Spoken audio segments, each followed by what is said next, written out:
back in session this morning today on the post-conviction matter, Zachary Adams versus the State of Tennessee, docket number 17 CR10 PC. Council, are there matters that we need to bring to the court's attention before we continue with the proof? Just ask that the rule be reemphasized. Thank you, Ms. Wyrick. Anything besides that? That Dennis Benjamin is not here and pursuant to the show cause order and the attempts for service, the court's advised to reissue for the November hearing. Yes, and that's in the record that I did issue a show cause order for Mr. Benjamin. The possibility is there, I guess, that he could be served today for tomorrow, even though I guess today is the only day we put on there. So if we could inform the sheriff's department if they do happen to serve him today, to let them know he'll be here tomorrow. And then next time, let's put all 3 dates instead of just one day, just to be safe. Cover all bases for Mr. Benjamin's show cause. And the rule has been called for. So, ladies and gentlemen, if you are here to testify, if you get subpoenaed to be here as a witness, you have to step outside the courtroom. You're not allowed to discuss this matter whatsoever with anyone outside the courtroom. Is there anyone present that was subpoenaed here today? Or we would also ask if they were subpoenaed last time, perhaps by the state of Tennessee, because obviously we didn't waste the county's resources reissuing our subpoenas for this day, as we would not get to our subpoena, or witnesses rather, but feel that the spirit of the sequestration would apply to them, as we know they would be witnesses in the future. All right. So is anyone that was subpoenaed for the last hearing that didn't testify? I think I see one gentleman that did testify. Is that correct? He testified. He testified already. He's allowed to be in the courtroom unless the state's going to recall. No, sir. Okay. All right. Let the record reflect that there are no witnesses present in the courtroom at this time. Counsel, you're reminded of the sequestration rules to inform your witnesses not to discuss this case. Okay. All right. Mr. Bates? Yes, Call Your your Honor. next witness. And I do have transcripts for the court and a witness as last time.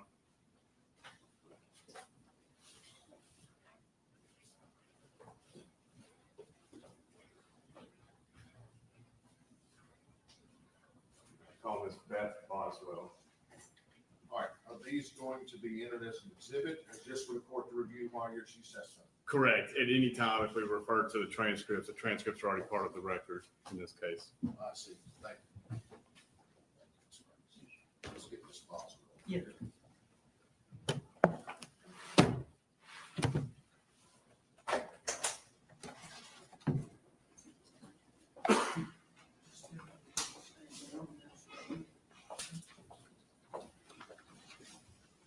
Good morning, Ms. Boswell. Good morning, Your Honor. Got a book right here that swear you in, please. You raise your right hand. Do you swear or affirm the testimony you give to be the truth, the whole truth, and nothing but the truth? So help you God. I do.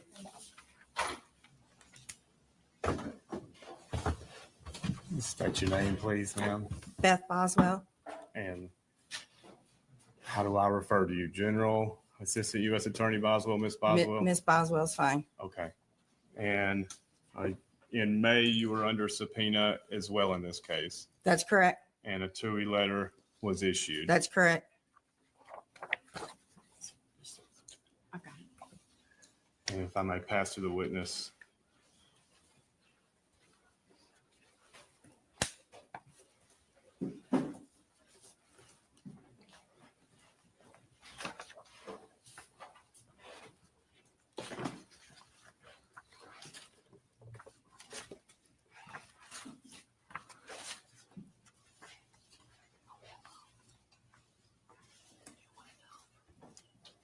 Do you recognize that TUI letter? I do, but this is actually the letter to you, so I have my own authorization for Okay. today. And is anything changed from the initial authorization for your testimony? No, sir. Okay. Your Honor, I'd mark the copy I received as the next numbered exhibit. Objection, counsel. No, but that's his letter, correct? It's Mr. This Bates' is letter Mr. Bates' to letter. the federal government. Yes, no, sir. All right, without objections, I think we're at exhibit 65, is that correct? Yes, sir. Ms. Boswell, just so I'm I'm going to ask you a lot of questions about your time as the assistant district attorney, which you agree is subject to the rules of evidence, fair game today. Yes, sir. And on your federal side, just the prosecution of John Dylan Adams. That's correct. Okay. Want to, Mr. Bates, let's clarify that a little bit more to make it clear for the record. Okay. If we can, or maybe you'll do it in your questioning, at what stage Ms. Boswell was brought into this case and what stage she departed the case and took another role. I will, Your Honor. Okay, I will. thank you. All right. We're going to travel back in time to April 13th, 2011. I'm going to ask you questions about your professional capacities during this time frame. What would you say your primary job was? In April of 2011, my only job was principal deputy assistant attorney general for the 24th Judicial District. Okay. And what county were you in charge of? All 5 counties? That's correct. I tried all the murders, rapes, robberies, anything super violent. I was a trial attorney only at that time. How long had you served in that capacity? As an ADA, Yes, ma'am. I came to Tennessee to prosecute in 1998. Okay. I now have 33 years in as prosecuting. And when did you leave being an assistant district attorney in this 24th Judicial District? There was some overlap, but I started full-time as an assistant United States attorney in August of 2014.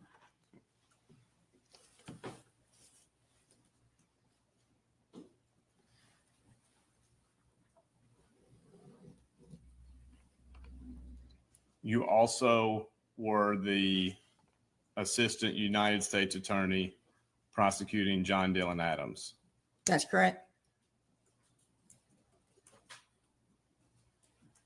How often had you had a dual role within the federal government prior to the prosecution of John Dylan Adams? As far as federal and state, Yes, ma'am. I started as a special assistant United States attorney for the Western District of Tennessee in August of 2011. So from August 2011 until I was hired full-time in August of 2014, for those 3 years, in addition to being an ADA for the 24th Judicial District, I was also a special assistant United States attorney. Now, in your role as assistant district attorney, were you typically involved in pre-indictment consultation with TBI and local law enforcement? Absolutely. Were you kept apprised of how the investigations were going in your cases? Yes. Did you consult and advise TBI? Yes. How would you summarize the Holly Bobo case? Was it a bigger case in your career? Was it what? A bigger case? Yes, it was a bigger case. Stands out. Yes. You still have a good memory of that work. It was a long time ago. I remember some things really well, and there are probably a lot of things I don't remember. Okay. When were you brought in with work on this Holly Bobo case? I was in another trial on April 13th of 2011. Otherwise, I would have been in Decatur County on that day. That was on a Wednesday. What I did do when I was alerted, I could not come to the scene, but I had a list and started calling law enforcement people to go help out. So I did do that while I was in trial. And then I first went to Decatur County on Friday, April 15th of 2011. And from that time until August of 2011, were you involved in this case? Yes, all the way up until August of 2014 when I came full time. I still had to do a role. And did you participate in any other matter regarding the state court proceedings after August of 2014? No, Were you present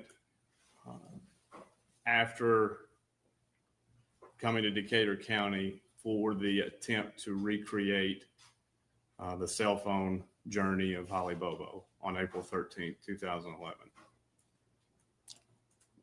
can you ask that again? Sure. Did you work with law enforcement and other people to recreate where Holly Bobo's cell phone was on April 13th, 2011? No, Did you ever work with anyone regarding trying to recreate her route that day? no. Other than them advising me of certain things about the phone evidence, but no recreations. And when you say them, who is them? Law enforcement, TBI and/or TBI for sure. Anybody else? I mean, a lot of people were working on the case, so I don't know for sure. Marshal John Walker? No, I had very little involvement with Marshal Walker.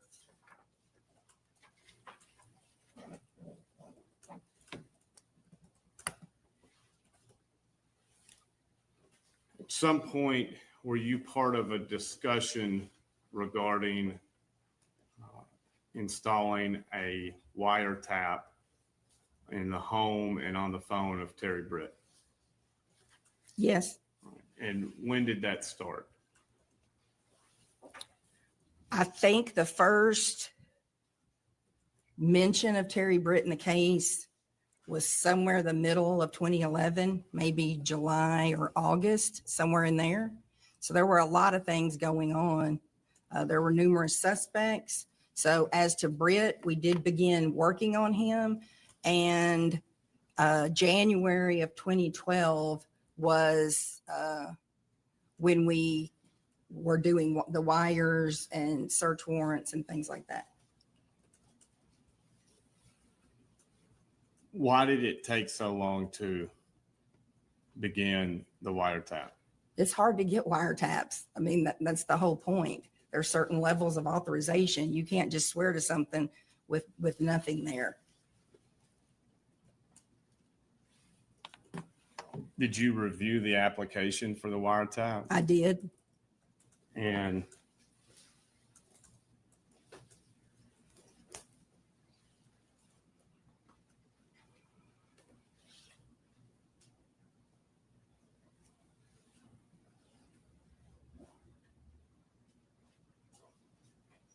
the witness can be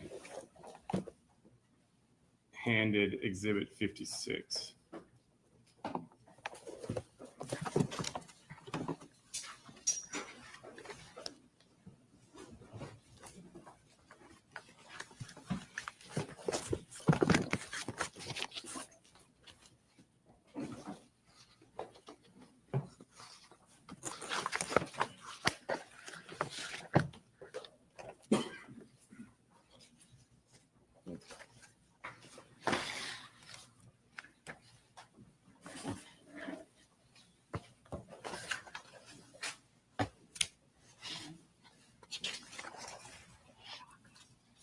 And you have it, Exhibit 56 in front of you. I do. And can you let's go through trying to find, let's go through it. Exhibit on page 9, identification of Terry Lee Britt as a suspect.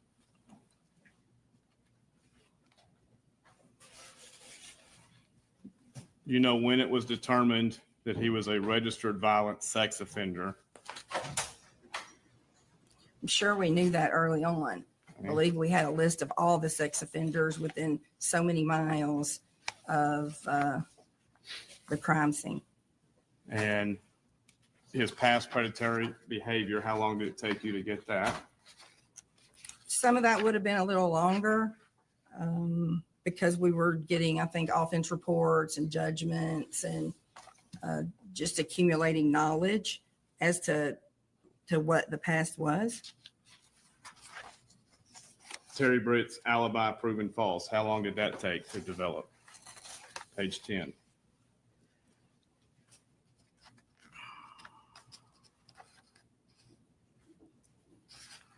I think there's some discrepancy as to that, but I do believe that there's a time period during April 13th of 2011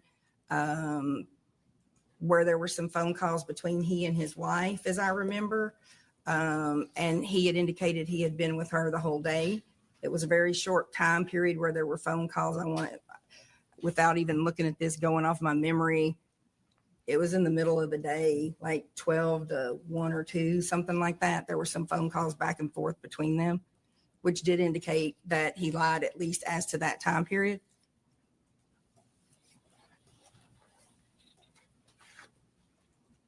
Well, you reviewed this prior to it going to Judge McGinley. That's correct. And in bold on essentially almost a page and a half, page 10 to 11 is Terry Britt's alibi is proven false. Correct. Then I would like to say, though, these are very fluid. So the probable cause that's listed in here, of course, is as we know it at the time. So I'm noting on page 10 where you asked me to look that it says they did not purchase a bathtub on the day of April 13th of 2011. That was because Terry Dykes went to All Good Salvage to ask if a bathtub had been purchased, and they did not have a record of it. I let Terry Dykes know that as a state ADA in the 24th, I was very familiar with Slim All Good and All Good Salvage, and that they did not keep good records by anybody's standards. I know at a later time we did find a receipt at the search warrant in January of 2012, and Dykes took that back to All Good Salvage, and though they didn't have a receipt, they did verify that that was Slim All Good's writing on the receipt. So it is fluid, but yes, at the time that we did this, All Good had said that they did not buy a tub. were you aware that this bath receipt was put in the safe at Terry Britt's house? Yes. That strike you as unusual? No, not at all. I think he also had a receipt for purchasing a Coke at a gas station. For a sex offender, especially as organized as he is, and any others, they heard of a crime like this, I'm sure they kept anything they could to show where they were that day. Okay. Or where they chose to go? I can't speak to what they choose. Changes in physical appearance, page 11 and 12. And if you look on page 12, middle of the second paragraph, it states September 1st, 2011 was when Mr. Britt was observed. Okay. Is that, I don't know what you're asking. well, I'm trying to figure out why did it take so long from, if the change of appearance was in September, why wait until January? If I can explain this to you pretty easily. When this crime happened, there were hundreds of potential suspects, and this carried on throughout. It was piece by piece evidence, day by day, hour by hour, and year by year. So we were looking at people that went to nursing school with Holly, her friends, the family friends, anybody that had done work at the Bobo's house, sex offenders. The list goes on and on and on, and nothing was digital at this point. So going back to when we were actually at the command center, the way that was working, everybody showed up. It was social media. We had four-wheelers. We had people with horses, people with dogs, metal detectors, and all we could do was try to organize this. So people were calling in and they were getting a handwritten piece of paper that had somebody called in. They handed it to a team of law enforcement that could be made up of people from multiple different agencies. They would take that piece of paper and then they would go and interview that person, and they should interview wherever that leads them until they clear that. Then they would bring it back and they'd put a check mark on that piece of paper. And then that piece of paper would get filed somewhere, and it didn't get entered till a lot later. So we weren't only working Terry Britt. We were getting focused, towards the end of 2011 and then into 2012. We put a lot of emphasis on him at that point, pretty much throughout that year, but there were other things still going on constantly. Well, is that the reason for the delay, or was it your prior statement that it takes a lot to get the search warrant? No, I think it was all of that. I'm just saying you can't just go get a wire overnight. So, but as far as any delay, we were working everything as we could work it, but he was still not the only person. Leads were still coming in and we were still going through old things. And we were all working 15, 16-hour days, sometimes more. Understand. And y'all use the analysis of Holly Bobo's cell records, Correct. Mr. Britt's proximity to the physical evidence recovered, Correct. Mr. Britt's pre-abduction knowledge of Holly Bobo, Correct. additional predatory behavior of Mr. Britt, Correct. enabling and suspicious behavior of Janet Britt, Correct. and your office, in conjunction with TBI, submitted there was probable cause that Mr. Britt had committed these crimes. Correct.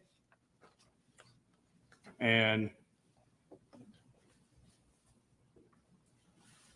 I'm going to ask you, when did you know that Mr. Britt should have been prosecuted successfully in Madison County for the attempted rape of Tequila Jones?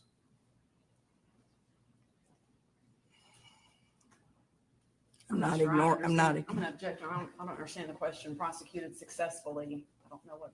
All right, that I'll means. rephrase. You can't. All right, objection sustained. Rephrase the question. What's your knowledge of Mr. Britt and Tequila Jones? I knew that there was a case, I believe she was a prostitute. It occurred in a moving vehicle. I think she had about the same baggage you expect a prostitute to have. And I know that Madison County did come back later and charge that case. They did think it was going to be very hard to win, but they didn't have to get there because he wound up pleading guilty to it. Okay. So when did the crime take place? It's probably in here, but I would guess say 08, 09, something like that. Okay. And were you aware of Mr. Britt's preliminary hearing in general sessions not going forward? I don't remember that. Do you know when the indictment was in Circuit Court of Madison County?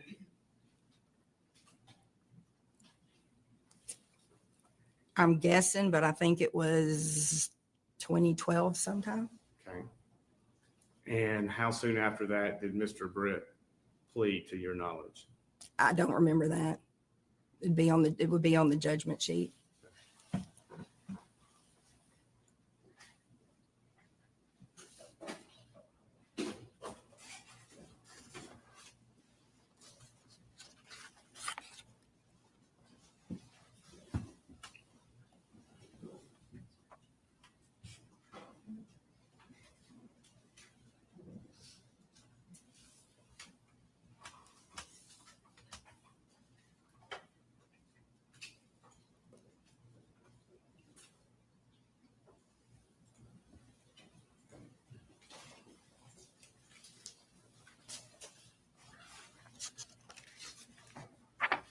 each copy, one for the court, one for the witness.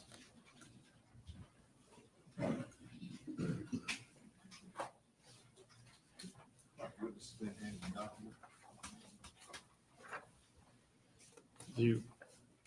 Have you looked at those documents before?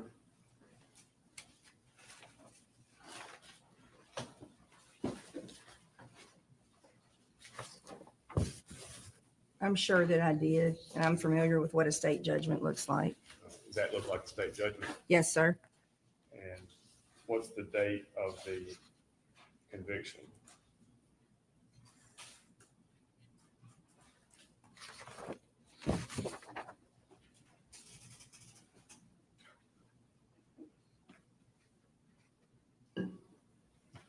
The judgment was entered June 7th of 2012.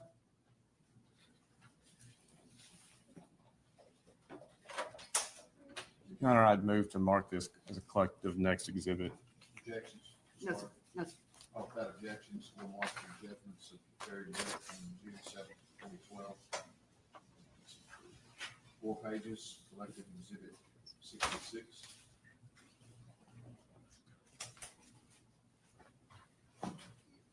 Now, in your experience as a prosecutor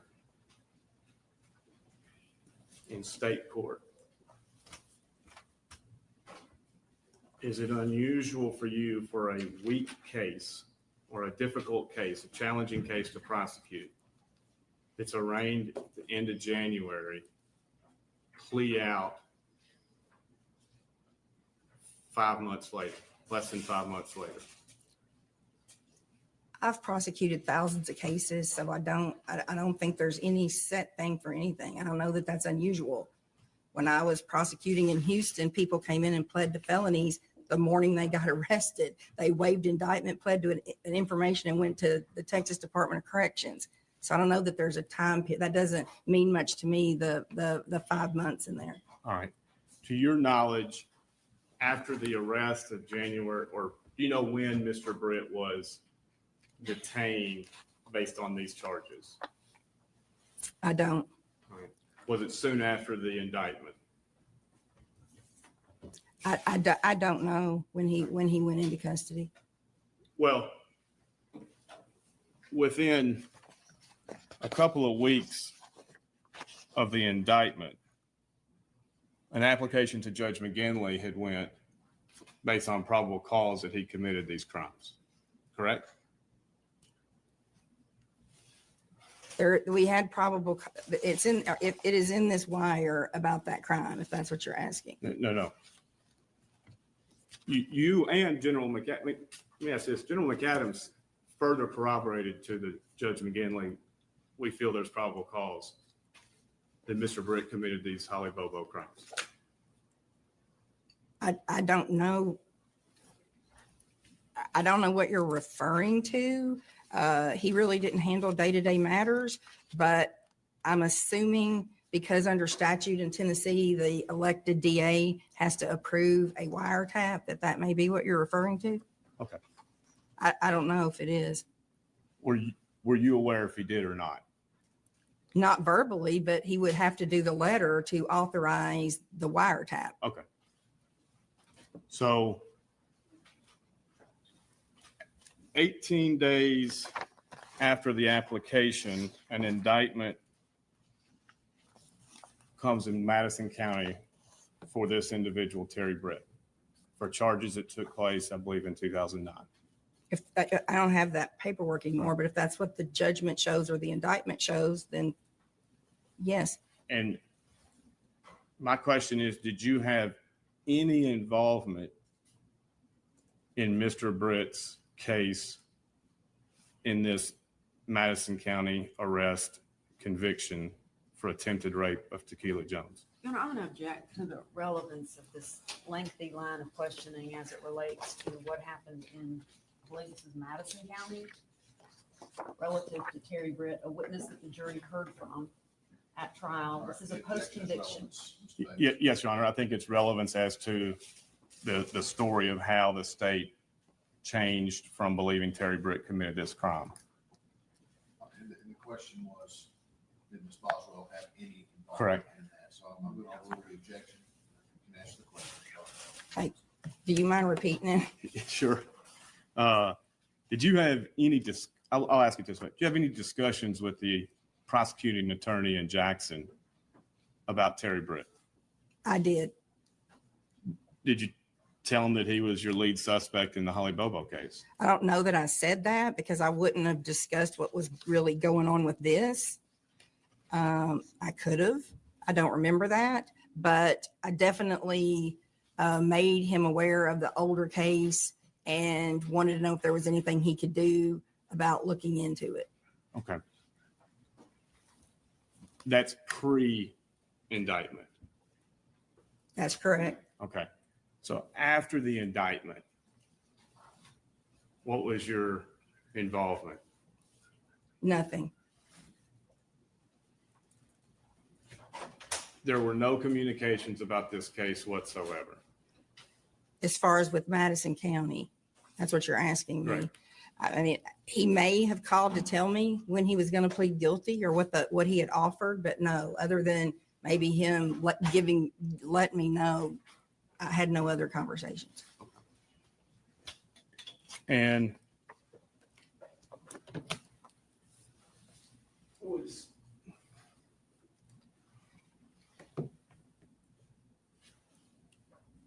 at some point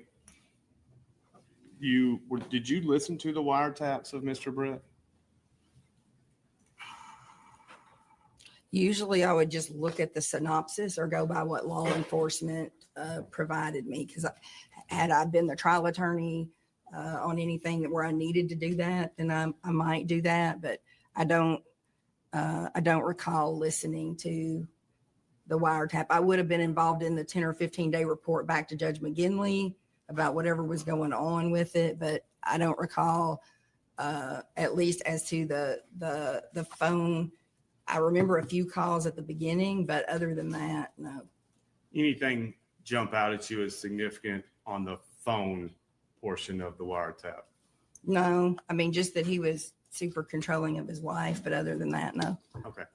Nothing jumped out at you as the state prosecuting attorney about Mr. Britt during the phone calls? I'll make sure I understand. No, And Not there that was I recall. also an audio component of I guess, a microphone in the home.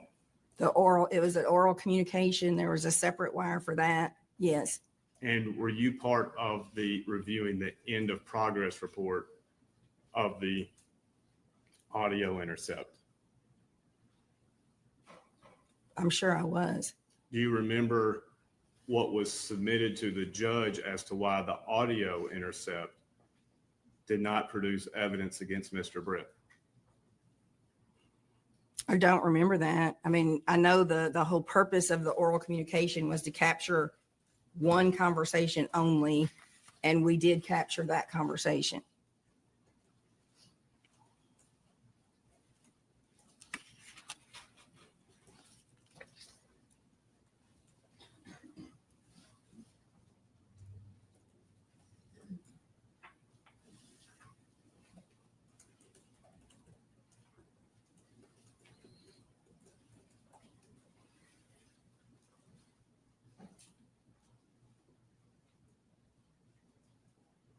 Do you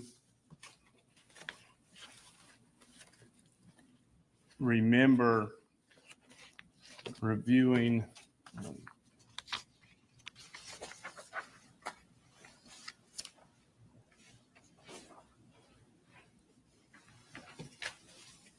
that document that I've handed you? The witness has been handed a document that's going to be entered, Mr. Banks. We'll mark for identification exhibit 67.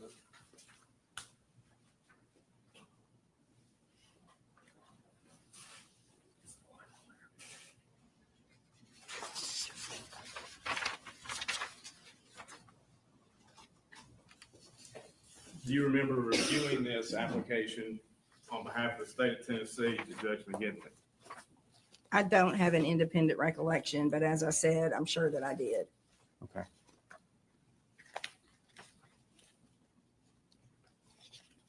And do you see where it says why evidence was not obtained?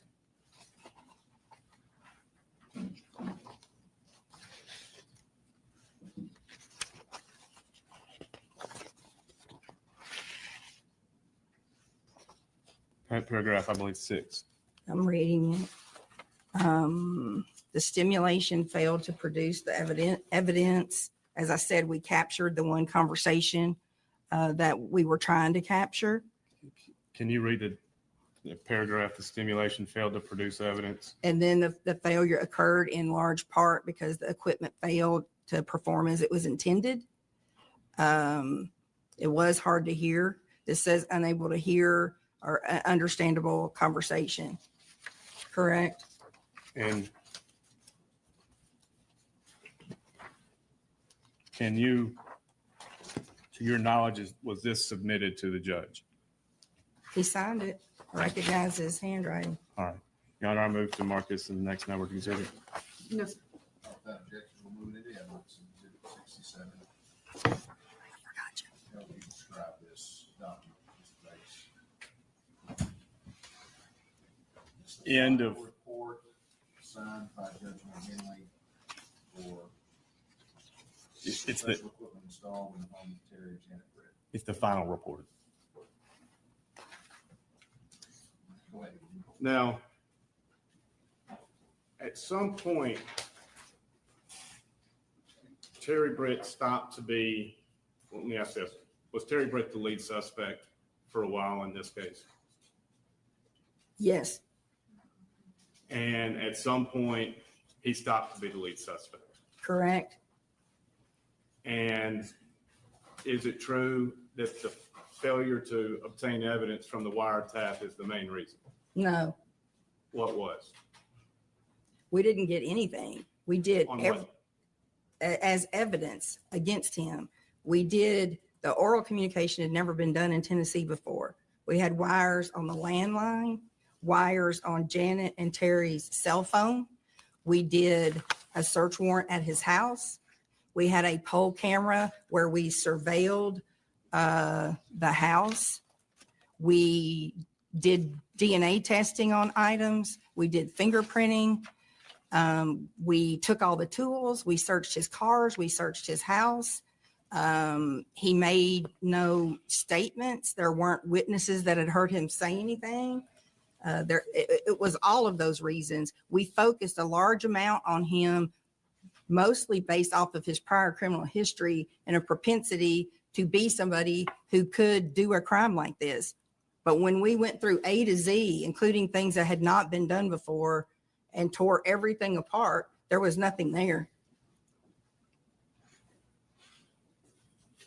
Well, it was there in mid-January for probable cause. January of 2012. Right. How soon after that did Mr. Britt go to jail pending his charges in Madison County? Whatever that judgment shows. You said it was, I don't know, 5 months or 6 months. I don't know. Did he bond out? Not that I'm aware of. Okay. So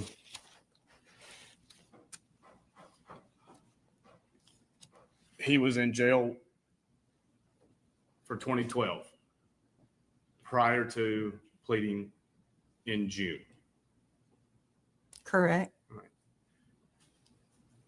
Fair to say that the wiretap was the big effort in this case versus Terry Britt. I don't know that it was a big effort. I mean, wiretaps are part of an investigation. I mean, there were a lot of other things that everybody was doing, as I just listed out. But all of it established probable cause in January of 2012, and then he goes to jail on charges in Madison County several weeks after that. The only thing that took place in between that was the wiretap, right? No, we did the search warrant was done in January of 2012, all those things that I listed. And then we waited for results from that to come back. Why did the search warrant take so long to get? For the This has home, been asked and answered. for the home. Different warrant. I don't know that it took that long, sir. I mean, the first investigative report, as I said, that came out on Britt was June or July of 2011.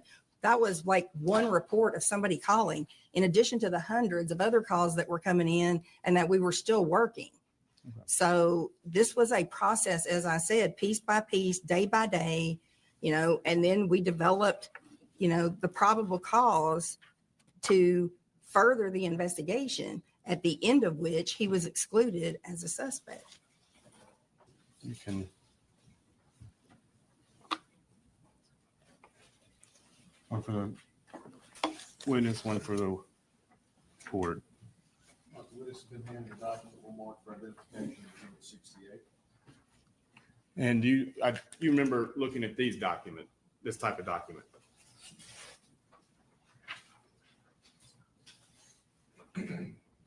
I really don't know that I ever reviewed these line sheets. Do you know what it is? I do know what this is, but I don't know that I reviewed this. Okay. And then can you look at? I mean, I would have been party to anything that anybody thought was relevant would have been told to me by TBI. All right. And then look at line 45.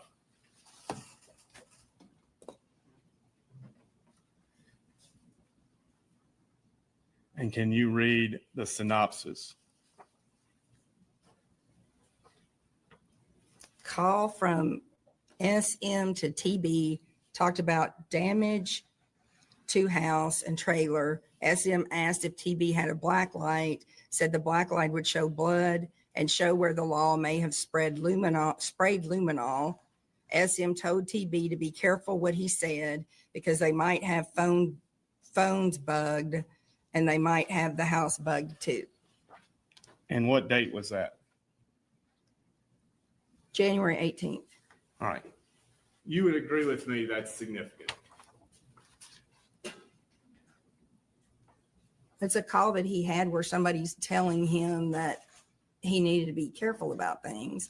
You agree it's significant. I mean, it wasn't anything he said, it was something she said. So If you say it's not significant, just say it's not significant that the target of the wiretap was told he might be being wiretapped. I mean, I'm not saying it had no relevance to this, but I don't know that I would find this that significant because he didn't say it. I mean, I think most criminals know that there's a chance that they could be wiretapped. So if the point is, do I think he could have had knowledge? Possibly he could have had that or even thought it on his own. And this person told him that. All right. Move to mark this the next numbered exhibit. Objection is one. No. That objection will move to evidence. Exhibit 68. When I asked, This is a log of the wiretap. It is. Yeah, sure. When I asked you earlier, did anything significant come of the wiretap? Did you not know that he was told specifically you might be bugged?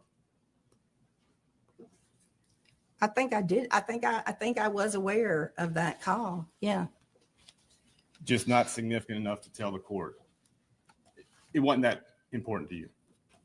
I mean, what I had said earlier was that we did get the one conversation that we were trying to stimulate to get over the oral communication. Were you aware there were cameras on Mr. Britt's residence I said we had poll cams and did surveillance. that Mr. Britt had installed? No, I don't recall that. Did you ever, you had no memory of looking through any cameras whatsoever that Mr. Britt owned? No.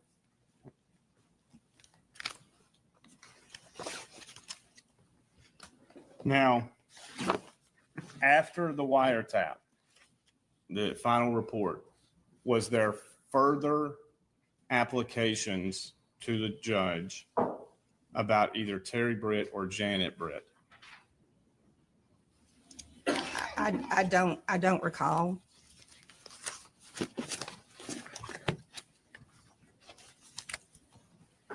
I don't know the dates of when we gathered things. Like I said, I know we had GPS tracking devices. So there were other applications, but I don't know when in time that would be.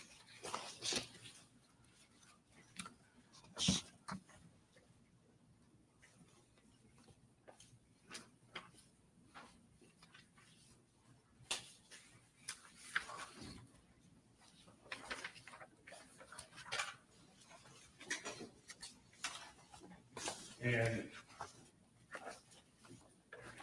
again, would you have reviewed search warrants in this case? Yes, sir. Is she done with the exhibit 68? Yes, Your Honor. Let's give that report. And for clarification, explain SM and TB on that text. You- I'm going to ask the witness. Do you remember listening to a Sherry Manis? I don't remember listening to any of those calls, but I know that name and I think she is connected to Terry Britt. And you know how? I don't know if it was a sister, Okay. maybe. And TB, what was that shorthand for? Terry Britt. All right. So the end of report is early February. And to your knowledge, some point we know Terry Britt goes to Madison County Jail to wait bond for the Tequila Jones crime. He went to court on the Tequila Jones case, yes. And your testimony is we received nothing on the wiretap, nothing significant. No, that's not what I said. I said we did get a call that I thought was significant. Was that what was said on that call?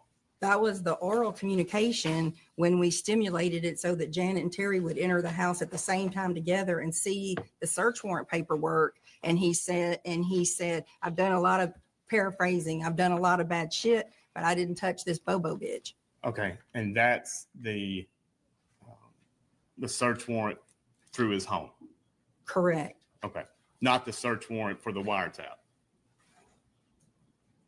It was, I mean, they were all the same. A wiretap is for phones, an oral communication, which was the bug in the house. But he was not shown that quite yet. The wiretap? Correct. No, he wouldn't have known about the wiretap. Until after Till after what? the wiretap's over, don't you have to send notice? When the investigation is ongoing, we don't give them that at that time. Okay. On February the 9th, this is after all wiretaps, Agent Booth sent a search warrant for Janet Britt. Correct?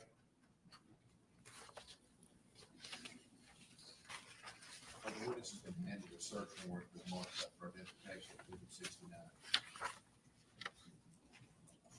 That's correct. And did you approve in part of your collaborative work this approach? I would have.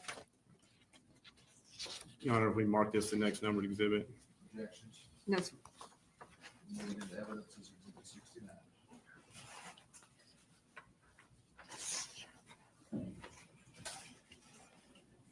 And this is for DNA of Janet Britt.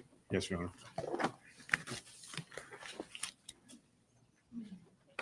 Do you remember what vehicles of Mr. Britt's were searched? I think anything that was there. Do you remember a Dodge Dakota? I don't remember the kinds of vehicles they were. We searched all the vehicles.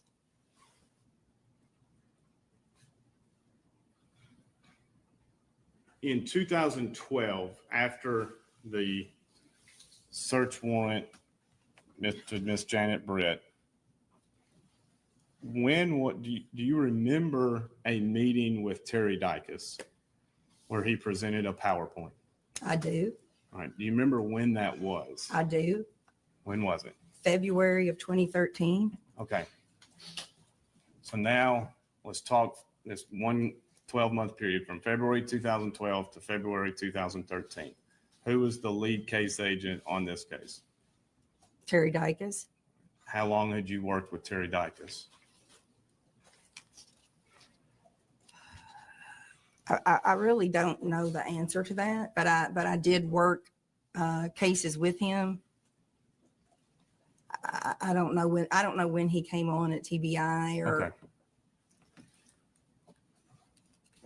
Who called for the TBI PowerPoint meeting?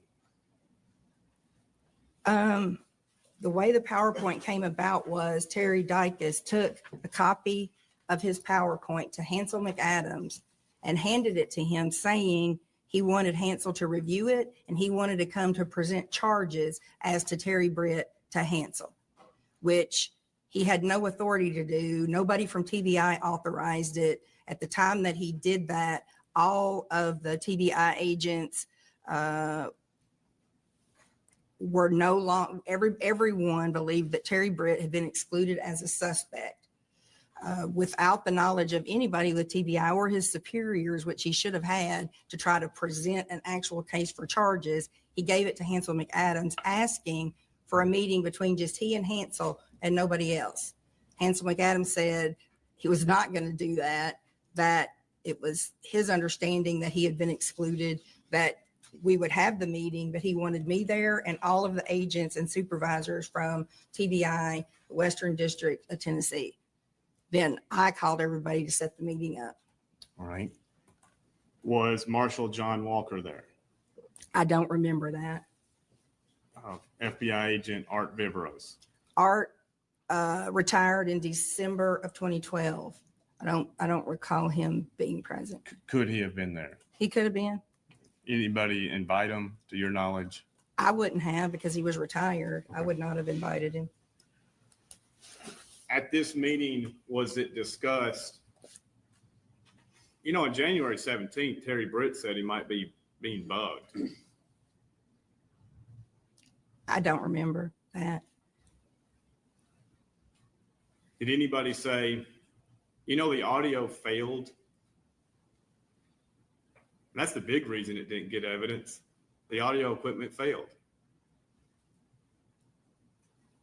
It just wasn't clear hearing, sir. Like, you couldn't hear it clear. I understand what's in the document. The document says that it did. But again, we were trying to capture that very first conversation, which we were able to hear. Well, it's important when TBI reports to a judge to be honest. That's right. So is there any reason to believe in February of 2012, Agent Booth was being dishonest to Judge McGinley when he said the main reason we didn't obtain evidence is equipment failure?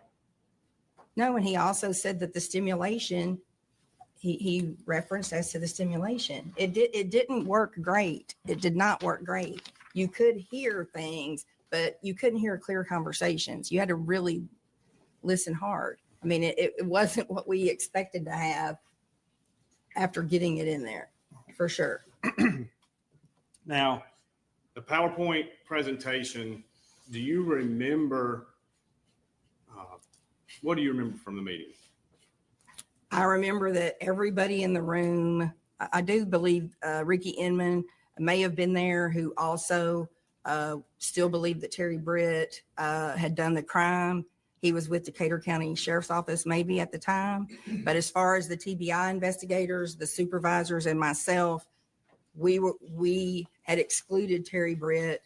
I remember specific things, and it was a very long PowerPoint. We all listened.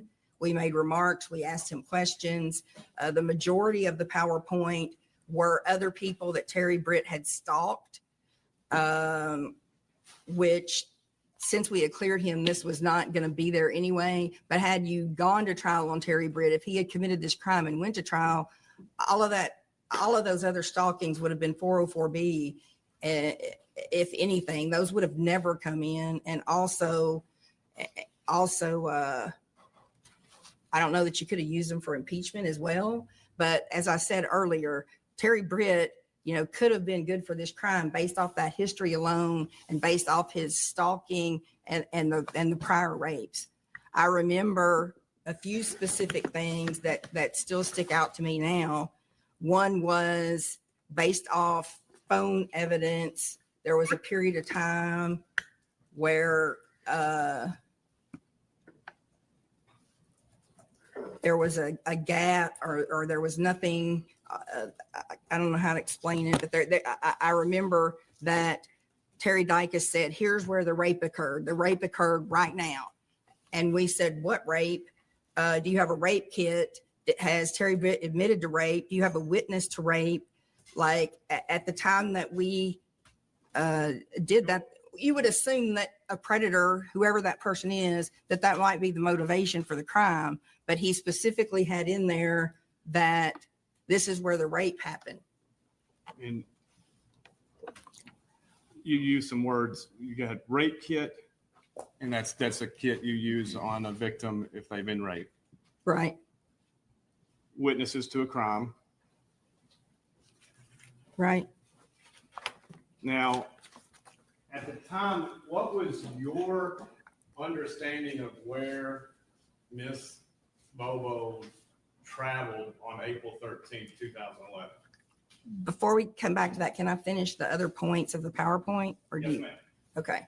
The one thing I remember was on the day of April 13th of 2011, Terry Dykes said that a truck or vehicle that looked like Terry Britt's went past Am Farm on 641 or 69. We didn't know if it was his. You couldn't see who it was. It didn't stop. It didn't do anything except go down 641, which everybody does all day long in that area. Let me ask you one. Do you remember Mr. Britt's cell phone records showed he was actually in the same area where the Am Farm vehicle was?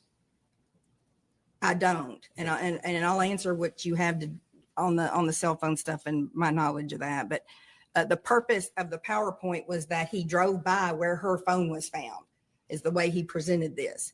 But as I said, he didn't stop. He didn't throw anything out. And obviously later we got other information about the phone and the location of where it was. All right. I have my diagram. Are you discussing? Let's, I think we marked that as an exhibit, so let's call it out. Exhibit 15. We're looking at exhibit 15.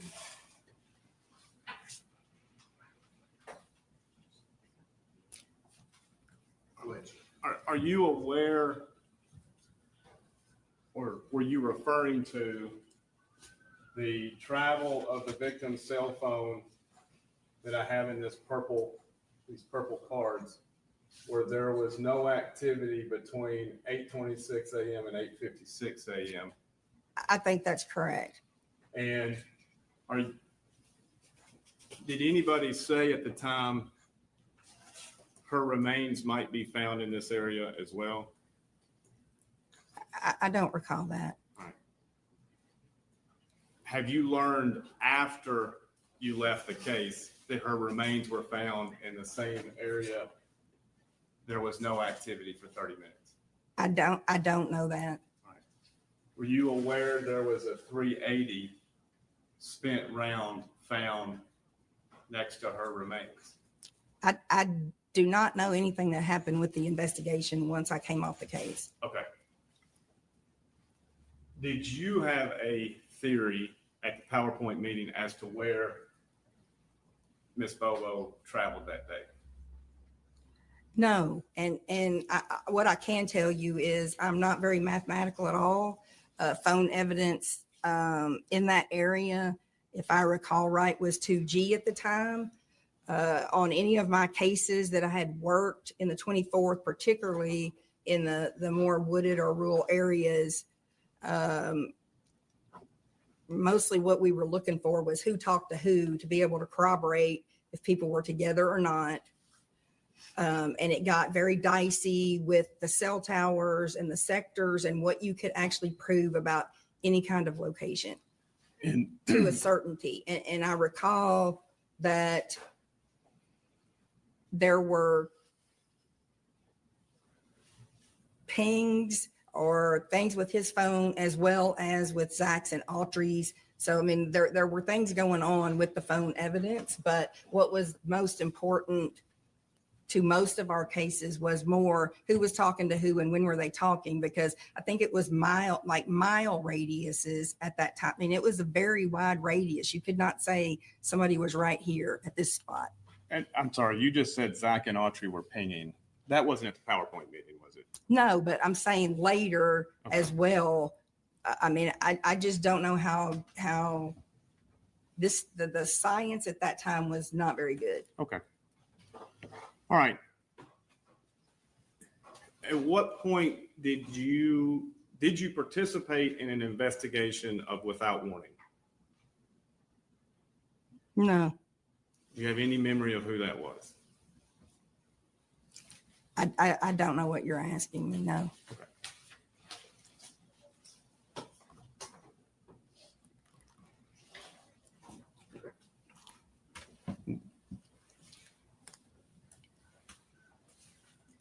2013, throughout 2013, your testimony that the A team, Autry, Adams, and Austin were not prime suspects.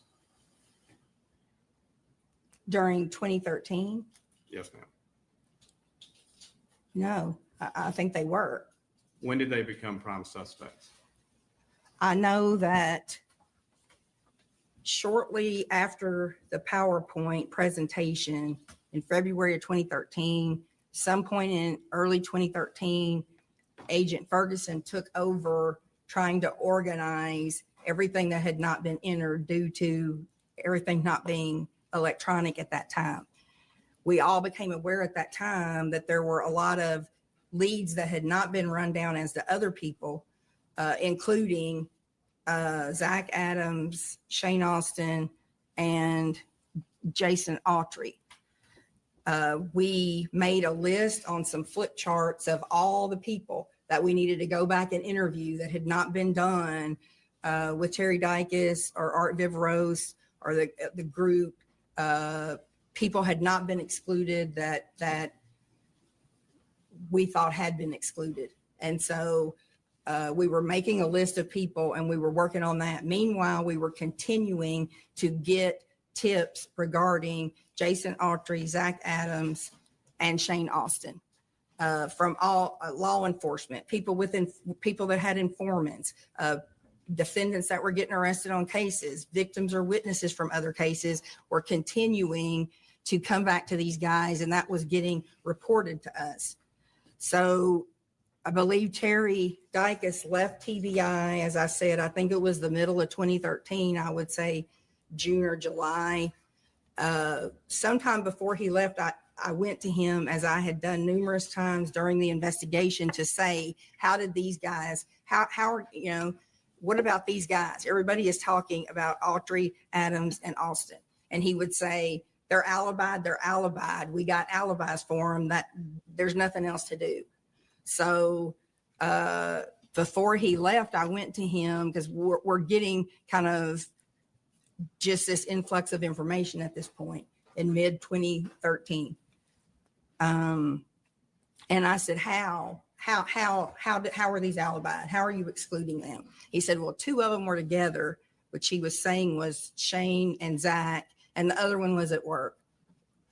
And so at that point, I got with the supervisor at FBI, and we still have everything coming in. At some point in 2013,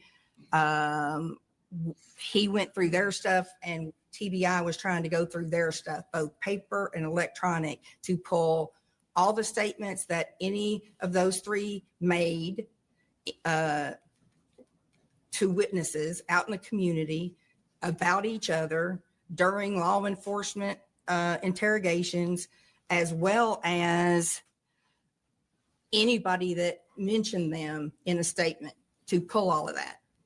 So sometime after Dykes left, between that July of 2013 date and coming up to the end of 2013, this is when we were pulling everything and trying to get it and try to figure all that out. And we started going back. At this point, we were getting more focused on those three as we were going forward. And so I know that. Let me ask this. So if somebody said that in late January or late December of 2013 or early January 2014, Sheila Kilser called and that changed everything, that wouldn't be true. What it changed was, was it exclusive? No, we were getting on these guys at that point. So what had happened, we were able to, they came forward, I think in January Right. of 2014. So we were accumulating these items and going through statements and trying to re-interview people and do all of that. So the piece that they brought, I think, accelerated our process, but we were getting focused on these guys, and we were going back and interviewing people. We're trying to get all that together. So I think it certainly by January, it was testimony that we didn't have. We did not have anybody that had seen her alive at any point. So for that alone, let us know that we were getting on the right track with what we were doing. And you said testimony. You just made a statement. Yeah. There were statements that Miss Bobo was alive by other people prior to this Sheila kills her. People had said they seen her, things of that nature. Yeah, all over. Okay. So when you say Sheila kills her said they saw her alive, other people had Post abduction. Other people had said post abduction they'd seen her alive. There were reports and leads that other people. And that's correct. And I think FBI handled most of those and went out. But this was her with Jason Autry and Zach Adams as told to her. Okay. But to be clear, your statement is from July 2013, the A team was on a focused journey with your office. I'm saying that we were still working other people because we had made the list on the charts. But yes, we were continuing to get information, not just things that we had already taken in. We had law enforcement coming to us and telling us. So we were beginning to get there. Was it your understanding, and we're going to stop momentarily, that when Sheila Kilser called, she was hoping to get favorable treatment for her son, Jason Kilser? I'm not authorized to discuss that. Okay.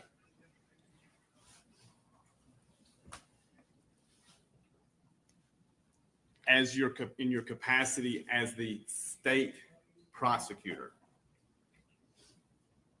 was that information anything you took into consideration, or are you saying you can't testify to it? I didn't have anything at the state. So no, I cannot testify about that. Okay. Now, prior to this time, you would agree there had been, Clint Bobo had a voice. He matched Mr. Britt's voice. What I recall about the voice ID was that Clint had said he heard mumbles, that he thought it was Drew. He did not hear the screams. This was through the structure of the home. I do know that Terry Dykes did a voice identification. I believe Clint picked out two or three people that it sounded like. And then Terry Dykes may have gone back another time. I'm not positive. With what percent assurance Clint said that Mr. Britt's appearance matched Mr. Britt? As to the appearance on the ID, I know that at the PowerPoint that Terry Dykes had a picture of somebody that Clint had said this person was built like, and he had another picture of Terry Britt next to that. I know that that Clint had also said that this body frame and type matched Shane Austin's after he had seen the body type of that. I know that when Miss Bobo and Clint went to have a discussion with Zach Adams, and Zach asked Clint what the description of the person was. After Clint gave that description, Zach said, "That's Shane." I was aware of that. And maybe most importantly, we did a backwards lineup with Terry Britt in it that I was present for, and Clint Bobo did not pick him out. When was that? I don't remember when the day of it was. Do you remember who's Agent Van Hooser? That was Jack Van Hooser, who was supervisor for TBI at the Western District of Tennessee. And Do you remember his concerns about the truthfulness of Clint Bobo? There were a lot of discussions about Clint Bobo. So I don't recall specifically that, but I do recall that overall we felt like a lot of things just didn't seem accurate for whatever reason. And I'm referring to, you know, not hearing the screen. I think he had stopped and accepted some Facebook friends during this time period. So there are phone calls going back and forth. There was a lot that was going on.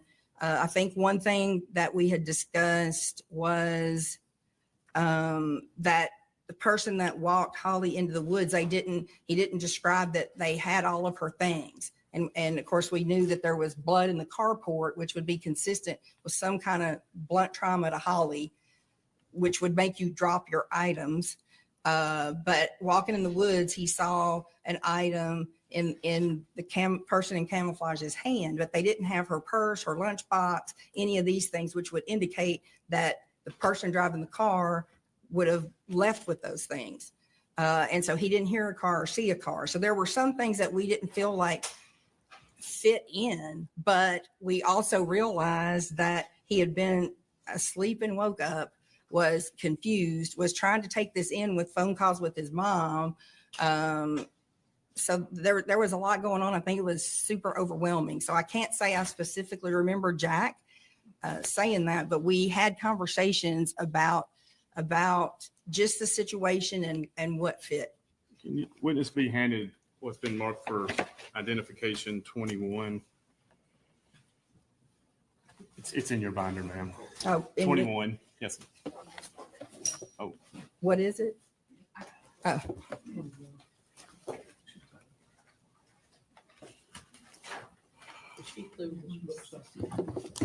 Thank you. Wait a second. Do you hang on to that part? I'll flip this one.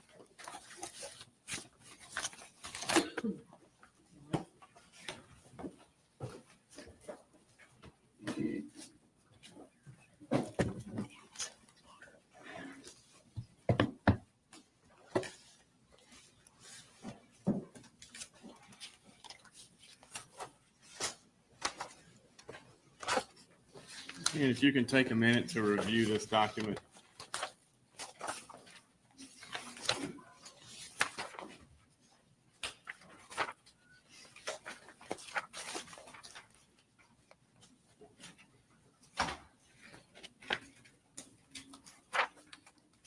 I don't recall ever seeing this document. Okay. Never seen it leading up to today. I don't recall seeing this.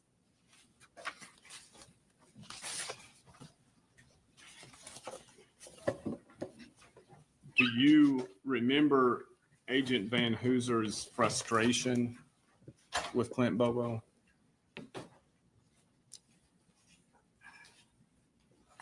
I don't really remember. No, I don't really remember frustration.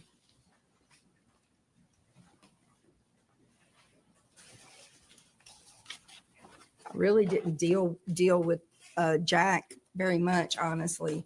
And he was a supervisor and kind of doing his thing. And on the day to day, I was really with the agents.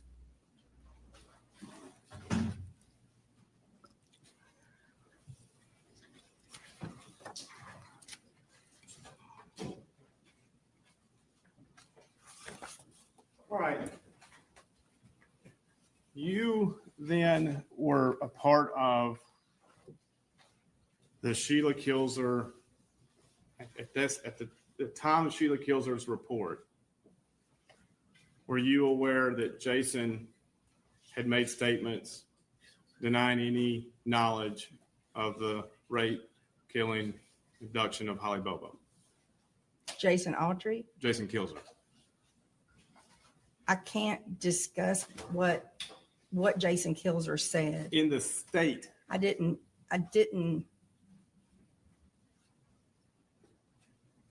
Can you ask it again so I can see if I can answer what you're trying to ask me? I just want to make sure I'm not. Yes. let's start with this. Sheila Kilzer made a report that her son had information about what happened to Miss Bobo. That's correct. Were you aware the same son had made prior statements in this case, prior to the phone call?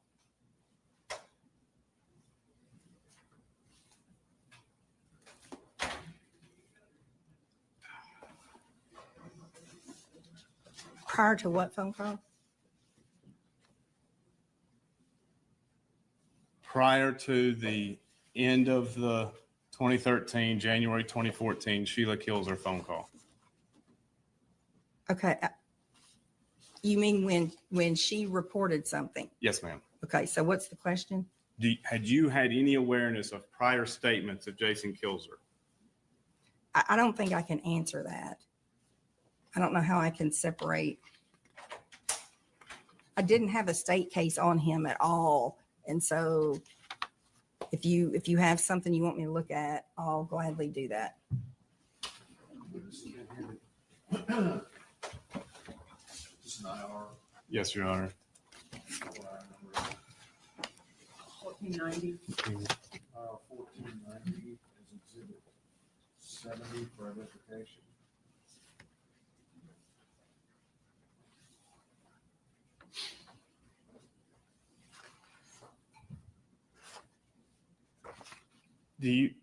Have you ever reviewed this? I don't remember this. And I don't, the Billy Tucker, that name doesn't ring a bell at all to me either. I don't remember this. Okay. I'll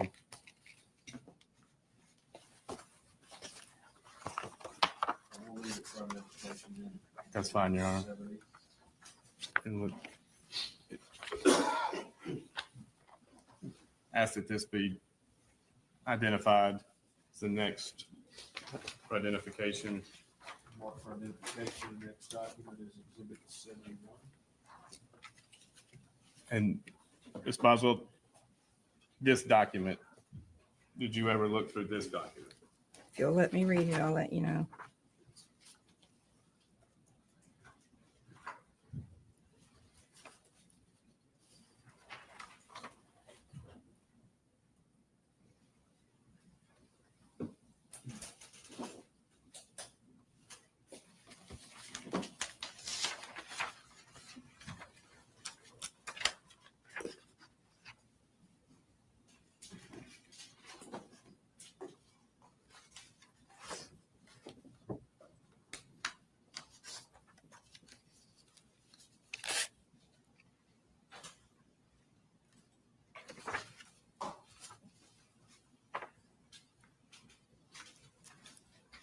I just don't remember this. I just don't remember Billy Tucker. I don't remember this statement.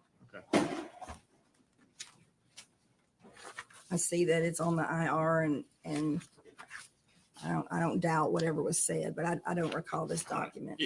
Is it important when you're gaining evidence for a murder trial that if an informant had given prior statements denying any knowledge, that's pretty important? Yeah, I mean, that's gonna, yeah, you're gonna have to keep up with that. It's Okay. not, it happens all the time, but you have to turn all that over, and that's used as impeachment. Yes. Well, I'm not asking about whether you win or lose at trial. I'm asking about the accuracy of your investigation if you're being lied to by an informant. Yeah, I mean, we're gonna want to know that. You're going to want to know what their bias is of changing their testimony, aren't you? Correct. What are some of the biases that defendants in other cases have in your career? Well, I'll object again to relevance. That's fine. I'll move on, Your Honor. And it's exhibit 71 for ID only, since the witness could not That's identify. for ID only, 71, 77. Now, you state that Sheila Kilzer's report accelerated the focus on Jason Autry, Zach Adams, Shane Austin, correct?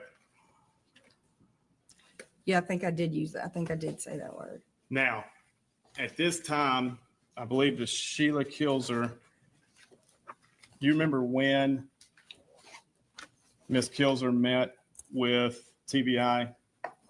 I don't, but I believe it to be December to January of 2014. And was part of your job reviewing the IRs as they were coming in as well? No, You would not?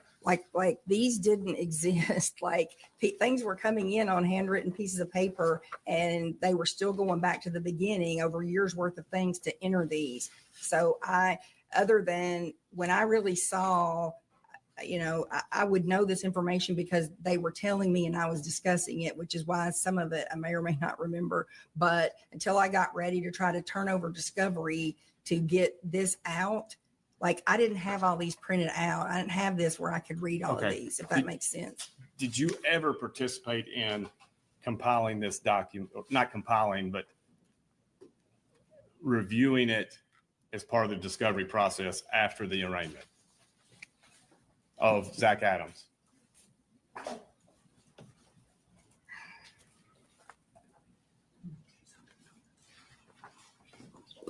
I mean, as part of this, at the time that the discovery was taking place, I had already been accepted, but was waiting on background check to come full-time federal when the discovery process was ongoing. Okay. So it was like, I had to get a scanner delivered and a copier delivered, and I was responsible for all those terabytes of information. So I was just trying to get it on some kind of form to be able to get that turned over before I left.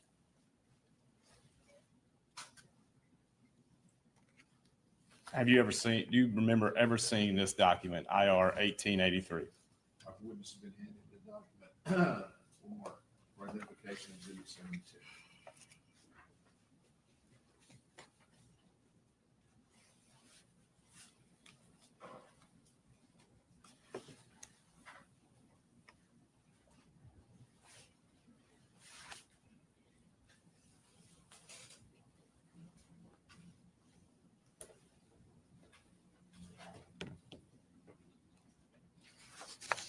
I don't believe I've seen this document, but these statements in here, I believe that I was told this information. Okay.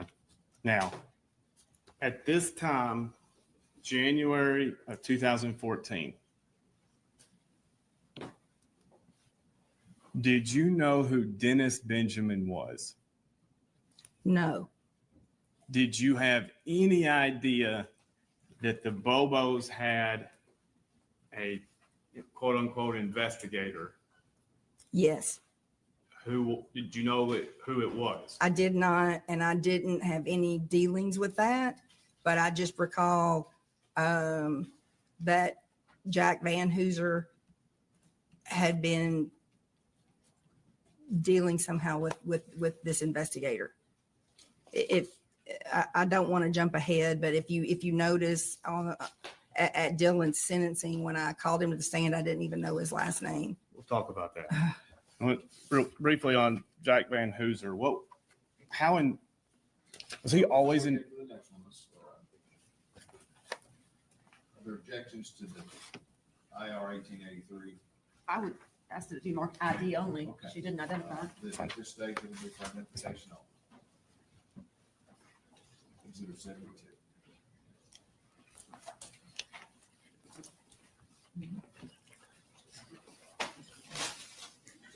Now, let's go ahead and amend the document. For identification, exhibit 73.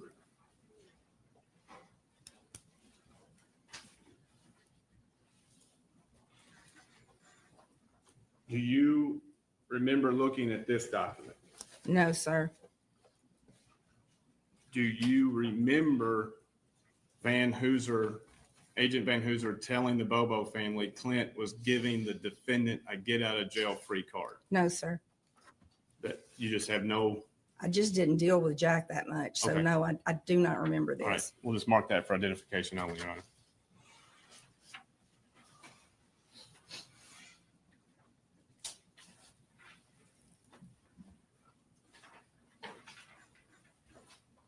Was Sheila Kilser's report part of the reason eventually you and General McAdams went to the grand jury to get first-degree murder charge, especially aggravated kidnapping, and rape?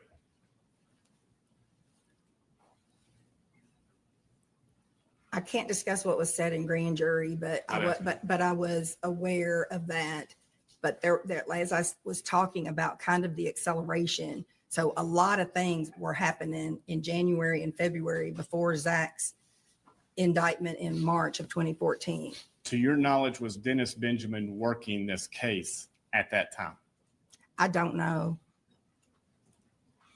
When did you become aware Mr. Benjamin was working in this case? I wouldn't know when that was. I just remember at offhand, Jack Van Hooser indicating that the Bobo family did have an investigator. And Agent Van Hooser knew him, Yes. vouched for him.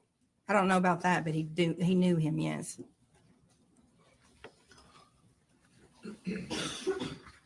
After, let me ask this, when Sheila Kilser called in January of 2014, was Dylan Adams in Obion County Jail? Yes. And this was the charge that you prosecuted as an assistant U.S. attorney. Correct. When was he arrested? I believe it was July of 2013. Okay. During the same time, according to your testimony, that Zach, Jason, and Shane were suspects. Correct. And what was the federal charge? He was charged with being an addict in possession of a firearm, being in possession of a stolen firearm, being in possession of a obliterated with no serial number firearm, aiding and abetting Kilser as a convicted felon in possession of a firearm. I'm not a federal attorney, so you're going to lose me quickly. Can you talk generally the range, the most in terms of months, all of these crimes? I mean, I know what his range was. Yes, ma'am. That's all. If that's what you want to know, Dylan would have been looking at 46 to 57 months. Okay. If convicted of all charges. Correct. Were there state charges also? No. And what county did this occur in? Decatur. Any I reason think. as the assistant district attorney for Decatur County, state charges didn't come? There wouldn't have been any reason because I indicted him federally. All of those were state crimes also? Yes. Okay. And when was this arrest? July? It was July of 2013. How soon after that, do you remember where he was housed, Dylan was housed? I don't, because I don't keep up with that. I know Okay. at some point he was in Obion. How soon after that, to your knowledge, did TBI start to investigate and interrogate Dylan in Obion County?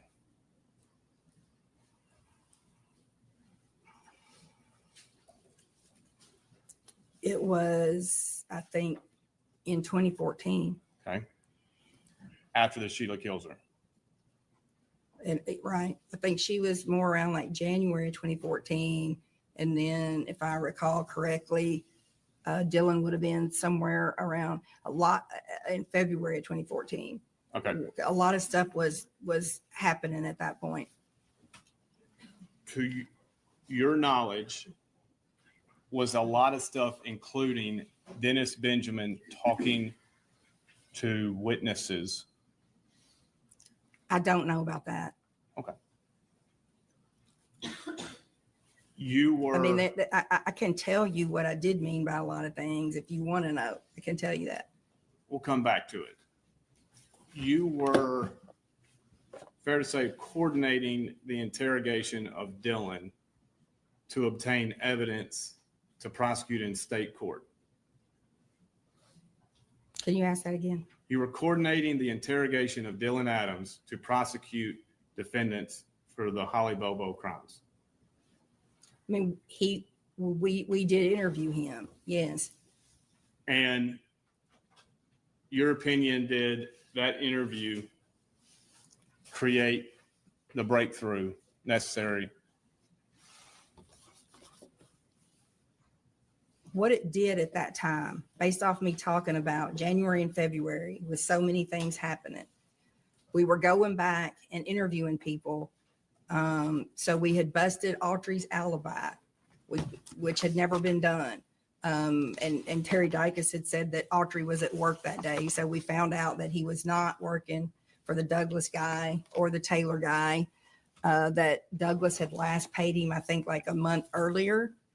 And we found out prior to any interview of Dylan that Matt Ross with FBI had encountered Zach, and he had the scratches on his arms. We knew that Shane Austin, Jason Autry, and Zach Adams had lied to law enforcement, comparing their statements. We knew that they had given some statements on each other, and we had all the witnesses' statements of everything that they had said to them. And then we also found out about THP and Warren Rainey and his interactions with Zach and the mattresses and all of that. So all of this was coming very quickly at that point in 2014. So I when I said it like accelerated that, it was one factor in what we were doing. I mean, I knew as a prosecutor that we couldn't just count on that. You always hope that you can, but you never know. Like, he was one witness. So it did play a part for sure, because what he did say we had from no other source. Do you remember the sentencing hearing for Dylan Adams? I do. Do you remember how you summarized it to the judge? Yes, I How did believe you, so. how'd you That he had given us information to help us solve the case. I remember I called Jeff Jackson and let him testify about how the role that he played in it. We were hoping that he was going to testify.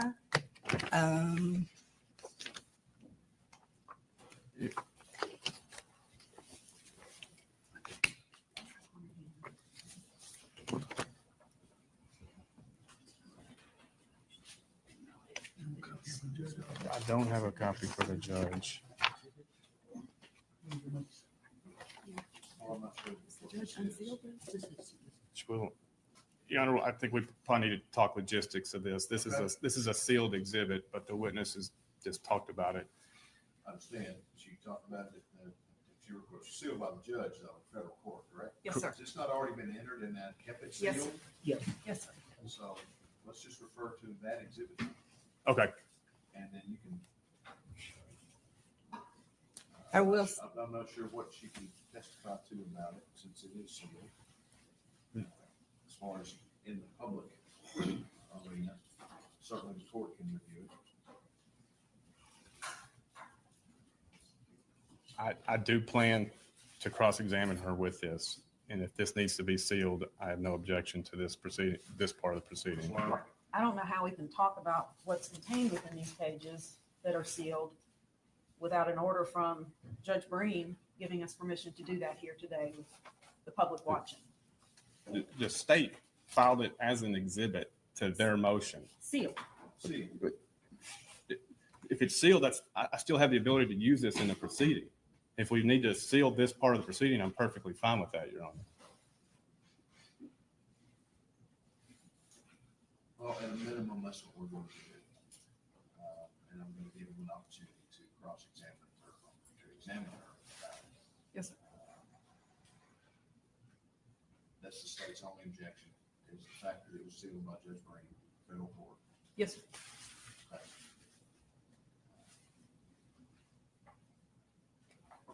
All right, Ms. Boswell, we'll take a recess. Yes, sir. You're not allowed to discuss anything that you testified to. Yes, sir. You're not allowed to talk to any of the attorneys. Yes, sir. All right, Yes, sir. let's recess. Ladies and gentlemen,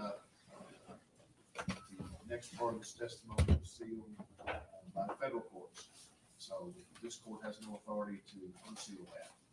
But Mr. Adams and Mr. Bates do have an opportunity to present it as a part of this proceeding. So this next session of the court, and that does include recording, will be sealed. There won't be recording, media recording, obviously in our recording. So we're to recess. Chief, I'll ask that you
All right, please. Court will come to order. thank you. You can be seated.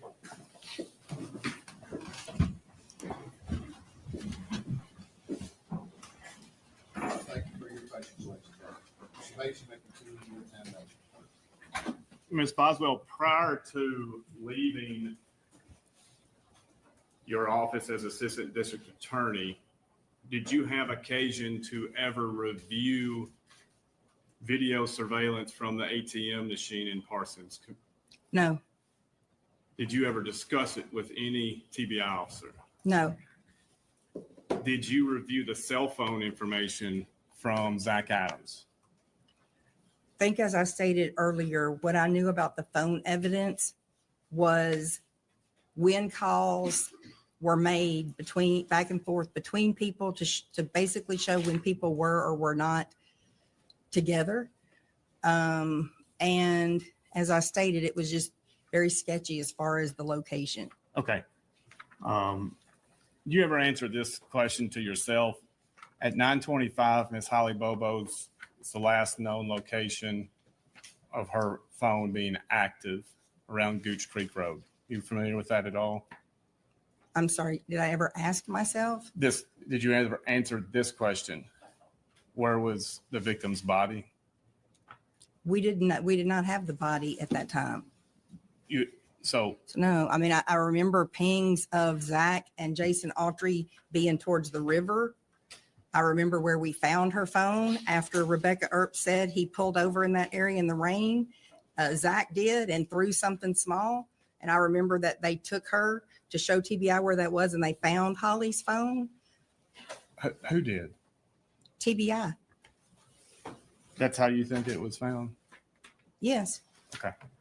I'm sorry. They had the phone before that, but later after they talked to Rebecca, she said he pulled over and they said, can you show us where? And it was where they had found the phone prior. Were you aware how many times Rebecca Earp's testimony or discussions with TBI changed over the course of this investigation? No, but we found that as we went along, that when Jason Autry got locked up and everybody was seeing how it was going, people became, in January, February of 14, people were beginning to talk more. That's not unusual. Was Rebecca Earp, was she threatened with criminal prosecution, including possibly the death penalty in this case by No. Valerie Trout? Not that I'm aware of. You don't know. No, I don't know that. Did you ever review Valerie Trout's interrogation? No. Okay. Now,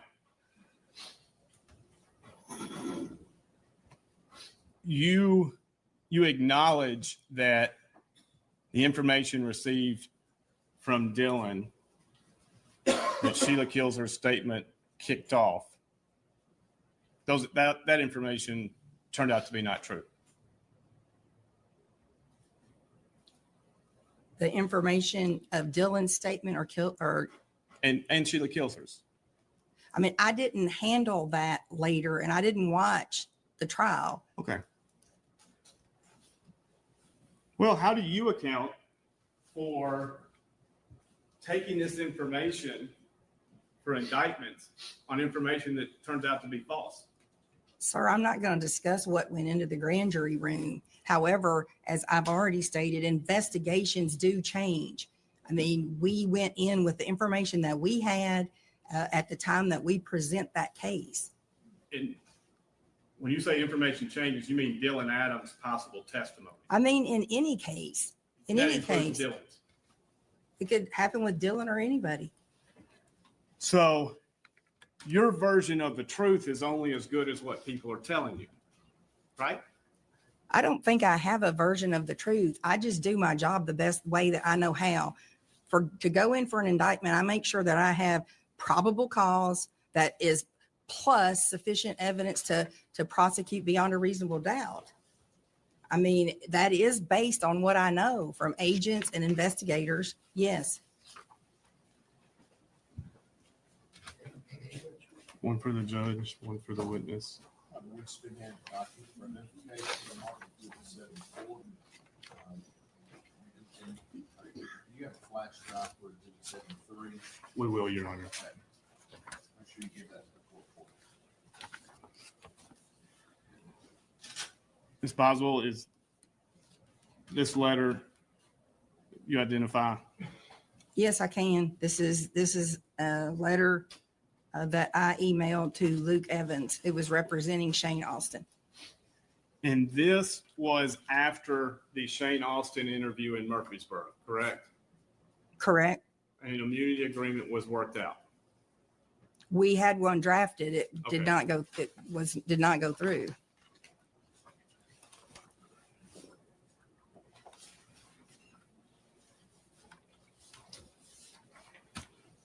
Are there objections to this being entered? Are you wanting this? No. one? No. You wanting this one entered, Mr. Becker? Yes, Your Honor. We'll mark it down. I'm gonna have to say 74, 75. Give it 75. The one that Sandra marked it.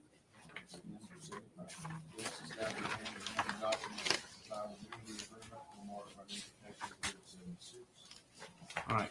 Now, I believe your last thing you said to the judge was we have drafted in the immunity agreement, we had not executed.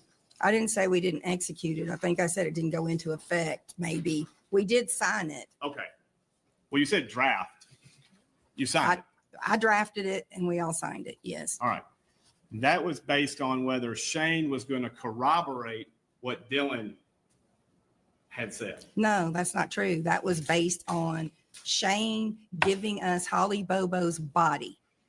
Either take us to the body or that there be, they were concerned if the body had been moved. And so they negotiated to add in here, should say, or we could verify from the place that Shane gave us that the body had been there and that there was no credible evidence that it was not there. This was all about recovering Holly's body. Are you aware then, you're not aware until today, that this same month, Dennis Benjamin is going to Victor Dinsmore saying, if you don't give us the body, you're going to get the death penalty. No, I have no knowledge of that. And in your letter to Luke Evans, you say, it is still the position of this office that your client Shane Austin was not and has not been completely truthful, candid, forthcoming, or cooperative as to any and all aspects of the Holly Bobo investigation. That's correct. But you just said earlier, you don't have a truth. It's not what you said, Your Honor. I said I don't take a version. Sorry, Judge. Well, I'll ask, what did you say about Objection sustained, rephrase the question, Mr. Bates, let me make rulings, folks, okay? Don't talk over me, don't talk over one another. Thank you. what did you say about whether you knew the truth? You said my version of the truth. I refuted the way you worded that, yes. The truth is, you didn't know what happened in March of 2014, did you? Yes, I did know what happened. Based on what Dylan told you. No, based off of everything in the case, sir. So you thought Jason Autry showed up mid-morning after everything had taken place and the body was wrapped in a quilt. Jason Autry had not cooperated at the time I had this case, Mr. Bates. So no, you did not know that. No, I didn't know it. And the information you had, you thought Jason Autry was the ringleader. No, I never said that. Did you believe it? I think he and Zach were equally capable of the crime.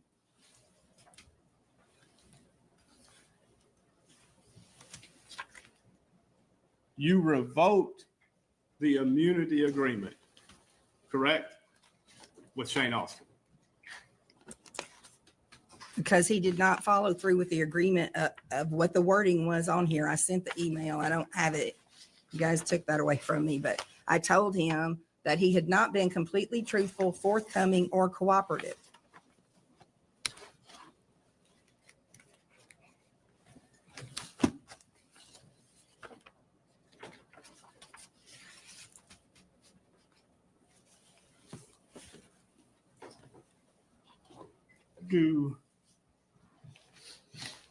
Let me ask this. If you ever in discovery mislabel something, is that significant in your mind? I guess that depends on what that is, sir. Okay. I don't know what you're referring to. If surveillance video is supposed to be from one location and it's mislabeled from another location, I mean, I think that depends on who did it, if it's intentional, if somebody's trying to hide something, or if it's a mistake. I mean, as a prosecutor, we try to turn over everything to the best of our ability.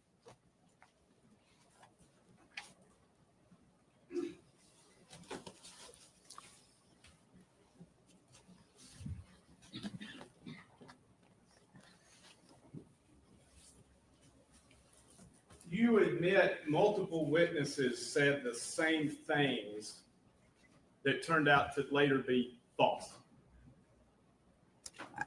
I don't know what you're referring to, sir. Okay. You just don't know one way or the other. Can you repeat your question? Did multiple witnesses in your investigation say things about Jason Autry that later turned out to be false?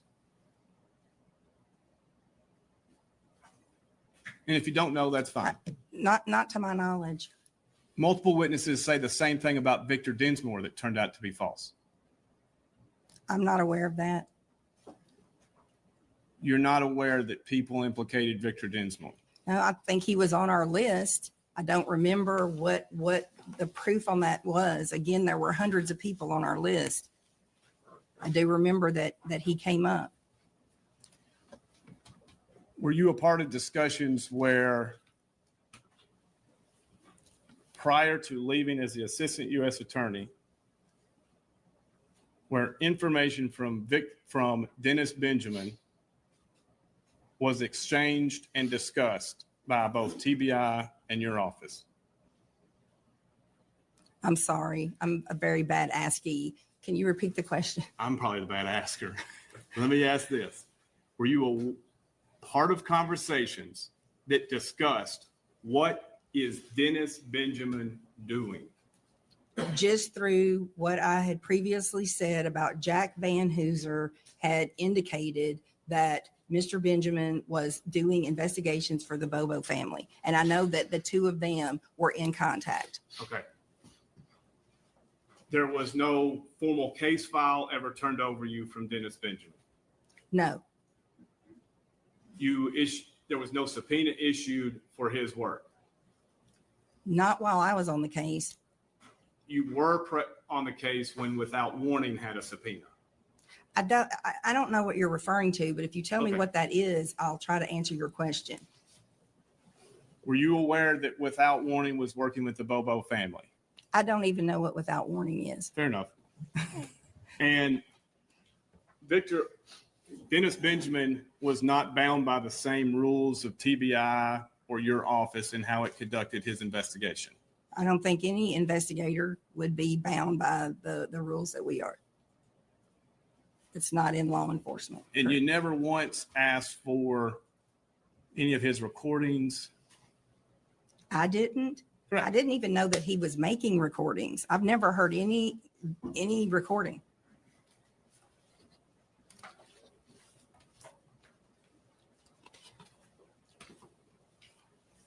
Those are my questions, Your Honor. Space, the last document handed to the witness was never even discussed. The immunity agreement. We can I marked make- it for identification, Exhibit 76. If we can make the immunity agreement and the letter to We did Ms. Perkins. admit Exhibit 75 as an email. State objecting to the immunity agreement. No. Okay, we'll move it into evidence as Exhibit 76. For identification. No, we're gonna move it into evidence.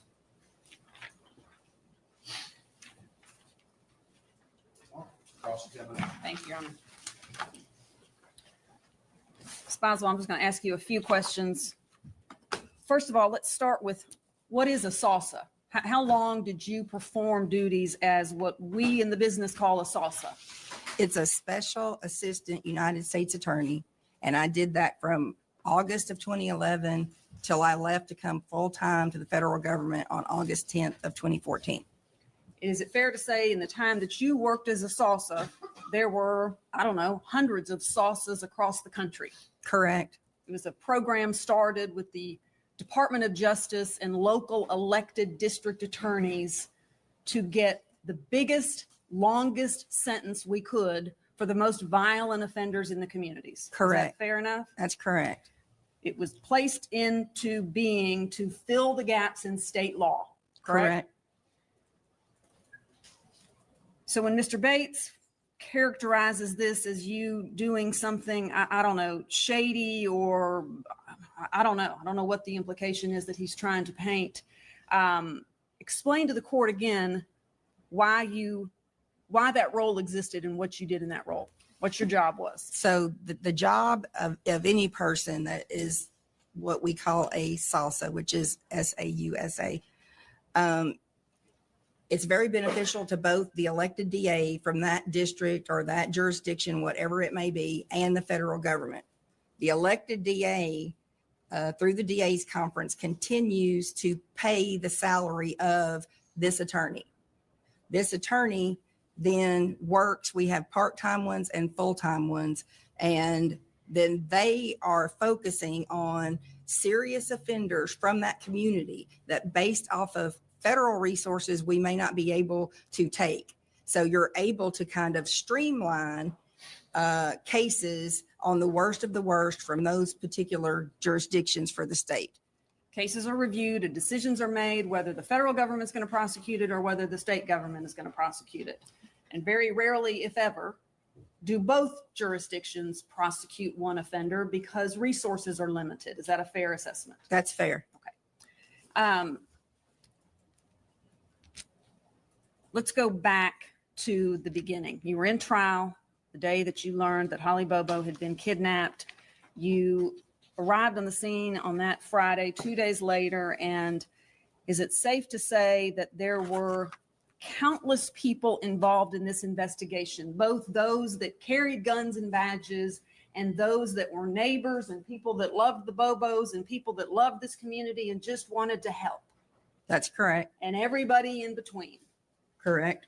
and there was a command center set up, correct? Correct. There were federal agencies involved, Federal Bureau of Investigation, Tennessee Bureau of Investigation was involved, every local state sheriff, police department, they were all on the ground, Correct. looking, working.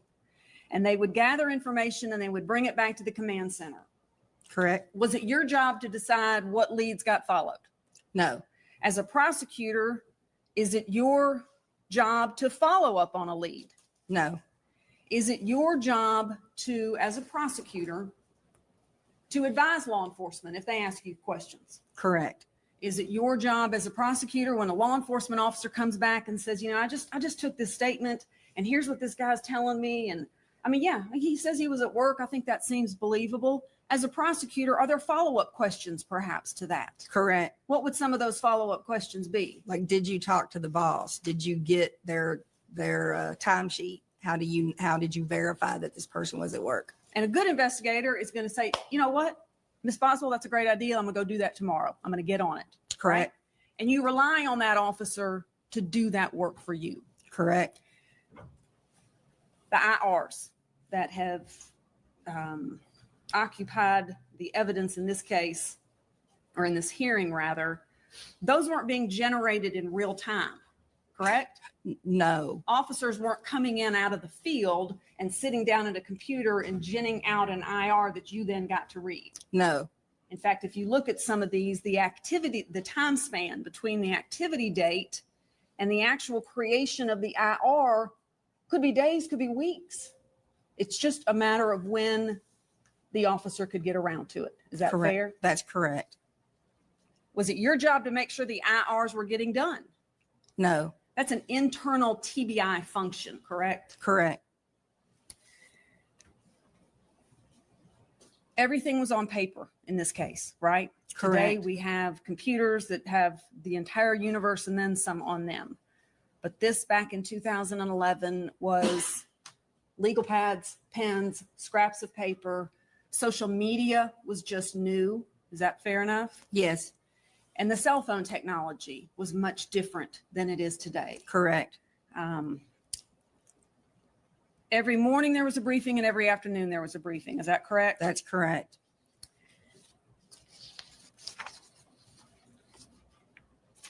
How closely did you work with Johnny Walker? I mean, I wouldn't say that I worked closely with him, but I do, you know, I remember several things that he had done as far as in the command center. Like what? One thing was that he just sat still in the same chair for 5 to 6 hours staring at this map that he put on the wall with some little pins of pieces of evidence while everybody was going out doing interviews. And he would stare at it and say, if I just know the water level, I will be able to predict where everything first started before wherever it landed. And everybody's like, okay, you just go ahead and do that. So he carried a badge and a gun at the time? That's correct. Were the other officers that carried badges and guns working on this case, whether they were assigned? And let me ask this question. Were there people working this case, people trying to help the Bobo family and this community find Holly? Were there people doing that was their job? And there were people doing it that were law enforcement that were just doing it on their free time, on their Yes. off-duty time? All of that. Marshall Walker had a badge and a gun, Yes. but instead of being out looking, I mean, we hadn't found Holly Bobo's body. We hadn't found a gun. We hadn't found hardly anything in the early days, correct? Correct. But he was sitting at headquarters. That's correct. And Did you, go ahead, I'm sorry. you had asked me what I had seen. The other thing was Easter. Holly got taken on April 13th. That was a Wednesday. I believe, without looking at a calendar, that Easter would not have been that Sunday, but the next Sunday should make that maybe the 24th. On that Friday, due to these briefings that we were doing in the morning and the afternoon, we would lay out what we were going to do the next morning. So everybody would say, which team is going to take this? Which team is going to take this? They would ask me, you know, can we search here? Do we need to get a document for this? Any issues that were coming up, I would research that at night and report back in the morning. So on that Friday, we were discussing what everybody was going to do on that Saturday morning. And all the federal people were saying, well, this is Easter weekend. And we're like, yeah, we know that. We'll be back here in the morning to do the briefing of whatever we're going to do over the weekend. So they basically, including Johnny Walker, said, yeah, we want to be with our families, and this is Easter weekend. So a tip had come in from a wife on a turkey hunter. I want to say the last name was Ham, but a tip had come in. I don't recall the exact content, but he had gone turkey hunting and was wearing camouflage and acted weird when he came home. Johnny Walker believed, he said 1,000,000% this was our suspect, and he was going to work this till the end to prove that this turkey hunter was the one that was responsible for the crimes against Holly Bobo. I watched him on that Friday afternoon. The way it would work when you were working somebody as an agent, you would take that and try to get printouts of everything you could on that person, different kinds of law enforcement databases. So he had a stack of paper on his turkey hunter, and I watched him on that Friday afternoon, after he indicated he would not work on the weekend, take his stack on this turkey, get up on a chair and put it on the top shelf behind some other items, which I have never encountered in law enforcement. So I went up and I said, excuse me, Mr. Marshall, but if that's your secret information on this turkey hunter, that you are 1,000,000% sure committed this crime, if we want to work on that this weekend, we're going to take that stack down that you just hid while you're trying to get credit for solving this case, but you don't want to come here and work. Is it fair to say that perhaps his mission wasn't aligned with everyone else that was contributing their time and effort and energy? That's correct. At some point, is it fair to say you grew frustrated with him? That's correct. I think that was my last conversation with him. Did you also at a time become frustrated with Terry Dicus and the Tennessee Bureau of Investigation? Yes. Do you remember about when that was? It will be after we worked through 2012 and in the beginning of 2013, when everybody else had excluded and we had cleared Terry Britt, and we just could not get Terry Dicus to get past that. Let me ask a little bit more about that. As we sit here today, we have a linear timeline of this case. We know the last time Karen Bobo saw Holly. We know when her body was found. We know when a jury walked into this courtroom and said, we find the defendant, Zach Adams, guilty as charged. We have a history of this case. At the time and the days and the weeks that you were working on this early on, things were more circular. Is that fair enough? Yes. Chaotic, Yes. perhaps, is a word. Tips were coming in about a myriad of people, correct? Correct. People whose names you knew, Yes. like Terry Britt. Yes. How long have you been a prosecutor? 33 years. State and federal. You teach at the National Advocacy Center, correct? I taught at the state a lot, and I do teach federal classes, but I've not taught at the NAC. But teach federal classes. I And do. you've taught state classes on prosecution. Yes, ma'am. Trial advocacy. Yes, ma'am. How many murder trials do you think you've handled? Not just tried, handled, touched.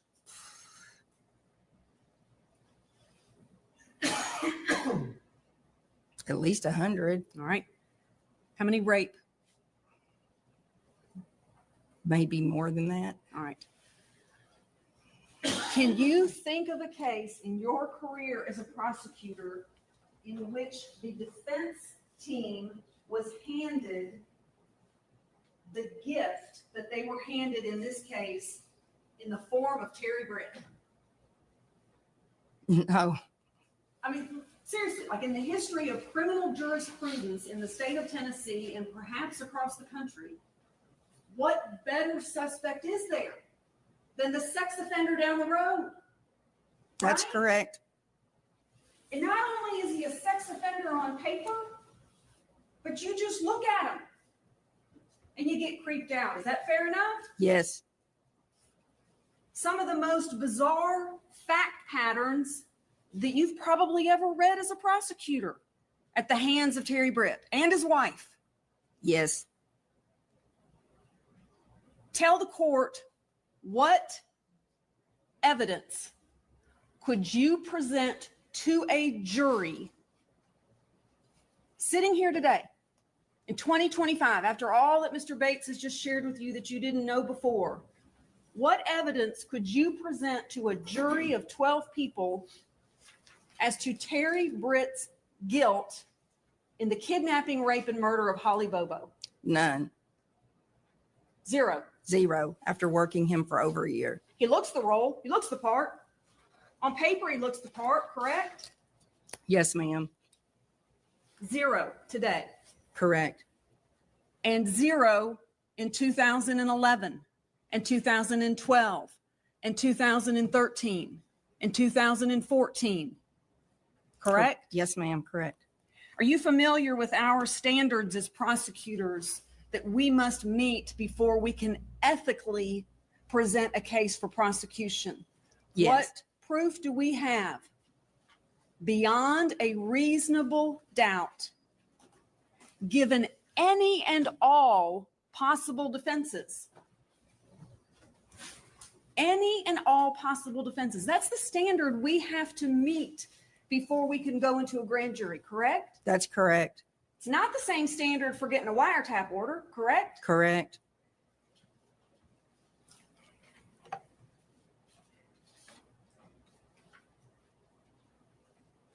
Did Terry Dicus ever come to you about Warren Rainey? No. Did you talk with Terry Dicus daily? Yes. He had your phone number. You had his phone number. You were in the same room much of the time. Yes. Did he ever mention Warren Rainey to you? No. Did he ever mention Matt Ross to you? No. Warren Rainey is the Tennessee Highway Patrol officer who on his own, I think in the day or day after Holly's disappearance, parked himself at Zach Adams' house, correct? Correct. Looking around. Correct.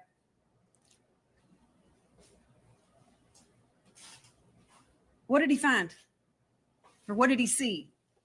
After he went up to talk to Zach, he was at the grandfather's residence, and he went to sit across the road after he had been there, and Zach took off in a straight sprint back to his house. Warren Rainey went back the next day then to try to get consent to search the property.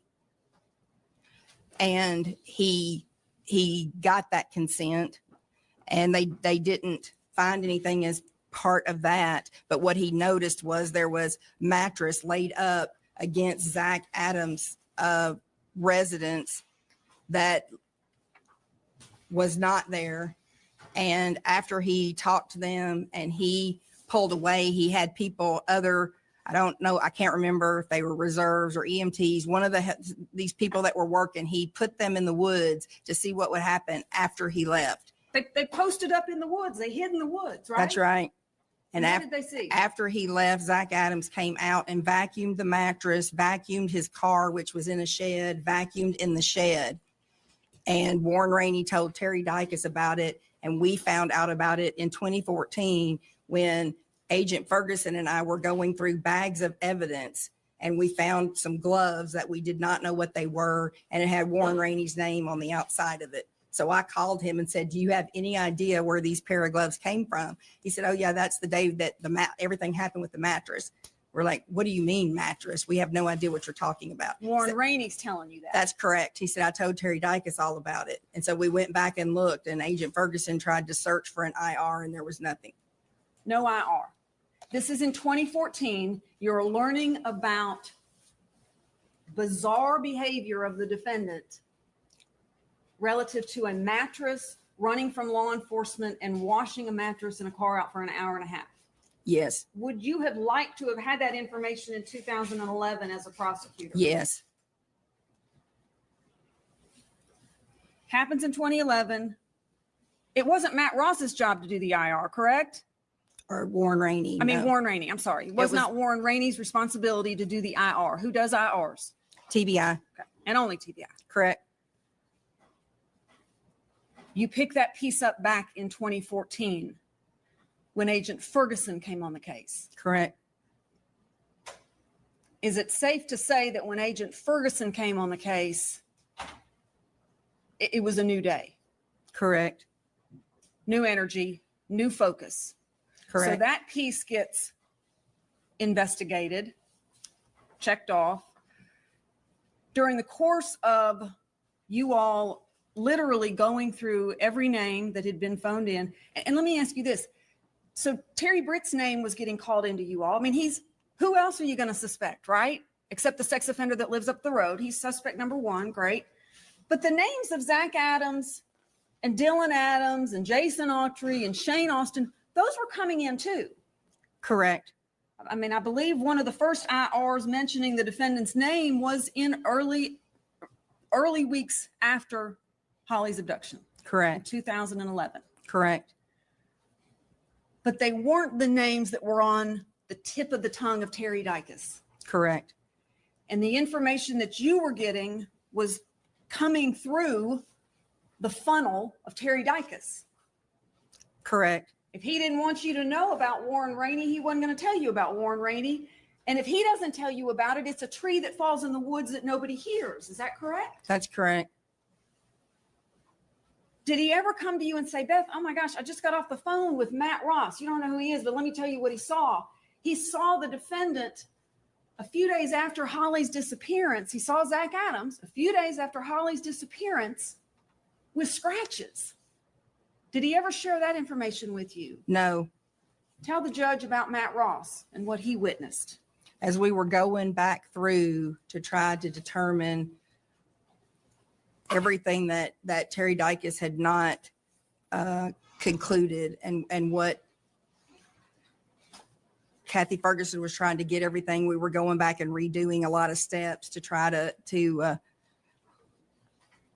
close things. We found out that Zach Adams had been arrested prior in Henderson County and had run from the police, and an FBI agent had gone out to talk to Zach Adams and had seen scratches on his arm that came down in lines as if they were fingernail scratches straight down the arm. And that FBI agent actually took pictures of those, and he said he reported this to Terry Dicus. It was never in the file. We did not know about the scratches. We did not see the pictures. The boss at FBI, Eric McCraw, followed up, talked to Matt Ross, and Matt Ross said, I think I still have those pictures. So he gave us those. They then followed up and checked with Henderson County to check with the officers that arrested him there and to check his booking, which noted no injuries. And Henderson County said that he did have some scratches, but it was not those scratches. And when did Agent Ross see the scratches? He saw them, I want to say within 10 days or less. I know it was close in time to April 13th. Close in time to April 13th. You have these. May I approach? Get passing up the veil. Oh, I'm sorry. Yes, sir. Thank you.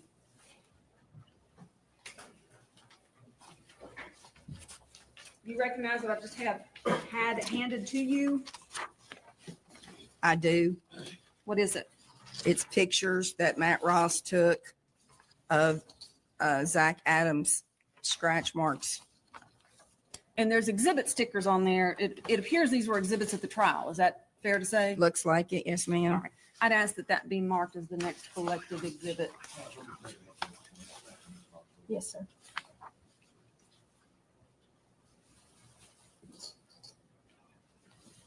Okay.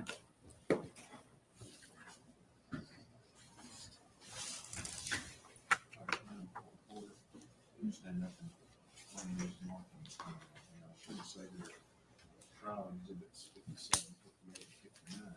They don't keep exhibits with them.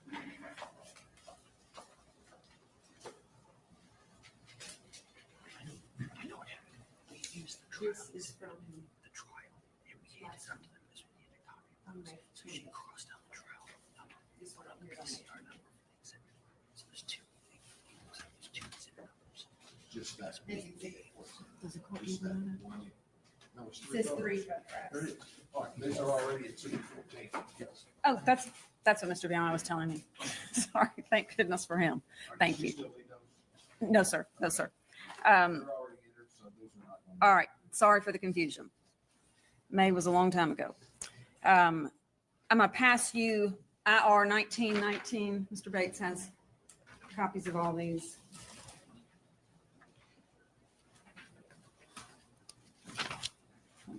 Yeah, just the entry of this IR rates. Um, All right, we'll let her identify it first, that's fine.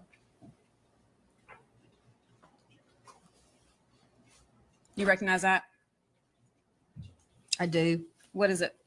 This is the IR that Agent Ferguson did concerning the scratches.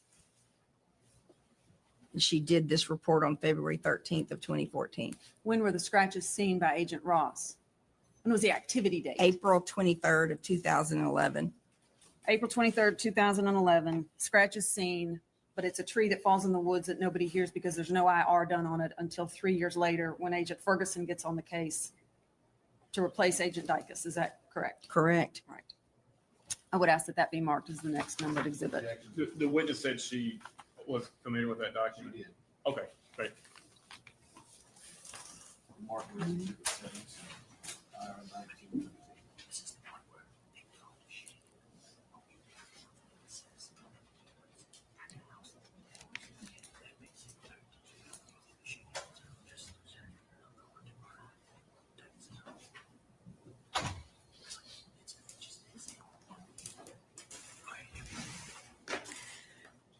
So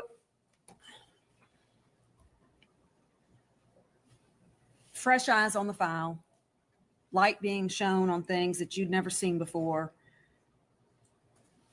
Is it fair to say that you basically had to start over? Y'all had to re-interview, or TBI had to re-interview people that had been interviewed because you just kind of lost faith in what the focus of Agent Dykus. Is that fair to say? Yes, ma'am.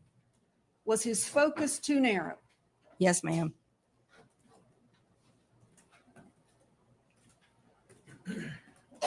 Had he ever talked to the defendant, Shane Austin, or Dylan Adams, or Jason Autry, or sent agents out to talk to them that you know of? Yes. For what purpose? To take statements or to talk to them. And did he come back after each of those and say, they're all clear, they got alibis, I've talked to their alibis, and we're all good here? He said they have alibis.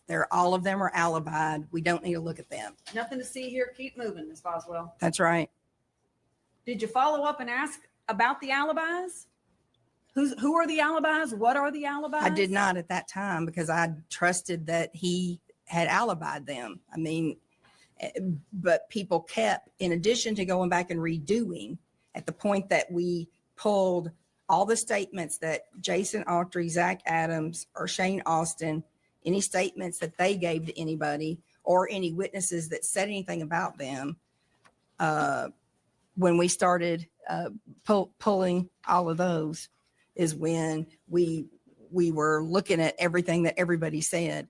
And sometime between like February 13th and July of 13, when Terry Dykus left the TBI, we still had officers coming to us. We've talked to this person. We've talked to that person. You got to get back on these guys. You got to get back on these guys. And so at that point, I went to Terry Dykus and I said, how? I need you to tell me how you alibied these guys. He said, well, Zach and Shane said they were together and Jason Autry was at work. It was the classic Three Stooges, right? That's right. They're I said, pointing you have fingers to at be, each other. you have to be kidding me. You alibied two suspects because they said they were with each other. And I said, did you follow up on whether or not Autry was at work? And that had not been done. All right. But it started to get done in 2014. Correct. Terry Britt was still on everybody's radar too, right? Correct. Is it fair to say that at that point, everybody's on your radar? That's right. The collective universe that was working this case. That's correct. Everybody was a suspect. We had sheets of paper, the big ones about the size of that board, all over the TBI conference room with names of everybody that we had to go back and re-interview because we couldn't trust what had happened. I'm gonna hand you. Let me make sure I'm good. Are these all the kids? Okay, this is just, I got you. I got you. There's that. And I have one for the court as well. IR 292, yeah. All right, Rick's been handing you documents for identification. Exhibit 78.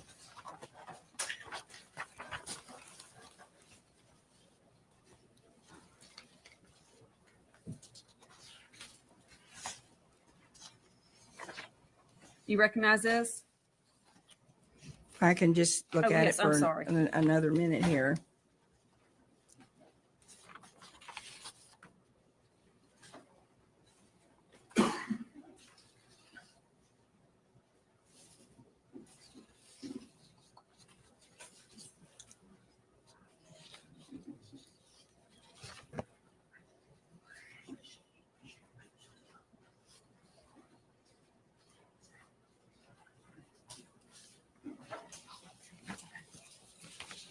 Yes, this is from an interview with Shane Austin.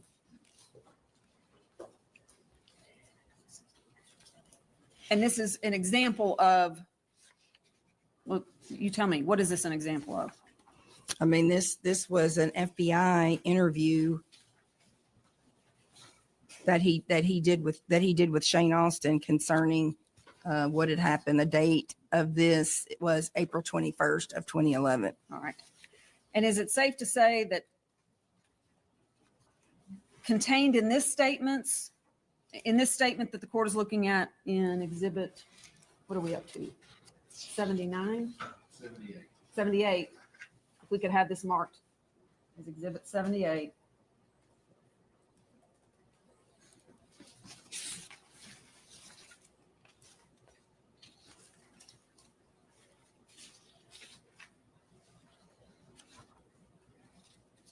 Objections to its entry, Mr. No, Mayor. Your Honor. All right, we'll move it into evidence. Exhibit 78.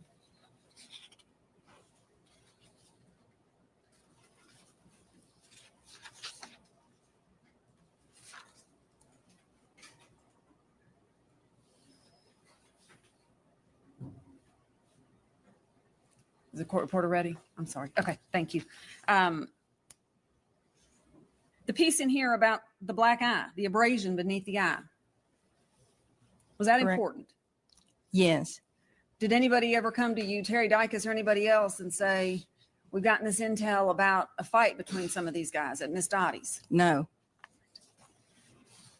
So this is an example of, and there's many other examples of this kind of information, bits and pieces of it trickling in that has to be run to the ground and the credibility of and the veracity of it confirmed.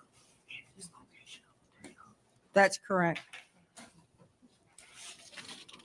Who people are with, what they're doing with those people. Let's go talk to those people and confirm or deny it, right? That's correct. We got to eliminate suspects and we got to find our suspects, right? Correct. Did he also share with law enforcement what he did on April 13th, 2011 and Thursday, April 14th, 2011? That's correct. He noted he did not work on either of those days, woke up at home, straightened up the house, and may have gone fishing. Correct. Is that a rock solid alibi for a prosecutor? No, So now Agent Ferguson is on board. Well, let me ask you this. Did you ever you did express frustration about Johnny Walker, but you also expressed frustration about Mr. Viveros with the FBI. Is that correct, with his superiors? I just didn't interact with him. Like, again, he was just kind of there.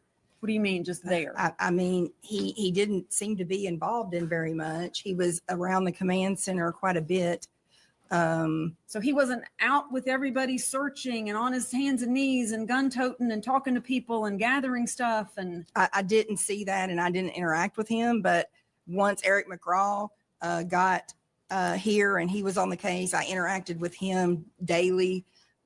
Steve Champagne and Chris Miller were on the case. I interacted with them. I believe Bill Noski was the first one that was there when I got to the command center. So, FBI was heavily involved from the beginning. They had some victim witness people that stayed in the home with the Bobos, so that if we had to have interactions, it wasn't just law enforcement pulling up all the time to upset them. But I just didn't, he wasn't your go-to. he was not, and he didn't call, he didn't ask anything. The only call I got from him was after he retired on New Year's Day of 2013 when I was deer hunting. And he called to tell me that he wanted to be sure and tell me that Terry Britt did this crime. Okay. That was in 2013. That's correct. Okay. But about the same time that you and Agent Ferguson and others are starting to realize that lots of trees had fallen in the woods and Terry Dykes didn't hear it, is it safe to say that Eric McGraw was also having those same concerns about Art Viveros? That's the correct. Work he had done. That's correct. I went to Eric just in general when we realized these list of people, we needed to go back and make sure everybody could be excluded. In addition to that, I told him as soon as Terry Dykes told me he had alibied Zach and Shane because they said they were together, and Autry because he was at work. Eric was having the same issues with Art of things not being followed up on, things not being done. And that's when I said, you need to get all of your FBI 302s pulled that mention these guys, any statement these guys gave, anybody that gave a statement against them. And Kathy Ferguson and I believe Joe Walker started doing the same. And then after that point, and I said, then we need to distribute it to everybody and get in a room. And then when we started going through what we had, we're like, these are the guys.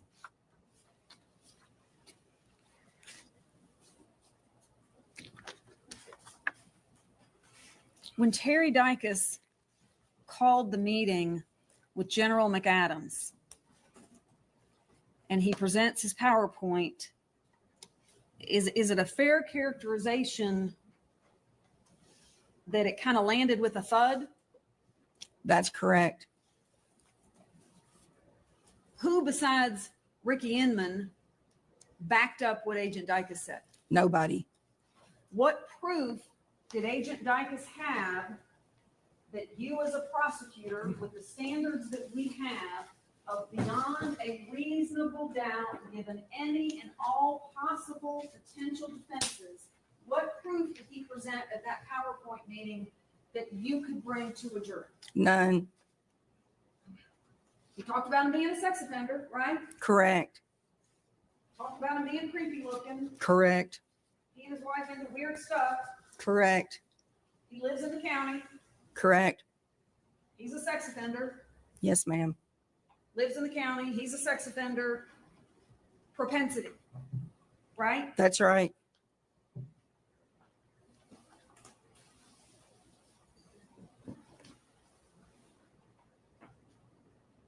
As a prosecutor, is it your job to get guilty verdicts? No. What's your job? The job is to get the evidence that is supported by probable cause and admissible evidence that's sufficient to uphold beyond a reasonable doubt and to present that before the jury for their determination of if you have proven the case. If an officer comes to you and says, I mean, come on, can't we just charge Terry Britt? Like if he ain't good for this, there's gotta be something else he has done in our community that we haven't caught him at, or somebody's afraid to come forward, and he's a bad guy. Come on, Beth, just give me permission to get him into grand jury and get him charged on something. Absolutely. Is that your job as a prosecutor? Absolutely not. Is it as much your job as a prosecutor as it says on the walls of the Tennessee Bureau of Investigation to make sure the innocent shall not suffer? That's correct. And there's no qualifying that word innocence, is there? No. in your job as a prosecutor, in their job as Tennessee Bureau of Investigation agents, as any law enforcement officer in this state. There's no asterisk by that word innocent that, oh, but if you're a creepy looking sex offender that happens to live up the road, sorry, we're gonna charge you. No, If the easy thing for General McAdams would have been to indict Terry Brett, right? correct. I mean, it would have been so easy. He'd have been the hero, right? Correct. He was under pressure, correct? Yes. Pressure that any elected DA is, right? Yes.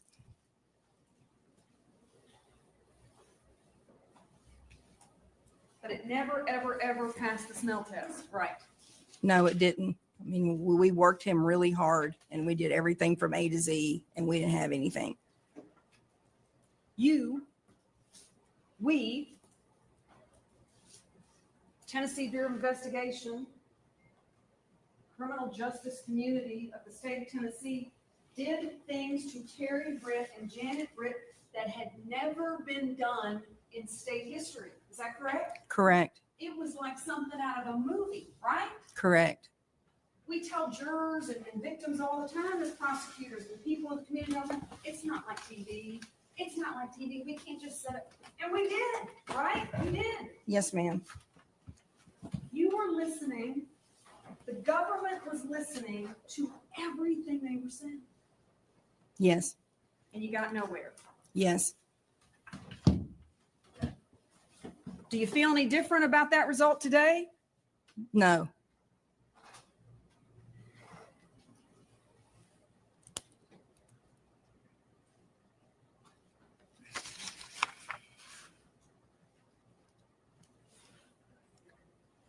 How long after the PowerPoint meeting was Terry Dykes? Well, let me ask. Terry Dykes was removed from this case, correct, as a case agent That's correct. by Jack Van Hooser, That's correct.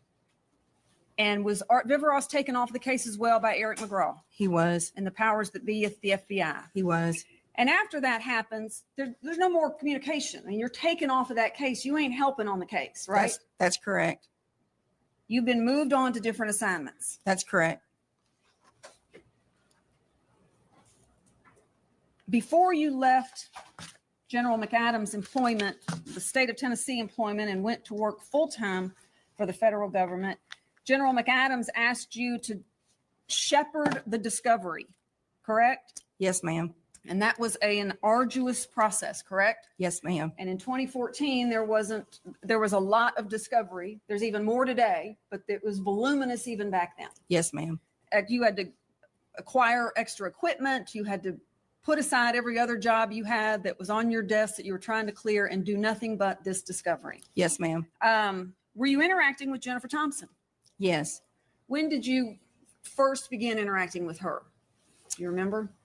I mean, she came on the case pretty quickly after we indicted Zach Adams. And I started dealing with her then when we had segregated Zach Adams due to threats to Dylan Adams. And she was continually reaching out to me, trying to get access to her client. Jennifer Thompson was reaching out to you saying, I can't get access to my client. Can you help me? That's right. She's like, this is a big case. I need that. I need this. I need that. I have to be able to get to him. He was in the Chester County Jail. So I was the one going back and forth and trying to call them. And she would just keep on, repeatedly. And she had more access to any client than I've ever seen in my 33 years. She had unfettered access, didn't she? If Zach Adams wanted to call Jennifer Thompson, they took him to a phone. It didn't matter when it was. He was allowed to call. Go ahead. Sorry. If she called him, they would go get him and he was allowed to talk to her.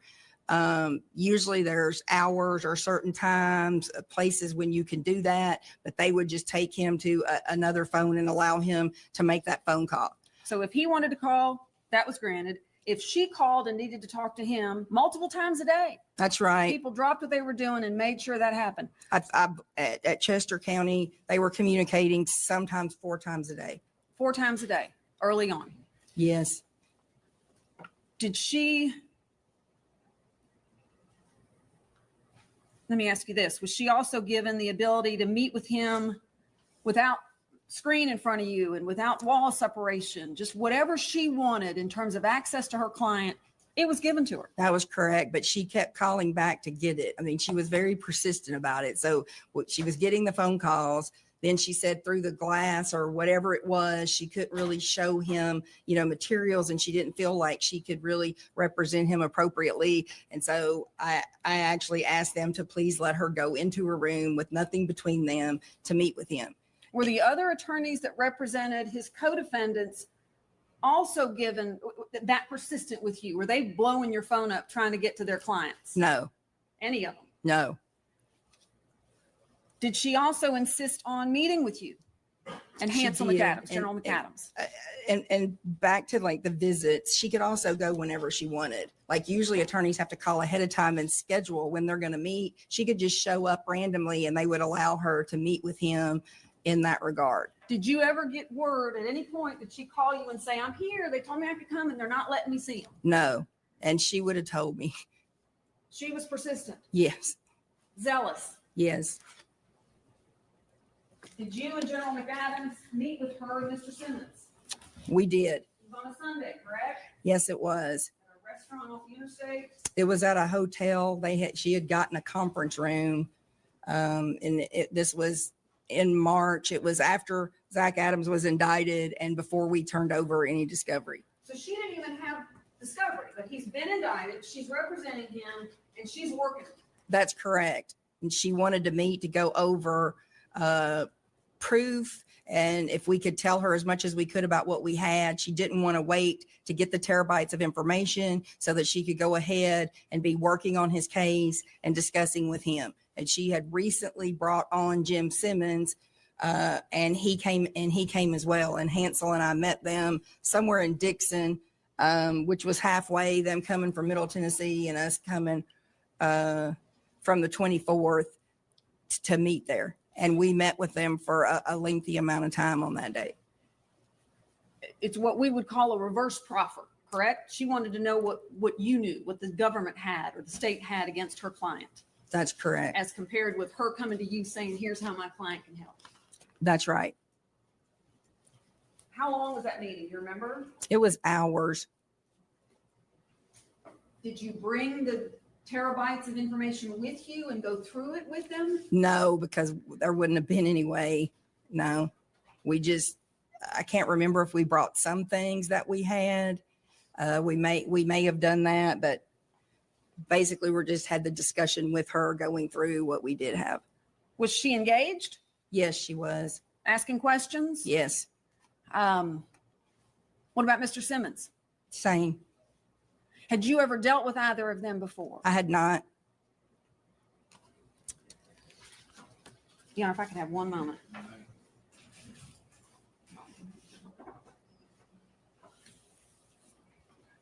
I'll pass the witness, Your Honor.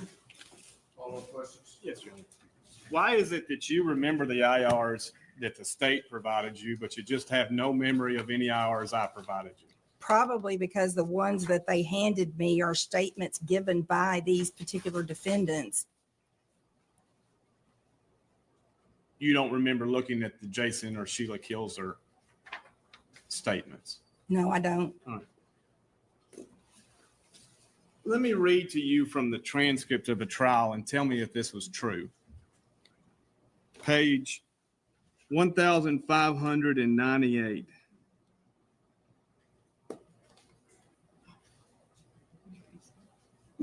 Line 6.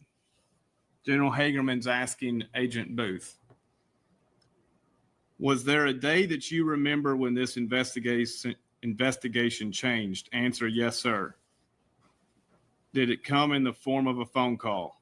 Answer, sitting at my desk in Jackson, Friday afternoon, the 25th of January, phone rang. You want to say what year? 2014, the phone call.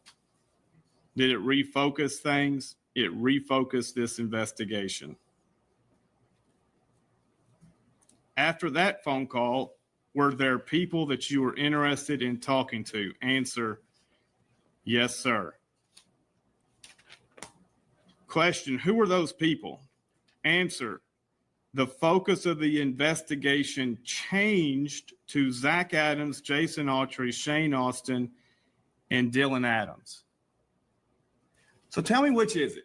Was that version to the jury the truth, or is your testimony the truth? I think they both can be true, Mr. Bates. I mean, I'm doing different roles than what Agent Booth is doing. So as we're going through this, yes, was it important when we got that information? It was, because we didn't have that information from other sources, but there were things coming in prior to that statement. His words were changed, and you said during my direct, nothing changed. I think what we got from that was affirmance of what we were doing. What changed was we were able to then not go forward on these things on the sheets that we were doing. And we were able basically to get laser focused on these guys. Answer: the focus of the investigation changed to Zach Adams, Shane Austin, and Dylan Adams. Okay, I just said it got laser focused. That's a change in the focus.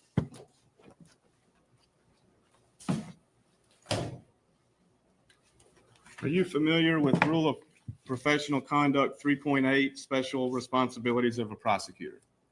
I don't know what that rule says, but I know what my duties are. The prosecution in a criminal case A shall refrain from prosecuting a charge that the prosecutor knows is not supported by probable cause. Correct? That's your standard. Correct. All right. Now, Hansel McAdams, you agree, honest man? Yes. Do you remember reading his letter to the court? I've carefully reviewed the information concerning the kidnapping and murder of Holly Bobo. I concur that there is probable cause to believe that Terry Britt and Janet Britt committed these crimes, and that other investigative techniques would be unsuccessful or too dangerous to implement at this time. Yes. That's correct. All right, we can pass the witness this to authenticate. I will mark it for an information, exhibit 79.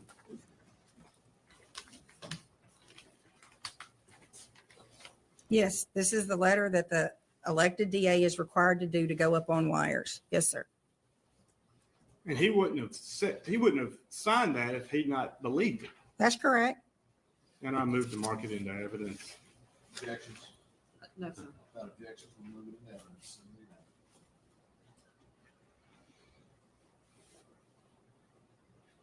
So based on General McAdams, short of the wiretap, there was nothing the state could identify that would either be successful or would be too dangerous. Right? I'm sorry. Can you say that again? Based on General McAdams' letter, the point of the investigation on Mr. Britt was anything other than the wiretap was going to be unsuccessful or was too dangerous to try to get. Yeah, and it's stated in the wiretap documents what the exhaustion is, what all we had done up to that point. And January 17th, within days of the wiretap, Mr. Britt has been told this, you might be bugged. Right? Yes. And the wiretap was put in after the search warrant, so he knew the government had been in his home. Correct. And he despised law enforcement. Correct? Correct. And you still place no significance on him understanding that he might be bugged? No, sir. I do not. I told you all the things that we did to investigate him, and nothing turned up anything. Except for when Mr. Britt told Marshall Walker, sounds like you got it figured out. Draw it up.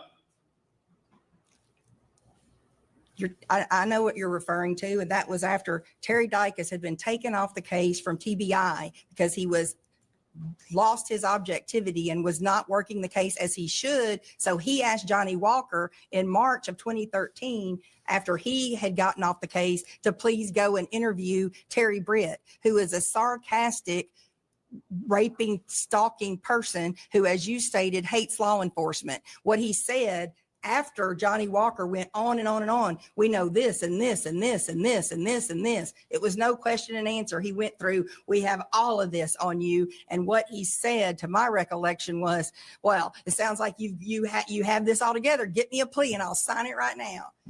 I referred to that statement as the my cousin Vinny statement, because it was exactly like when the boy said, I shot the clerk. And then in court, the agent said he shot the clerk, because they tried to say that was a confession when it was nothing but Terry Britt being very sarcastic back, just like what he said at the time of the backwards lineup. If he's really sarcastic then, and he knew he was being wiretapped, how do you know he wasn't being sarcastic on the wiretaps? I mean, I don't know what he did know. I don't know that he knew he was being wiretapped. Somebody told him that he could be, which is another reason why we went to the extreme of doing something that had never been done in the state of Tennessee before, because no defendants and the crowd that he runs with would ever think that that was a possibility for the oral communication. You were specifically asked. Well, let's come back to it. On an IR that you do remember about Shane Austin, it was put in the IR that he had surveillance cameras. You remember that? I do. What's the significance there? I don't know that there was one. What was significant to me about that statement was he said he was by himself. And then later, after he got together with Zach Adams by July of 2011, everybody's stories matched. And now they'd gone here and here and here, and they were together all morning. And have you gone through Mr. Austin's cell records to determine he was in fact in Parsons that morning? I said I'm not as familiar with the phone records. No, sir. You would agree that's a pretty important part of recreating April 13th. It could be. If the technology was pinpointing somebody, then that would mean a lot more. I mean, what was more important to me was the evidence that was thrown out when it is on Yellow Springs Road, where he lives, very close to his house, and part of it in the corner of the grandmother's yard on Yellow Springs Road.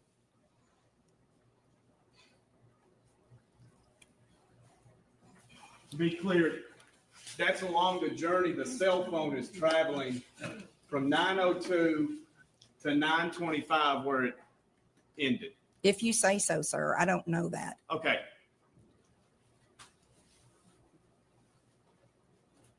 You just don't know. I do not know about your phone records. Well, did you understand Terry Britt said that he had surveillance cameras on his property? I don't remember that. Okay.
I didn't know you didn't call me back. I was just checking on you. Yeah, I'm on the way south. Why? Well, we gotta go do the post report. Gonna do what? We gotta go do the post report. Do you recognize those voices? I think it's Terry Britt and the sister. I thought y'all been there a while ago. No. That takes about 2.5 hours. Oh, okay. All right. I didn't know, you didn't call my cell phone back, and I didn't know, and I called the house, and you get action, I said, yeah, I can't. We'll go again. No, I had to go in the house and fill my place there. I put a no lock on the store shed, and I put a no lock on the store shed out back, and I took a piece of, 4-inch, OSB, and went out there and screwed it over, and screwed it to my shop trailer, so nobody can't go in there, and, Your cameras working, or they take that? no, they're there. Pause. They didn't, This pause on minute 120. Mr. Britt admits he had cameras on his property, correct? Yes, sir. Admit y'all, the government, didn't get them, correct? Correct. And to this day, those cameras have never been found, correct? Not to my knowledge. I wouldn't know that. You would agree somewhat important. Cameras on his house. I mean, I would have liked to have known, I guess, but I don't know if it's important or not till I would know what it was. We can mark that the next numbered exhibit. That being exhibit A. Part of discovery, I'm sure. Yeah. It was, John. We'll move it into evidence as exhibit A.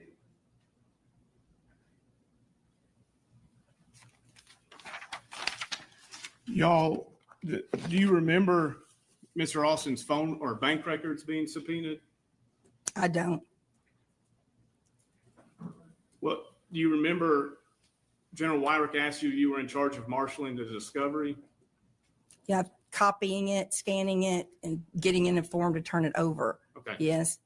Do you remember the questions about whether Mr. Austin was where he said he was that day?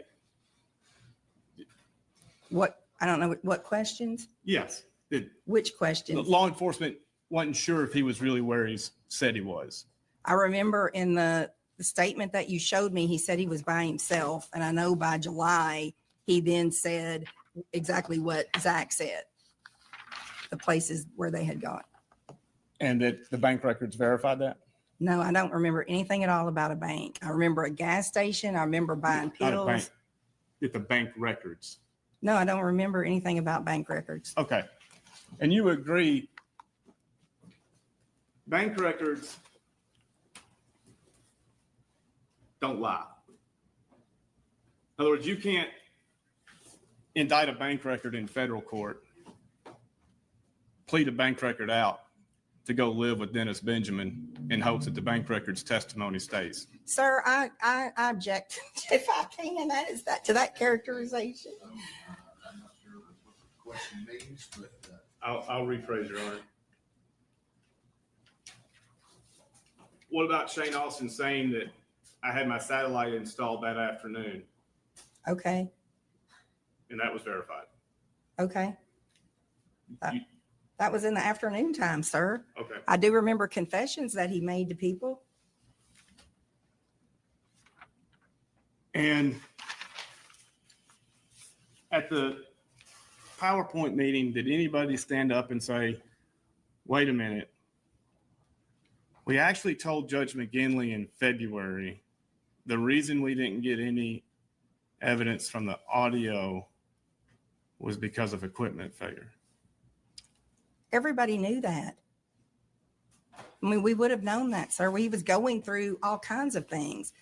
And General Wyrick asked you, was there any, why don't we just charge Mr. Britt on something? Remember that? Her questions to you? Yes. That's exactly what took place regarding Tequila Jones. The case that was already pinned, that had already been there was indicted. Yes, sir. But it had been dismissed in General Sessions Court That's correct. 3 years before. That's correct. And you said it was a challenging set of facts to convict on. I believe so. Yes, sir. And within 5 months, Mr. Britt had already pled to it. That's correct. And is it your testimony still that you had no part in any communications with the prosecuting DA? I told you that I did talk to him. About plea deals? Did you talk about plea deals? I said he may have called me to tell me what he was going to do. There was no interaction really between us. I And- called him about the case to have him look at it, and then he may have told me what he was going to do with it, but I don't recall. Was that before or after John Walker's communication with Mr. Britt? I believe at the time that Agent Walker would have talked to Britt, he had been transported, and so I believe that he had pled guilty.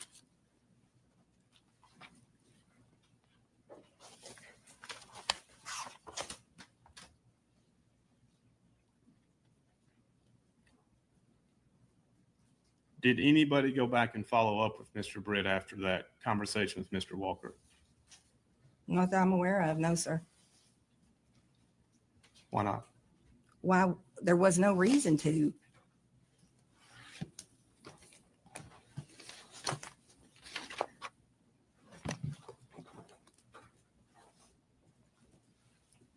Final question. If the recordings of Dennis Benjamin were on the discovery that you marshaled together, why didn't you listen to them? Sir, I was no longer going to be working there. This was terabytes of information in a system that was mostly paper. All day long, I was standing at a copier. Agent Ferguson, we were getting bags and bags of evidence. She had to open them up, photograph them, photograph the outside of the bags. I wasn't looking at anything. I was just turning everything over and getting it in some kind of form to go. Promise. You accused Agent Dykus and Viveros of having tunnel vision. You were advised that Dennis Benjamin was working for the family in the fall of 2020, 2014. You were advised. You knew it had been almost a year. And you never once asked for his file, his recordings, who he talked to, any of that. I told you I did not know about his recordings. But you were on notice of them, of his work. I knew that Jack Van Hooser had talked to him and that he was an investigator that was working for the Bobos. Yes, sir. Those are my questions. Ms. Lowry, Nothing, Your Honor. Ms. Boswell, thank you for your time.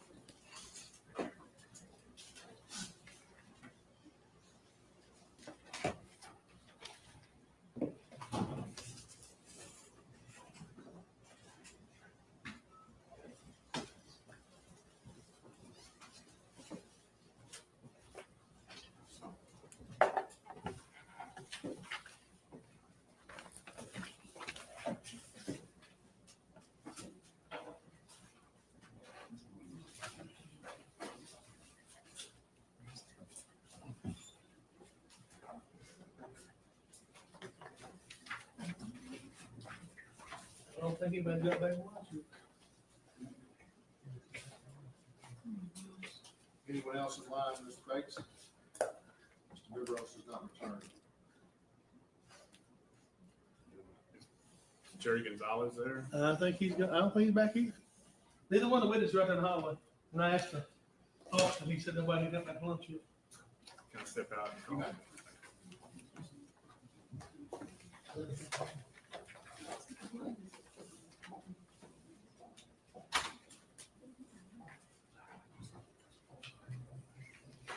Are we still on there? No, I just want to let everybody know. We're off the record, but so you know, the camera and microphone is still on.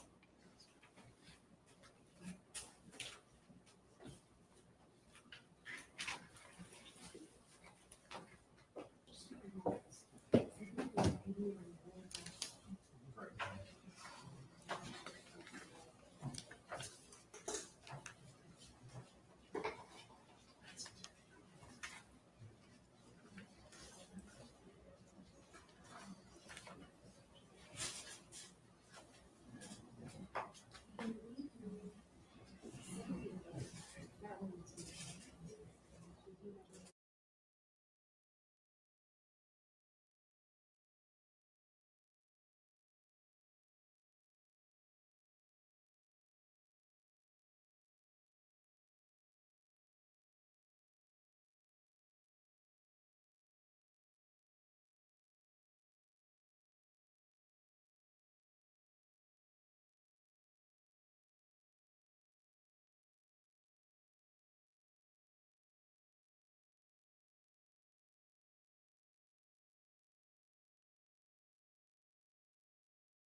choose to be deposed?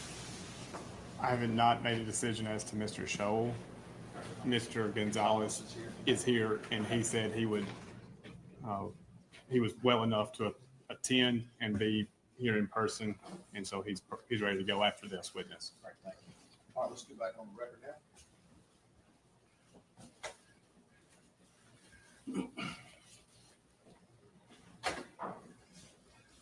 Agent Barrows, if you'll stand on this one, please. Okay. Raise your Over there? hand. Yeah, just, you can stay right there. Okay. Just raise your hands. All righty. Do you swear or affirm the testimony you give will be the truth, the whole truth, and nothing but the truth, so help you God? I do. Please have a seat. sir. Sorry about that. Chair, up to the mic. All right.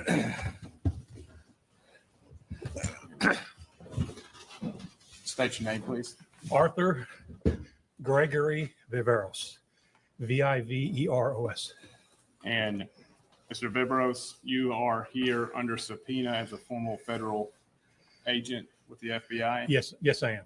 And are you familiar with your restrictions regarding The TUI letter. Yes. Yes, I am. and just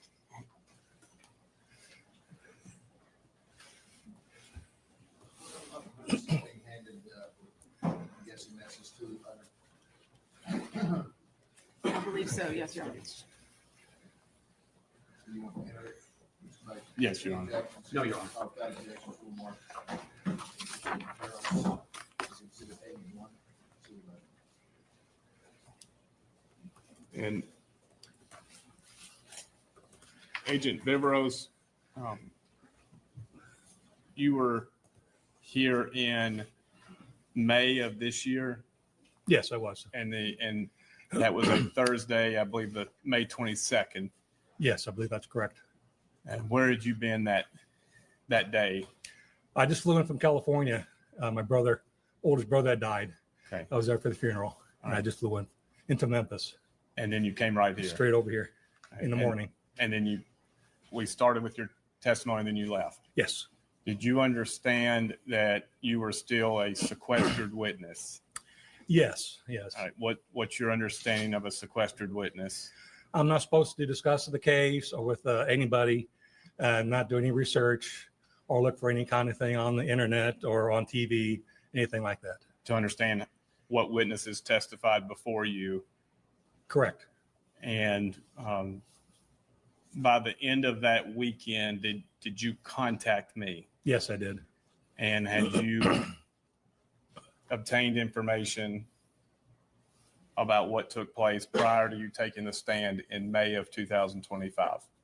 Yes. All right. What did, don't tell the substance of what you listened to, but how did you listen to it? I was just walking to the living room. The TV was on. It was on the local Jackson, Tennessee News, Channel 7. And they were talking about the trial, and Joe Don't say anything about what you Yeah. learned. was on the TV. Now, you contacted me, Yes. and did you tell me, hey, I watched the news? Yes. And did I tell you to not tell me what you found out? Yes. And is anything you found out in any way information that you didn't know before, or No. it's It was very brief, and nothing. okay? I didn't know. Right. Since that time, have you done any further? Have you tried to go online and find out what's happened in May in the trial testimony or anything of that nature? No. You I don't haven't? know who was here. I know, like I said, Joe was here, and that was it. I don't. Okay. Your Honor, I'm ready to move on unless the court has more questions. Just one question. Agent Barrows, is there anything that you heard on that news report that would in any way affect the testimony that you're about? No, sir. I'm satisfied with that. State okay with this? Yes, sir. Now, Mr. Bates, you can move forward. In April of 2011, Agent Vivros, how long had you been in law enforcement? 27 years with the FBI as a special agent. And what were your duties and responsibilities? Investigating violations of federal crimes, from drug trafficking to white collar crime to espionage to kidnappings. things like that. Do you remember what day in relation to the abduction was April 13th, 2011? Do you remember what day you came in on this Holly Bobo case? That very day, I think it was a Wednesday. And Terry Buckley with the Jackson PD was a task force officer agent with us. And he called me up and said, "Hey, Art, you've got Decatur County." I said, "Yeah." He said, "They got a kidnapping going on over there. You might want to give them a call and see if, you know, you want to help them out, whatever." See, but anyways, I got the information. I called up the station, the PD, and they told me where it was and everything, the address, and I just came straight over. And I ended up in front of the Bobo house. Of course, there's cars, people everywhere. And I just started trying to talk to people who knew about the case, what was going on. And somebody referred me to, they said, "Well, there's a Drew, that's the boyfriend, Drew." And the first person I spoke to was Drew, the boyfriend. And I talked to him there in front of his car, or a car. Then I talked to another, I can't even remember the names, another law enforcement, that said, "I think one of the TBI guys is talking to Clint, the brother, and he's down there in his car." And that was Brent. That was Brent Booth. And I went over there and knocked on the window. Brent said, "Can I help you?" And I explained to him who I was. And he says, "Can I sit on the interview? I need some help with it." And I identified myself. I said, "Sure." So I hopped in the back seat, and we interviewed Clint Bobo for the next hour and a half, I guess it was. When did you stop working on this case? When I retired. I thought it was at I think in the March of 2012. And anyways, I retired, and that's when I stopped.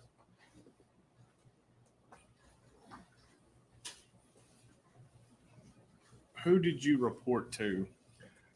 Well, at the time, initially it was Clayton Goldsmith was the acting supervisor. And then Eric McCraw came in as a new supervisor. And he was my supervisor from then on. And that was with the FBI, yes. And Out of the Jackson office. did you work with the TBI? Yes. In local law enforcement? Yes, primarily Terry Dykes, the case agent for TBI. And others, Brent Booth and I, we did a lot of interviews together, Brent Booth and I. Did you interact much with the state prosecutors? Somewhat. And towards the end there, I tried to get Helen. I can't remember her last name. Red hair, short red hair at the time. And I tried to explain to her, I think we got a very good circumstantial evidence case. And she said, "Well, I understand, but we only have one shot at it. If we indict him, if we can't get a prosecution, he's done." She said, "I'm hoping that we can develop it further." So I said, "Okay, I understand." But of course, it never happened. As far as Terry Britt being our main suspect. And was that before or after the wiretapping? That was after. Okay. Yeah. You cannot reveal any secrets under the 2E regulations. So I'm not asking for secrets. Did you participate in the creation of the wiretap application? Yes. This was done when? I have to say approximately, I can't remember exact dates, but once we developed Terry Britt as our suspect, then we decided that, well, we need to go up on a wiretap and do other electronic means to try to get what we can. And I understand that the state of Tennessee has never done wiretaps. Of course, the FBI does them all the time. And so we had some experts contact Terry Dykes, and he drew up a very nice application for a wiretap. And I did some communications, requesting it, and the Bureau, to do that. And they came in from Quantico, and we set up the equipment, helped them set up the equipment, the state. And then we started listening. And in relation to the search warrant of Mr. Britt's home, what was the timing of this? Say that again now? Was there a search warrant on Mr. Yes. Britt's home? Yes. Okay. We had set up some other electronic means of capturing information beforehand, if I remember correctly. And then but we also had realized that we wanted to go further, and we decided that if we do the search warrant on his place and to arrest him for, I think it was a gun charge, outstanding gun charge on Terry Britt, we could use that as a means to go in there and set up the electronic devices. Okay. And then we use that with him being gone, and then doing the search warrant and searching his the facility, his grounds and so forth, to do what we needed to do. Do you remember the day of the search warrant? Were you present at Mr. Britt's Yes, home? absolutely was. Do you remember talking with Miss Janet Britt?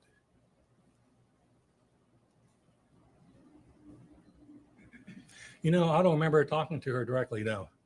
I remember her asking questions, but I was leaving that with the responsibility of the TBI, because it was their search warrants, and our evidence people were there helping to gather the information and document it, as I say, bag and tag it. And then we gave it to the state. Okay. So our federal, what they call evidence response team, ERT, was there to vacuum the cars and search, but everybody was helping out, the state and local and the feds, FBI, Marshal Service.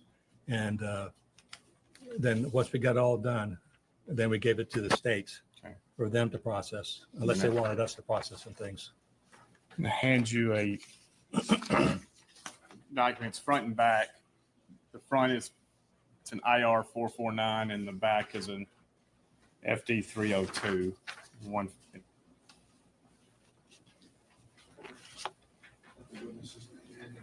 Documents for identification. Exhibit 82. And on the FD 302 on the back, Oh, okay, can you review this document? okay.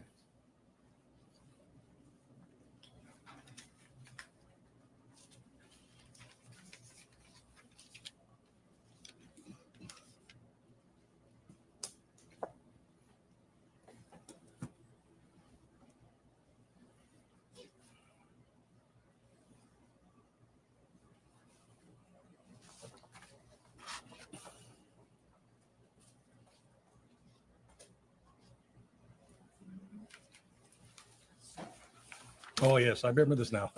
Okay. Yeah, it's been a long time. I understand that. My Yeah. question is this 302 what you created? Yes, it is. Your Honor, I move to mark this into evidence. Okay. All right, we do have, well, this is just in reference to. Correct. This is the TDIR 449 that references the report created by. Correct. Okay, sure. We'll mark it, move it into evidence, exhibit 82. And what was the conversation with Miss Britt? She was concerned about the vehicle we were taking, and explained to her what's going to happen to it. And as it indicated there, she said, she asked if it's going to be vacuumed, and I said, yes, for all kinds of fibers and hair or whatever in the carpet or any place else in the vehicle. And she said, oh, there's going to be all kinds of women's hair in there.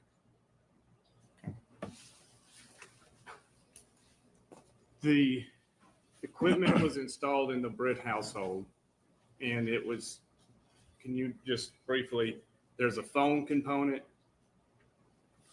Well, there's what they call a Title III, so-called wiretap. Everybody knows about.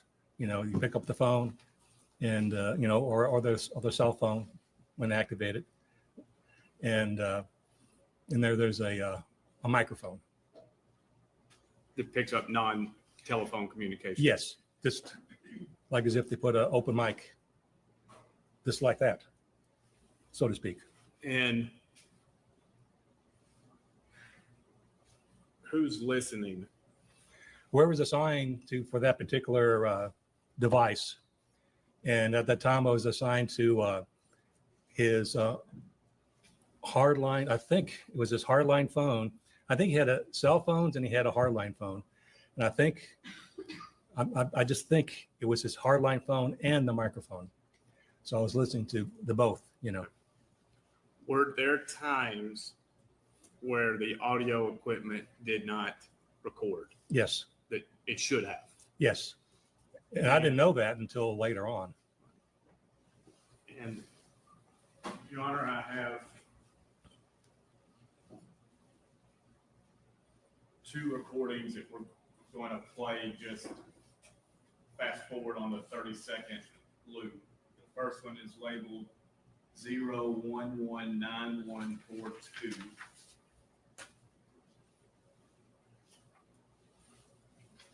These are recordings from the wiretap of Mr. Britt's home. Yes, Your Honor. And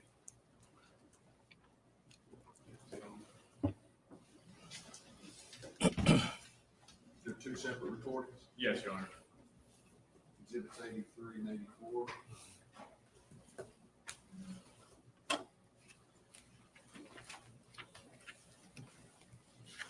Objection to their being in. No, Your We'll move into that.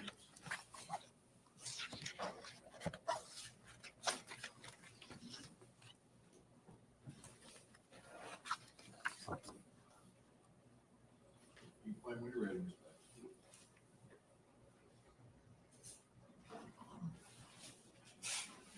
They're being played, they're silent, Your Honor. I'm somewhat proving them. There's nothing on it. You just fast forward 30 seconds.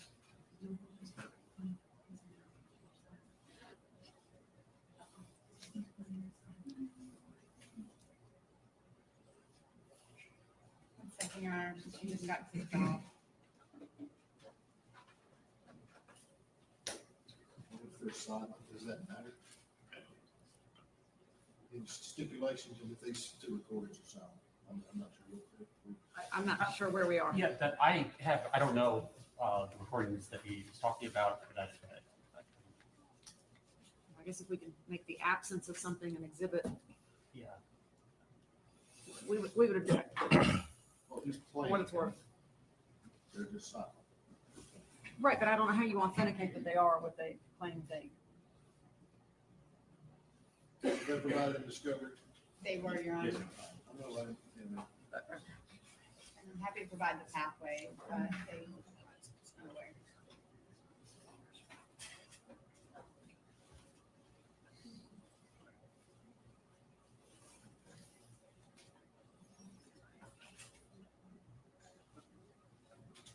what are the length of these recordings?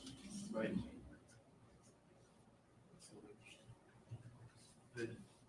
Well, this one's 10 minutes. I don't plan to play it for 10 minutes. If we just fast forward through.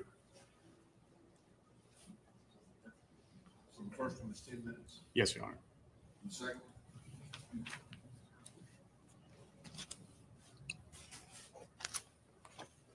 Go to the 1955. I believe 15 minutes. Also silent. Yes, Your Honor.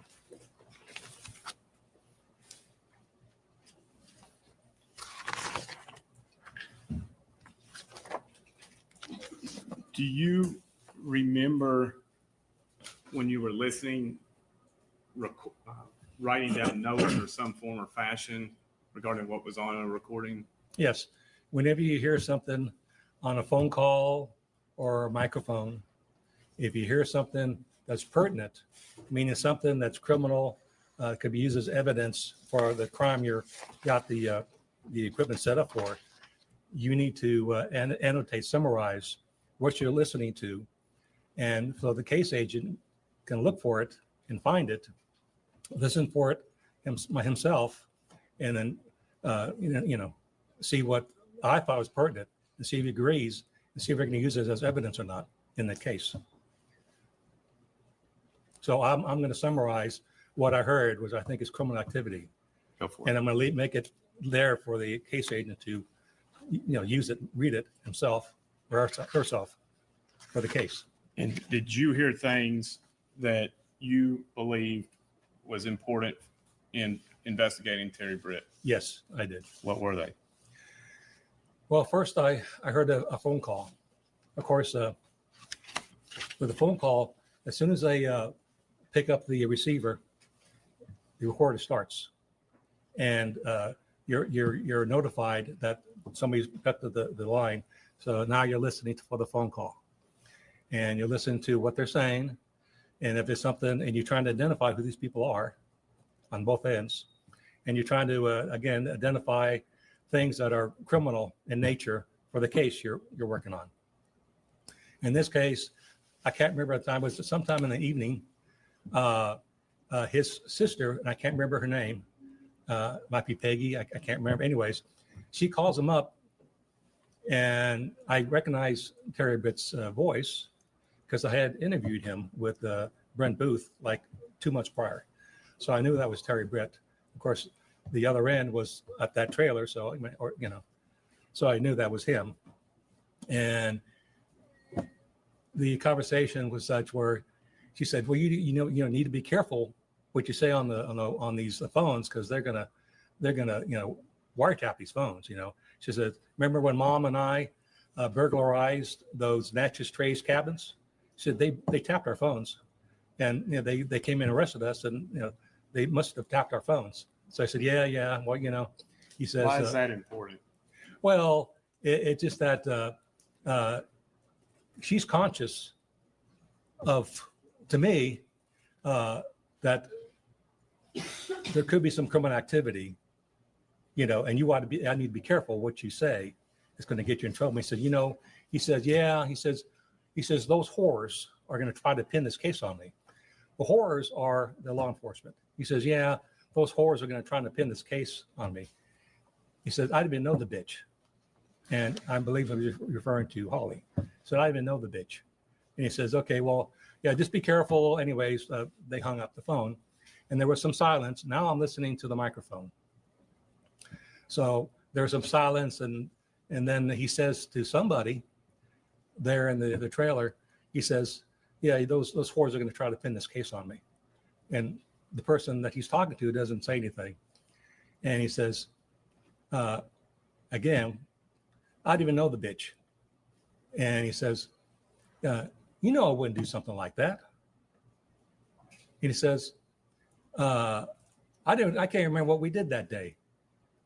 And then somebody speaks up, and I can tell that it's Jan Britt. Of course, again, I remember speaking to Jan Britt. That day we spoke to Brent Booth. She showed up from work, and she insisted she came to the trailer when Brett and I were talking to Terry. Terry Britt insisted he contact his wife Janet to leave work at the newspaper and drive up to the trailer so she can show us a receipt from Goodall's where they bought a bathtub enclosure that morning of the kidnapping. And Terry said, well, she keeps it in the safe. She needs to come over here and get it from the safe and show you guys what we were doing that morning. So I said, okay, how long does it take? Because he's going to be here right away. And sure enough, she showed up like that. And she came in, went straight to the other end of the trailer, and she brought this receipt. And she said, here's the receipt. We were there buying a bathtub enclosure. He said, yes. And he said, see, that's where we were at, mid-morning. Were you? And anyways, going back to the microphone, when he says that I didn't remember what we did that day, then she spoke up again. Like I said, she said, about 10:30, we went over to Goodall's in Camden. And he goes, yeah. That old man sold us that bathtub enclosure. He said it was a $300 bathtub enclosure. He's going to sell it to us for $150. And we put it in the back of the truck, and then we went down to Decatur. He said he went down to Decaturville, went to do it yourself, and then we came back home. But what struck me about that conversation was him saying, I wouldn't do something like that. That struck me as, why is he having to tell her, I wouldn't do something like that? Because in theory, that day of the kidnapping, they're supposed to be in bed together. That night before, they told me, Terry Britt said that he and Janet were delivering Lisa handbills that the newspaper had about sales and so forth to different businesses. And they did that throughout Decaturville until like 2:00 in the morning or something like that. And they went back to their trailer. Okay. Well, in theory, you get done with your job that night, you go to bed. And then in the morning, since Janet had that job working on the newspaper, she would get up in the morning, let's say 7:00. She looks over and there should be Terry. So, and then she would leave and she'd be at work, but Terry Britt on the microphone says, I wouldn't do something like that. The whole idea is, well, of course you didn't do something like that, because in theory, when she gets up on that very day of the kidnapping, he should be in bed with her. When she gets up at 7 and she leaves for work, he's supposed to be in bed, which tells me she knew that he was gone that morning. Were you a part of creating a summary? Yes. And this,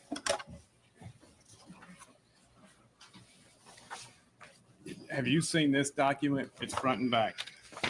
Oh. Well, this is all apparently afterwards. I did like a little handwritten summary on the side. Okay. Where was this pertinent for Terry Dykes to look at. And then he let me know later on, said, hey, Art, I listened for that pertinent conversation you talked about on the microphone. And unfortunately, it didn't record it.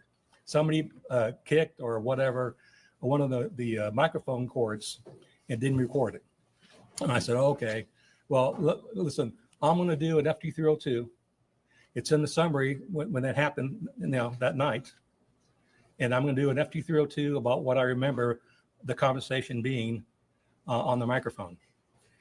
And because I explained to him, you realize that he said to his wife, Janet, I wouldn't do something like that, which tells me he's trying to convince her that I wouldn't do something, I wouldn't do something like that. Maybe kidnap and rape or hurt somebody, kill somebody. Because, she would say in any other case, you would say, of course not. You wake up every morning and there's your spouse. You don't, my wife doesn't tell me when something bad happens in Jackson, Tennessee, thinking that I had something to do with it. I don't have to tell her, I wouldn't do something like that. Well, yeah, I don't expect you to have that kind of lifestyle. And I expect, every morning I wake up, you're right there. So you couldn't have done it. So why are you telling me I couldn't do it? I wouldn't do something like that. To be clear, you did not create this. Well, no, I don't. It's been so long. There should be some, handwritten summary on the side of where that said it was pertinent. Yeah, if we could just mark this for identification. And then, of course, there should be an FD302 that I gave to the TBI summarizing what I heard on the microphone. But I remember just like yesterday. It wasn't very long, but what I heard on it made me think that Terry is still trying to convince Janet, when you got up this morning, that morning, the day of the kidnapping, I wasn't there. But I wouldn't do something like that.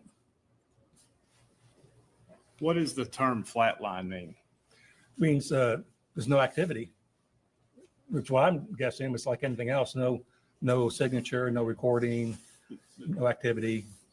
The recordings that we played where it's nothing. No, right. And was that a problem throughout Terry Britt's the audio wiretap? Apparently, I didn't realize it, but I didn't, I think they went in, they came and they taped everything.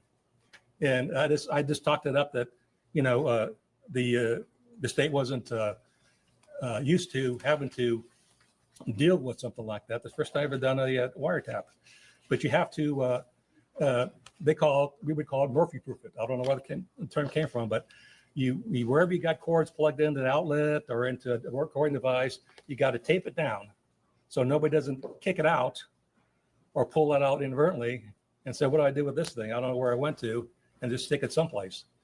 It's got to work every time. So, All right, let me ask this.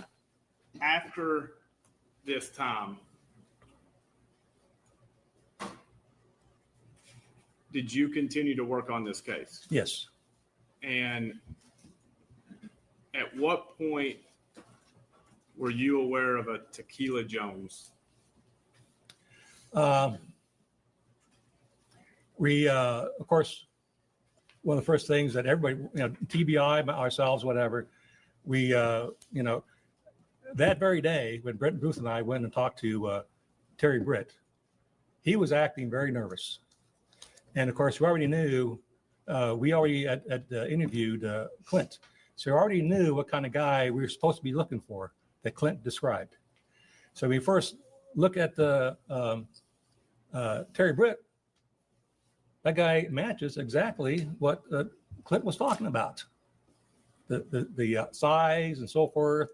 His hair was kind of longish a little bit, but still the hair color, the size, the build, and he had a husky, like a smoker's voice. He had what they call white wife beaters on, this sleeveless, whatever, and he was smoking, and he was very nervous.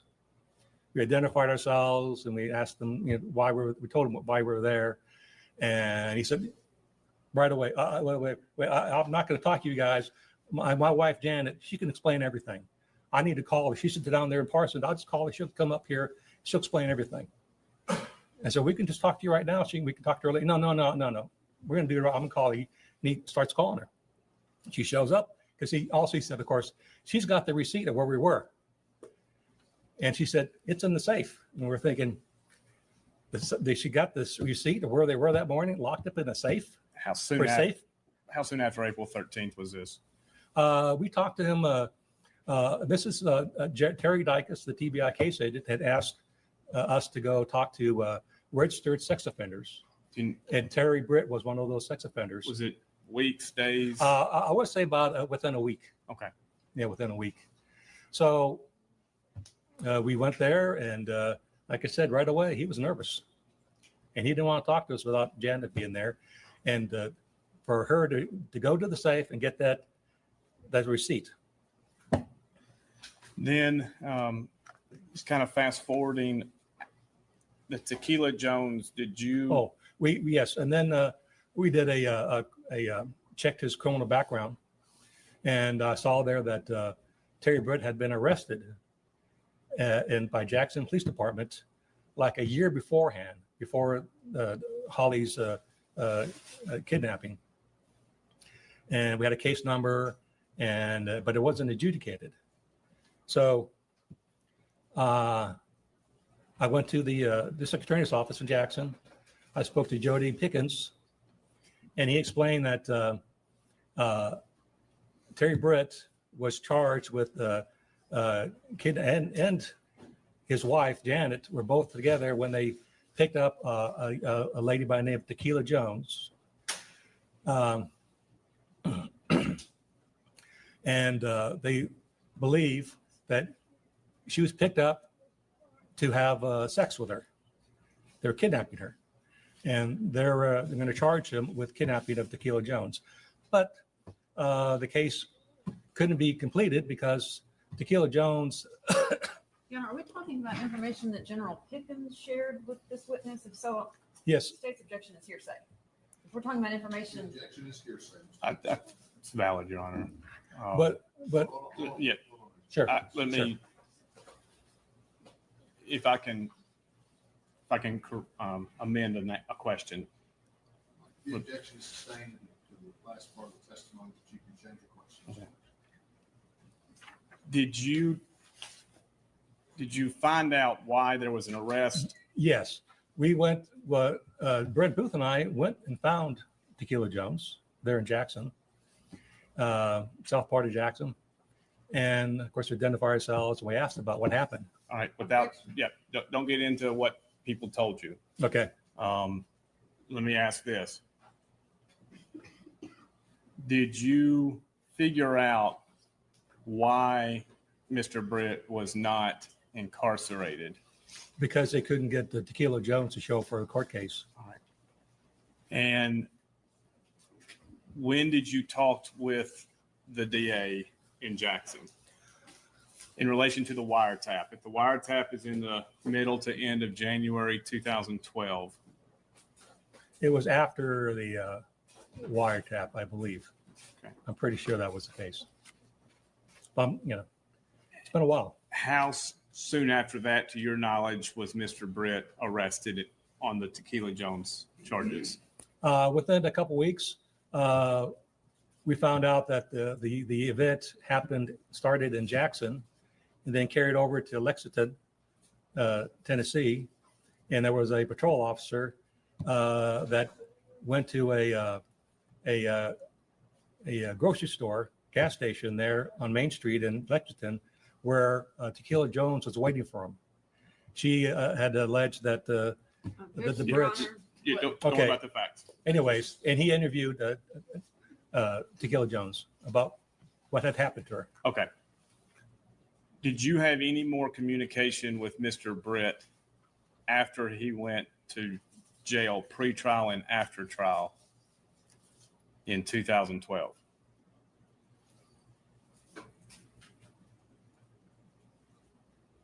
No, his wife, yes. Okay.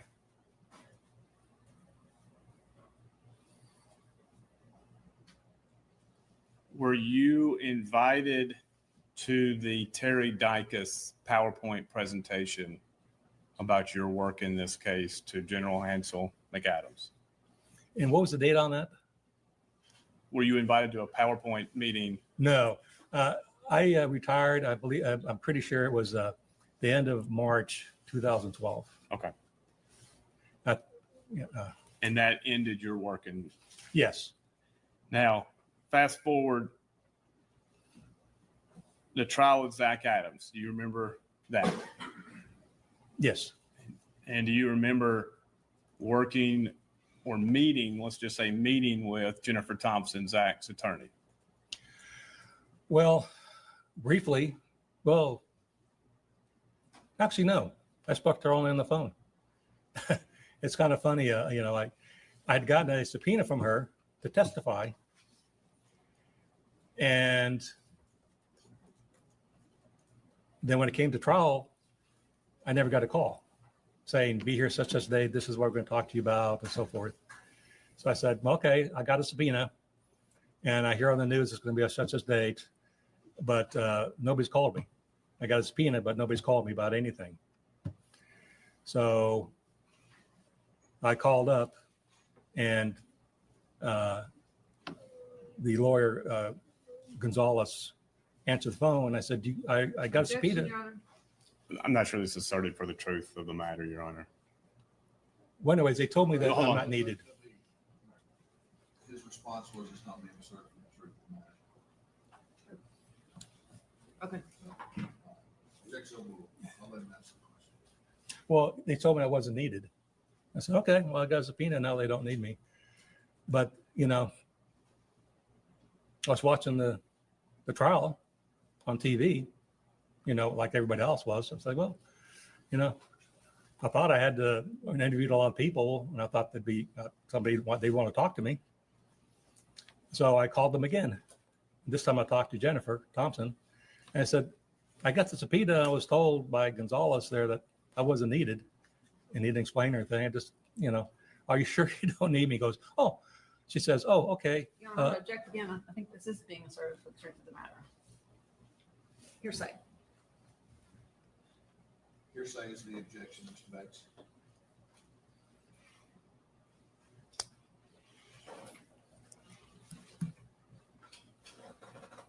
stipulate that. What, Objections sustained. in relation to what missed that conversation, did you ever show back up to the Yes. courthouse? Yes. How many days after? I think it was the following day. Okay. And then you were put on the stand. Yes. Did you Then just, I do want to hear what the answer to that question was. That's not hearsay. If you ultimately, the result of that changed the perspective. Mr. Gonzalez says we don't need you. Apparently, Ms. Thompson says we do. I want to know that.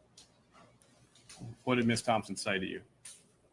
Well, on the phone, she says, "Oh, you know a lot about the case. Why don't you come down here and we're going to have you testify?" I said, "Okay." So I waited out there, and then was just waiting out there. It's like now, and then the defense was the prosecutor, Larry. Is it Larry Hagerman? Larry. Anyways, he saw me, and somebody must have pointed me out because I didn't know who he was. He didn't know me.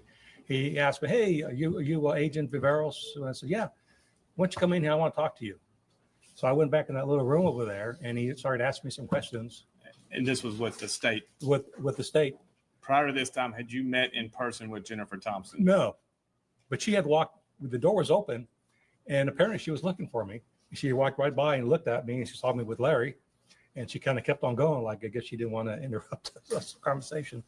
So, but I was like, are we going to talk? Did you talk with her before taking a stand? No. So I just sat down, and I never did talk to her. But then I got called to come in, and then she asked me some questions. Okay. And that was it. That was it. It wasn't on very. Well, I wasn't on very long at all. Did you receive any complaints prior to your retirement in March of 2012 about your work in this case? Complaint Yes. about me working it? Yes. Did anybody come up to you and say, you're not doing a good job, or you're lazy, or anything of that nature? Well, some of the agents were asking, and I know, you got to have a thick skin, and if people have opinions, I'm all for it. Maybe I missed something, or, but, we weren't the lead. We were helping, and some of the agents were saying, why have you guys ever talked to the family, so we talked to Clint. Well, did you guys, and I said, look, you get a point. We never talked to Karen. I've never seen an actual report. And then and Dana Bobo and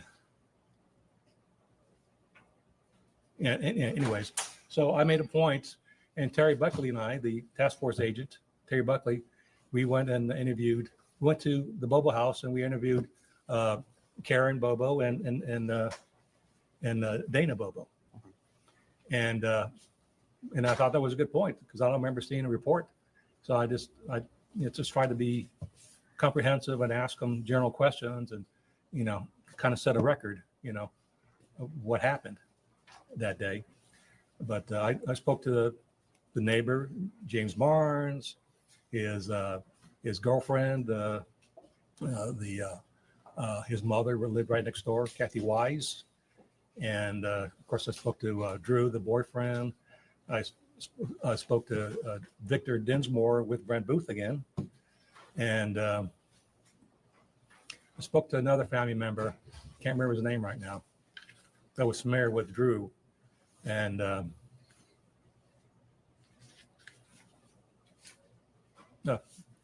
there might be another one or two here.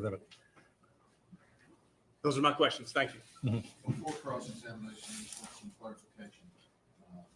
Agent Viveros spoke to, I believe you said Paul Hagerman before trial. Paul Hagen. Okay, yeah. Ms. Thompson before trial. Who called you to the stand? State or the defense? The defense. Jennifer. Any follow-up questions to that? No, Your Honor. Cross-examination, Mr. Boyle. Hey, Judge. Good afternoon, Mr. Yeah. Viveros. I want to start off by discussing your retirement. Mhm. That who was in charge? Who was your direct supervisor when you were still on this case? Eric McCraw. And isn't it true that you were removed from this case? That's not true. Okay, so let's talk about that. Yeah, let's talk about that. Sure. So you, two other agents didn't take over for you, having with Mr. McGraw pulling you off the case and putting two new agents on? Okay, that didn't happen. Okay, well, please tell me what happened. Well, I was not taken off the case. Eric and I locked horns a couple times, mainly about the timeline of Clint and what happened that morning. And I'm thinking, Eric, you just got here. We're arguing about the timeline. Myself and Brent Booth came up with that timeline, working with Clint and using his phone by seeing the phone calls. Right, so I really want to focus on, And like, when you were removed from the case, who made I that was not decision? removed from the case. Okay. You say that I am. This is news to me. How did you depart this case? I retired. You didn't retire in the face of being taken off the case? No. But ultimately, you left the case and two other FBI agents took your place. Well, I don't know what other two. I know Steve Champagne. I remember Eric McCraw saying, "Hey, Art, I'm going to ask Eric McCraw to help you out with this case, and he can handle some of the electronic stuff." You've already testified this on direct, that you appeared during the trial of this case and testified for the defense. Yes. Prior to testifying for the defense, did the defense team reach out to you and ask you questions about your time as an FBI agent? You mean on the stand? No, prior to being on the stand. Prior to trial. They didn't say anything to me. Okay, they didn't send an investigator to talk to you? No. In your to letter, it states that you worked to on the verifying the alibis of the defendants here in this matter, Mr. Zach Adams, Shane Austin at one point, Dylan Adams, and Jason Autry. Say that again now. Did you clear or verify the alibis for Mr. Adams, Dylan Adams, Okay. Shane Austin? I did I did interview Dylan, sit in my bureau car in the driveway of their house. And we were just wrapping up the interview, and here comes Zach driving up, and he gets out of the truck and sees me there talking to Dylan, and he's using profanity, and I said, that's all right. We're done. You're Zach, right? Okay, that's fine, Zach. I just talked to your brother, and we're fine. I'm going to leave. He got out of the car. We were right there in the driveway in front of the house, and that was it. That was my first contact with Zach, and that's my only contact with any one of those, Zach, Dylan, or Jason Autry, or Shane Austin. So you were not responsible in your duties of FBI agent to go and to verify their alibis for the date of Holly Bobo's disappearance? No, Terry Dykes asked me to go talk to Dylan, so I did. That was in December, and so that was it. The other ones, I had never talked to them. I didn't know who they were, actually. They weren't on my radar. They weren't on your radar? No. Okay. And so it's your testimony that like their names had not come up in the course of your investigation? It seems like that somebody might have said that there's these drug guys that might be involved in this stuff. They're always into things, and it seems like, but I didn't. I didn't. Oh, I do remember Karen had said that. Okay, I take that back now. I remember Karen had said that she and Clint had gone to Zach's house and asked him about where he was and if he had Holly in custody, and wanted to go search the house. And he said, I think she said that he said no, that had nothing to do with Holly, and you can't come in my house. But I'm telling you, I don't know anything about Holly. And both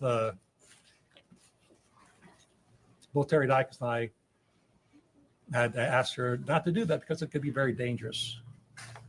Because you might be dealing with the person that did the crime, and that person may not want you to, to be alive. Okay, so you went and you talked to Dylan Adams in Yes, December of 2011, yes, and there was the incident that you just spoke about involving Karen Adams. yes. Uh, That's, I yeah. do, you said that, do I remember them? I also I do remember there was information from Karen. And she had said that somebody had told her about these guys. You need to talk to these drug guys. They're always into something, stealing something, doing things, and I bet you they're involved somehow. But other than that, they weren't on your radar. No, other than that, Judge Bain, approach the witness.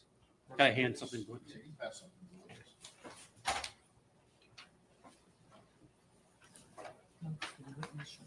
Oh, I have one for Judge.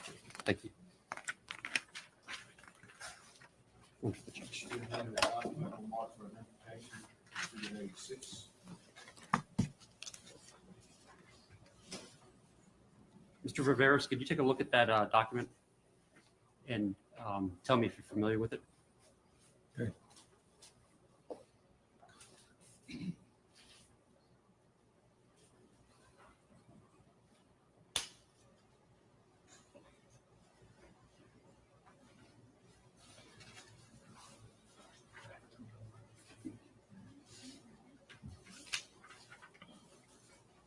So we got an IR on the front of it. It's IR 1926, right? yes, Okay. And attached to that is an FBI document. okay. Now, what type of FBI document is this? This is an FD 302. What does that mean? That's a federal document number, and we do all the interviews with pertinent information. We put on a FD 302. Okay. So when was this interview done on this form? December 8th, 2011. And do you want to take a minute to read over it Yes. to refresh your recollection?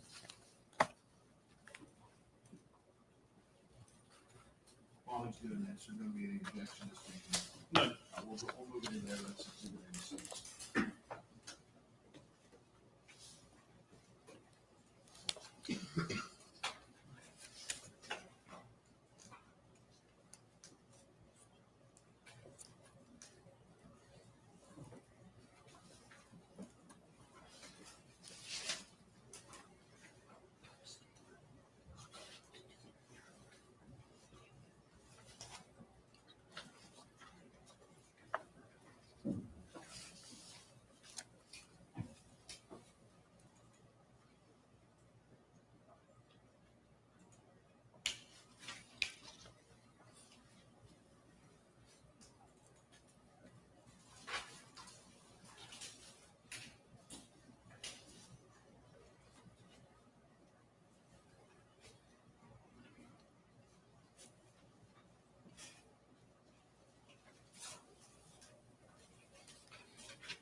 Okay. So in December of 2011, you had the opportunity to interview an individual by name of Carl Statler. Is that right? Now, apparently, I'd forgotten about it. Okay. Can you tell the court about what you gleaned and learned from that interview? Well, that Zach Adams, he believes that Zach Adams was involved in the abduction of Holly Bobo. Did he tell you that Zach Adams had made specific statements about Holly? Yes. Okay. Could you tell the court about that?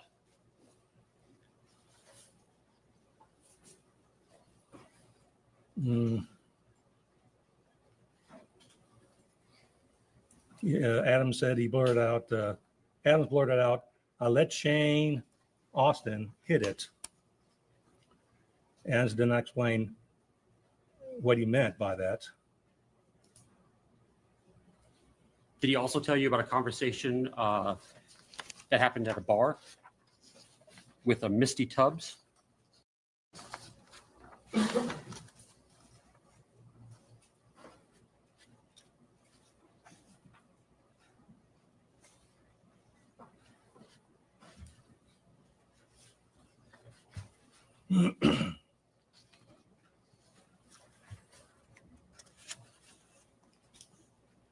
I'm just trying to find it here. Oh, right here. She comes.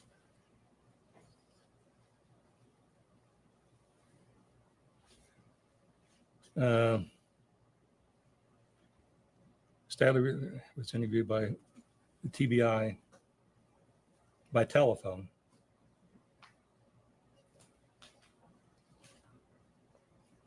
He told the agent, whose name may be Terry, about Adams' remark to Misty Tubbs. He thinks he forgot to mention to the agent about Adams' remark as they rode in his truck and about Adams being messed up for weeks after Bobo's abduction. Is that what you're talking about? No, but that's also a point I wanted to get to. On the first page, Okay. in paragraph 4, does he tell you about a comment that Zach Adams made at Johnny's bar? Oh, Adams shouted at her, you'll end up like Holly Bobo, like Holly Bobo bitch. Okay. Judge, I'd like to have that entered as the next number exhibit. Okay. No objection. Here's the next. But I had spoken to a lot of people, and I forgotten I spoken to him. But yeah, now that obviously, yeah, I did that. Sure. I'd like to pass this up to the witness. Wait for the judge. One for the judge.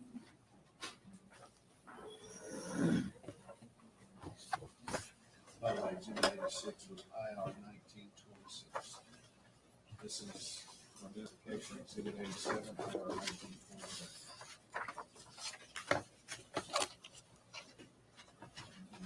Mr. Riveros, did you have occasion to, based on this document, interview Victor Densmore?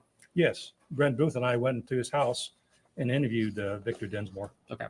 And this was in November of 2011? Is that Yes. right? Mhm. Okay.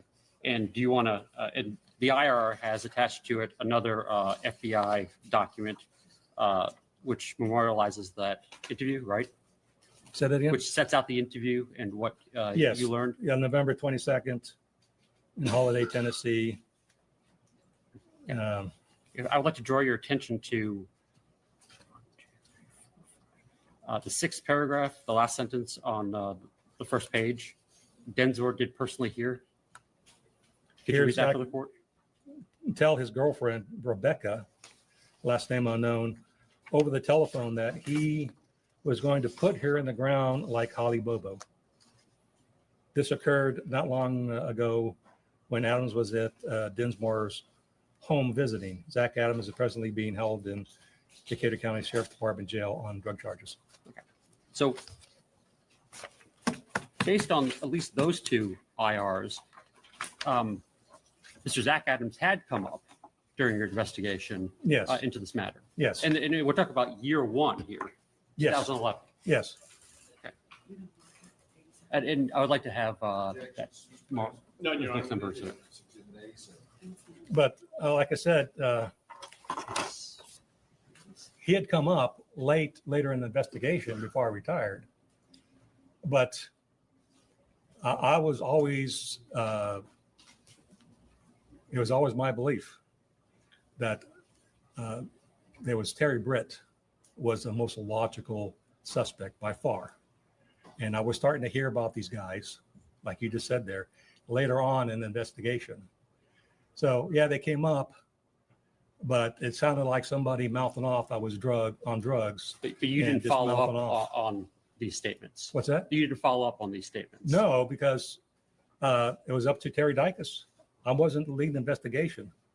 So it was up to Terry. But Terry did ask me. So it was Terry's job to clear them, not yours. Well, yes, because they're the lead investigators. But Terry did ask me to go talk to Dylan, and I did. And you saw that 302. So there was a follow-up. But I'm not going to go out and talk to Zach or the other ones without Terry Dicus telling me, asking me, because he's the lead investigator. We're there to help him. Do you recall sharing these two, information that you learned from these two interviews with Terry Dicus? Do I recall what they said? Do you recall telling Terry Dicus what you learned from these Yes. two interviews? Uh-huh. Okay. Yes. So, and it was entered into the case file. Is Yes, that right? oh, absolutely. Of course, Brent Booth was there too. And basically Terry Dicus and Brent Booth were, working together on this case. So it's like, if Brent Booth is there, he's going to tell Terry. And I remember telling Terry about this. And I said, no, he's got a record, this guy, Victor Dinsmore. And, and I just said, well, it could be true. I don't know. There was no physical evidence that was found during the search Terry Britt's house that. Well, we found that there was hair that was found to be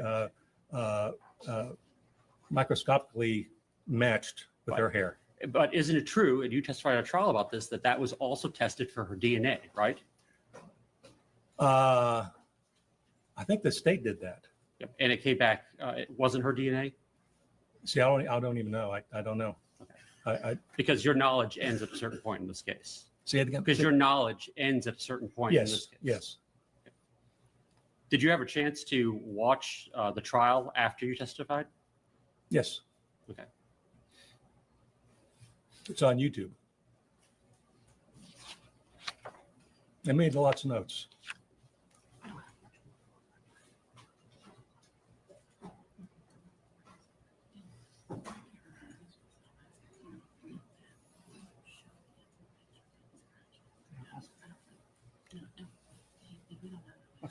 No further questions, Judge. Any follow-up questions, Mr. Bates? Just briefly. Mr. Boyan?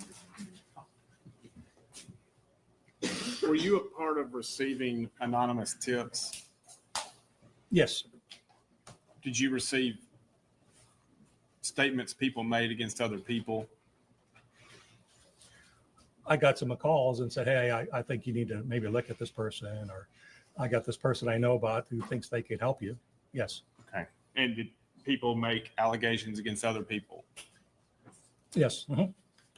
Not just Zach Adams or Victor Dinsmore, Carl Statler?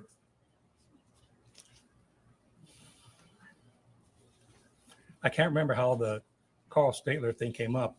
I want to say that Terry Dicus asked me to go talk to him. Okay. But I want to say. Was there a lot of this going on? A lot of what? People making statements against other people? Oh, yeah, sure. And those are my questions. No follow-up.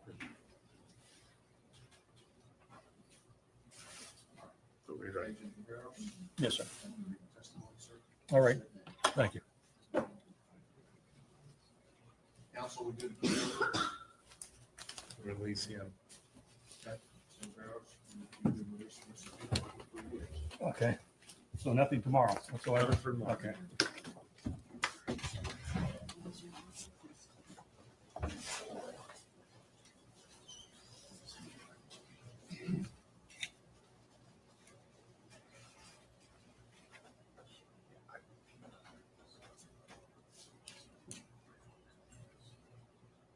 Can I take just a brief moment to confer? We'll recess for 10 minutes.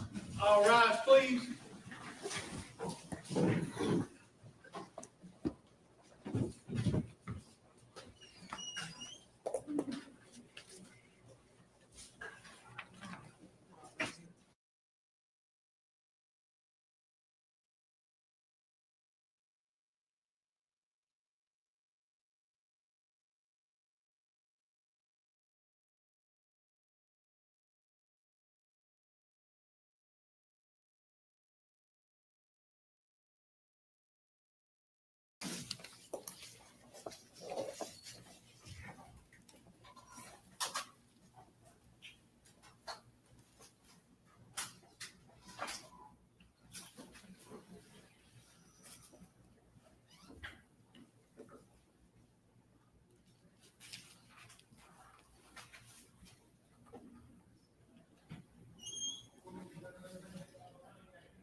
Clerk vote, or you'll raise your right hand.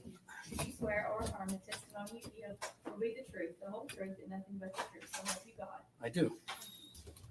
Everybody have a seat, pull up the microphone, please.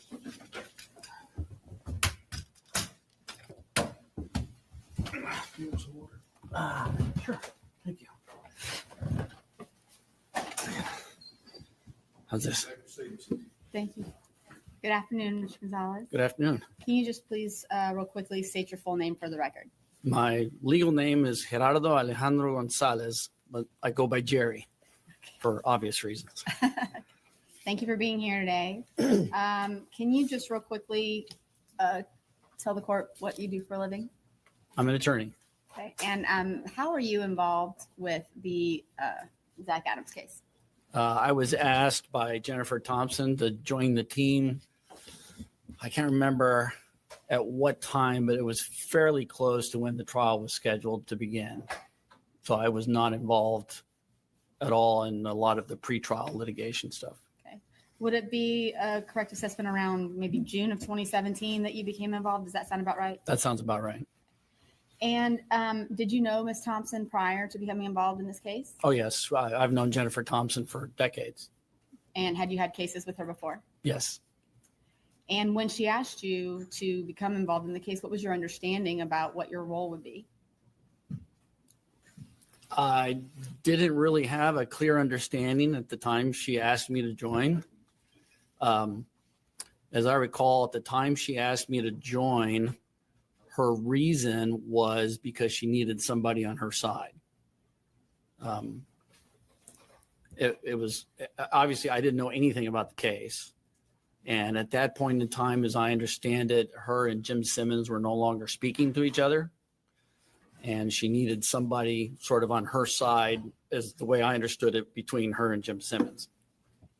I'm going to back up just for a second here, just to get some background on you. Just, how long have you been practicing law?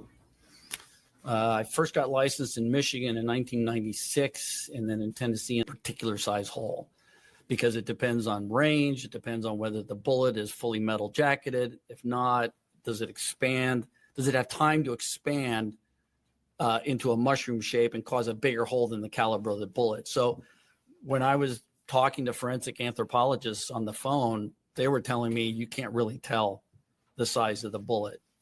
Mr. Gonzalez, were you aware that there was a .380 shell casing found near Holly Bobo's remains? Yes. And were you proceeding in this trial in your questioning as if the 32, you were resigned to the fact that 32 was the weapon that was used to make the bullet hole? No, I didn't necessarily believe that the gun that was introduced into evidence was the murder weapon itself. We went and examined the weapon. We examined the bullets that I think were found with the weapon. But because of the difficulty in determining what size caliber was, I wasn't convinced that it was a 32 or a 380 or something else that caused the bullet hole. Do you recall what the diameter is of a 380? I think 0.355, if I remember correctly. And do you have any understanding of whether or not a 380 was ever excluded as the murder weapon or as the weapon used in this case? No, I don't think it was. So I'm going to come back to that. So I want you to remember that I just asked you that. Okay, I'm going to come back to that. Other than the discovery that you said, you went to discovery about the bullet, the ballistics, that you cross-examined Dr. Ross and you cross-examined Serena Braswell, who was the firearms expert, correct? Right. And that was some of the discovery that I did receive, but I don't remember receiving all of the discovery. Did you ever have any discussions with Jennifer Thompson about Zach's alibi? No, I remember some discussion about somebody up on a utility pole that saw a pickup truck drive by with a woman in the passenger seat that was slumped over on the dash. Something about that. But then that ended up apparently being a dead end. I wasn't involved in that, but I do remember a conversation about that. Did you have any conversations with Ms. Thompson or Mr. Simmons with regards to the existence of any ATM videos? No, and I didn't have any conversations with Jim Simmons. He was a fly on the wall. You mentioned, let me ask you about Jason Autry. When did you become aware that Jason Autry was going to testify on behalf of the state?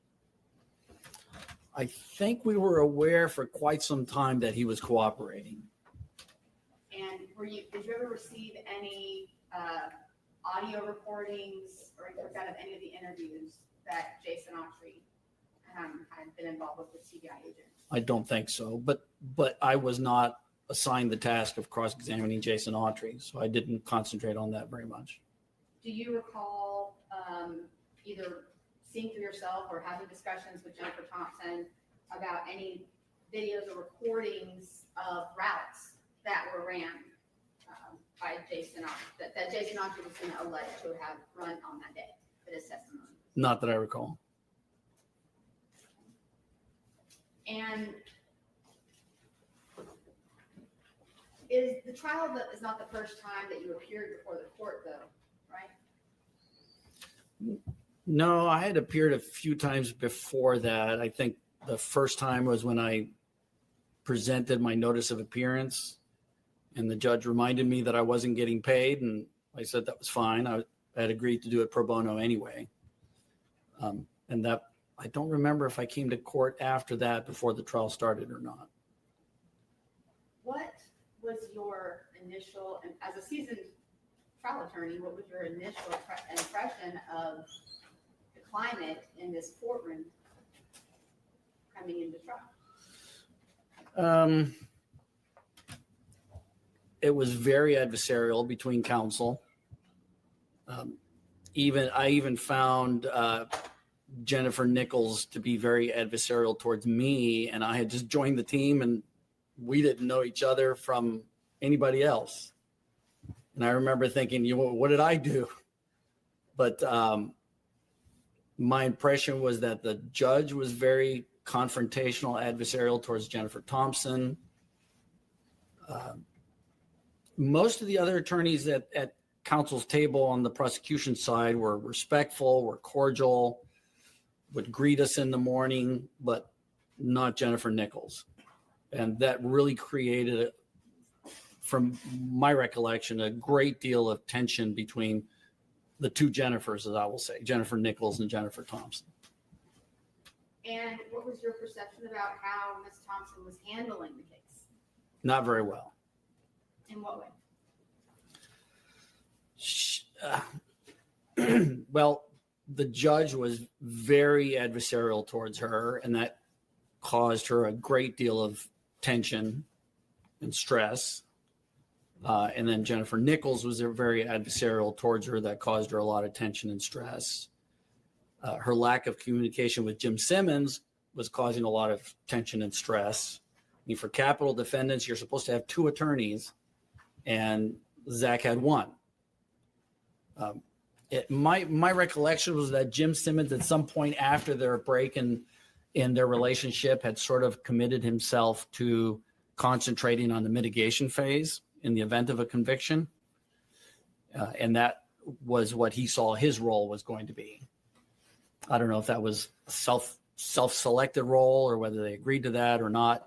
I didn't really get in between those two. I wasn't going to get involved in that drama. I was just going to try and do the best I could with what Jennifer wanted me to do, to the best of my ability. Now, how about during trial? As you observed Ms. Thompson cross-examining the state's witnesses, what were your observations of her and how she handled that? Well, there were a lot of problems. Part of it was Jennifer Nichols refused to disclose the witnesses she intended to call for the next day of trial, which is, to me, unheard of. I mean, we just don't do that. I practice mostly in federal court.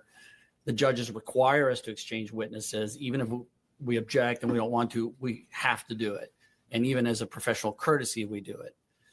And so you can go back and prepare for the next day. Jennifer Thompson had all her files on paper. We had a hotel room that the entire wall was covered with banker's boxes of binders of paper. I try cases off my iPad. I don't use paper. Hers was entirely paper-based. And the problem was that Jennifer Nichols would not disclose the name of the witness for the next day. So we didn't know what witnesses would be called. So we didn't know what banker's boxes to bring with us.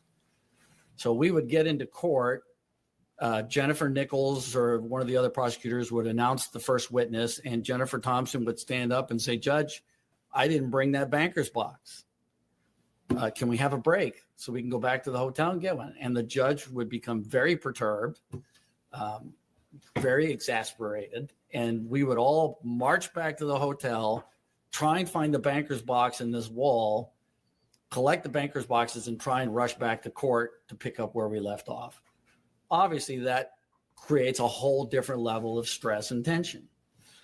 Then, while the state is directing the examination of the witness, Jennifer Thompson would be concentrating on trying to refresh her memory of the binder on that witness that she had in front of her, instead of listening to what the witness was testifying about. And so I got the impression she wasn't even listening to the direct examination. And there were times that David Hopkins, who's also an attorney on the CJA panel in federal court, but he was acting as a paralegal at the time, so he could get at least some pay, some hourly pay. And he would be listening to the direct examination, as would I. And he would suddenly whisper in Jennifer Thompson's ear, "Object, object." And Jennifer Thompson would stand up and say, "Objection." And the judge would ask, "On what grounds?" Jennifer Thompson didn't know what grounds, because she wasn't listening to the direct examination testimony. And David Hopkins would try and whisper in her ear what the basis was. And it just made for, to me, was an exceptionally frustrating event, to the point where I told David Hopkins, "You're making matters worse. Leave her alone. It's her job to object as lead counsel and as the attorney that's going to be cross-examining the witness. If she misses an objection, then that'll have to be dealt with later. But you're making matters worse by encouraging her to object when she can't articulate the basis of the objection." So, and that went on over and over every day. It was the same thing. We don't have the banker's box. We rushed it. It was embarrassing, to be honest with you. We'd rush back to the hotel, get the banker's box, try and come back. She would start trying to refresh her memory about that particular witness, and was not able to listen to the direct examination testimony. And the rest of us we couldn't object. Now, during the trial, because that went on for several days, can you just briefly describe kind of what your team's process was in preparing? Let me ask a quick question. Yes, sir. Why couldn't you object? Well, in federal court, the attorney that is going to cross-examine the witness cannot object, or is the only one that can object. Is that a rule that Judge McGinley enforced as well? Not that I know of, but I didn't know any different. So that's the general rule that I followed. So on, during those 2 weeks of trial, what was the routine after trial and prep for the next day that you and Ms. Thompson and the team would go through? Well, we would go to dinner. I think sometimes we would discuss generally what happened that day. But I don't remember a great deal of discussion about strategy or what witnesses are upcoming, what else we have to do. And as I remember, sometimes she would ask me if I would prepare to cross-examine a particular witness that evening. And I would complain. I would say, I don't understand your theory of defense. I don't know what this witness is going to say. I can't properly prepare my cross-examination without knowing those two elements. But I'll do the best that I can. And if I remember correctly, there were a few times where I refused to cross-examine a witness on those grounds. I thought the medical examiner I could handle because I'd read a lot of journal articles about bullets in the head, and I had explored the possibility of doing our own experiments, shooting into heads to examine the size of the hole. But beyond the medical examiner, I didn't feel comfortable cross-examining witnesses that I really didn't know what they were going to say. And you said that you guys would go to dinner. Were there any after dinner? Did you guys have prep sessions back at the hotel or getting ready? Not that I recall. My main interaction was with the paralegal and the investigator, one of the investigators. Not so much with Jennifer Thompson. And what other preparation did you do with the paralegal for testimony of the next day's witness or closing arguments or whatever? I don't really remember the specifics. I just remember that I dealt more with them than I did with Jennifer. Okay. And did Jennifer meet with the paralegals also? Aside from me being present, I don't know. I don't remember a meeting amongst all of us, like me, Jennifer, the paralegal, and the investigator together all at one time. I don't remember that. Did you ever have any occasion to see Ms. Thompson drinking alcohol No. during trial? No. Do you have any knowledge of her being taking any other type of substances? I think she mentioned once that she was taking antidepressant medication. And if I remember correctly in watching the trial, there was, when Ms. Thompson was giving her closing statement, were there any visuals that were done for her closing statement? Yes, I developed a PowerPoint for the closing. Okay, can you tell me about what was done? Did you have a chance to work with Ms. Thompson on preparing that PowerPoint? No. We got back to the hotel and she took a shower and went to bed. And me and the paralegal and the investigator stayed up till about 3 o'clock in the morning, as I recall, developing that PowerPoint, reviewing our notes to see who said what. I had recorded the trial throughout, and I wanted to play some of the recordings of what some people said. I can't remember specifically what recordings I played, but I worked on clipping the audio of just those seconds that I wanted to play, embedding them in the PowerPoint, and developing the line of thought, the structure of the closing argument as I thought it would be. And my impression was going to be that Jennifer would review it in the morning, and then we would modify it, take parts out, add parts in, or whatever she wanted, because she was going to do the closing. And she didn't. I encouraged her to look at the PowerPoint. I encouraged her to prep using the PowerPoint or to suggest any changes, and she didn't seem interested. Then I was the one that was going to run the PowerPoint from my laptop. And during the presentation of the closing, she started going so off track of the PowerPoint. I didn't know where she was going or what part she was on. As I recall, at some point I got frustrated and turned off the screen. Did you ever have any occasion to meet with Zach in person? I did. And did you have any discussions with Zach or with Ms. Thompson about Zach testifying in his own defense? No. Did you ever, so you've never asked Ms. Thompson about Zach testifying or whether or not she was for that, against it? I don't remember a specific conversation about the pros and cons, but as a general rule, Jennifer Thompson has told me before, if not in this case, that her clients do not testify.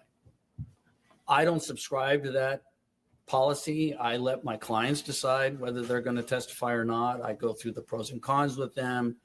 I explain what might happen, how the prosecutors might question him or her. I try and prep them, but ultimately I let the client decide. And during any of the times that you were able to meet with Mr. Adams in person, did he ever indicate to you at all that he wanted to take any sort of plea deal? No, never. Did he ever indicate to you at all that he was in any way guilty of the crime that he was being charged with? No, never. Objection, Your Honor, hearsay. Objection is hearsay, CT. Okay. Objection is sustained.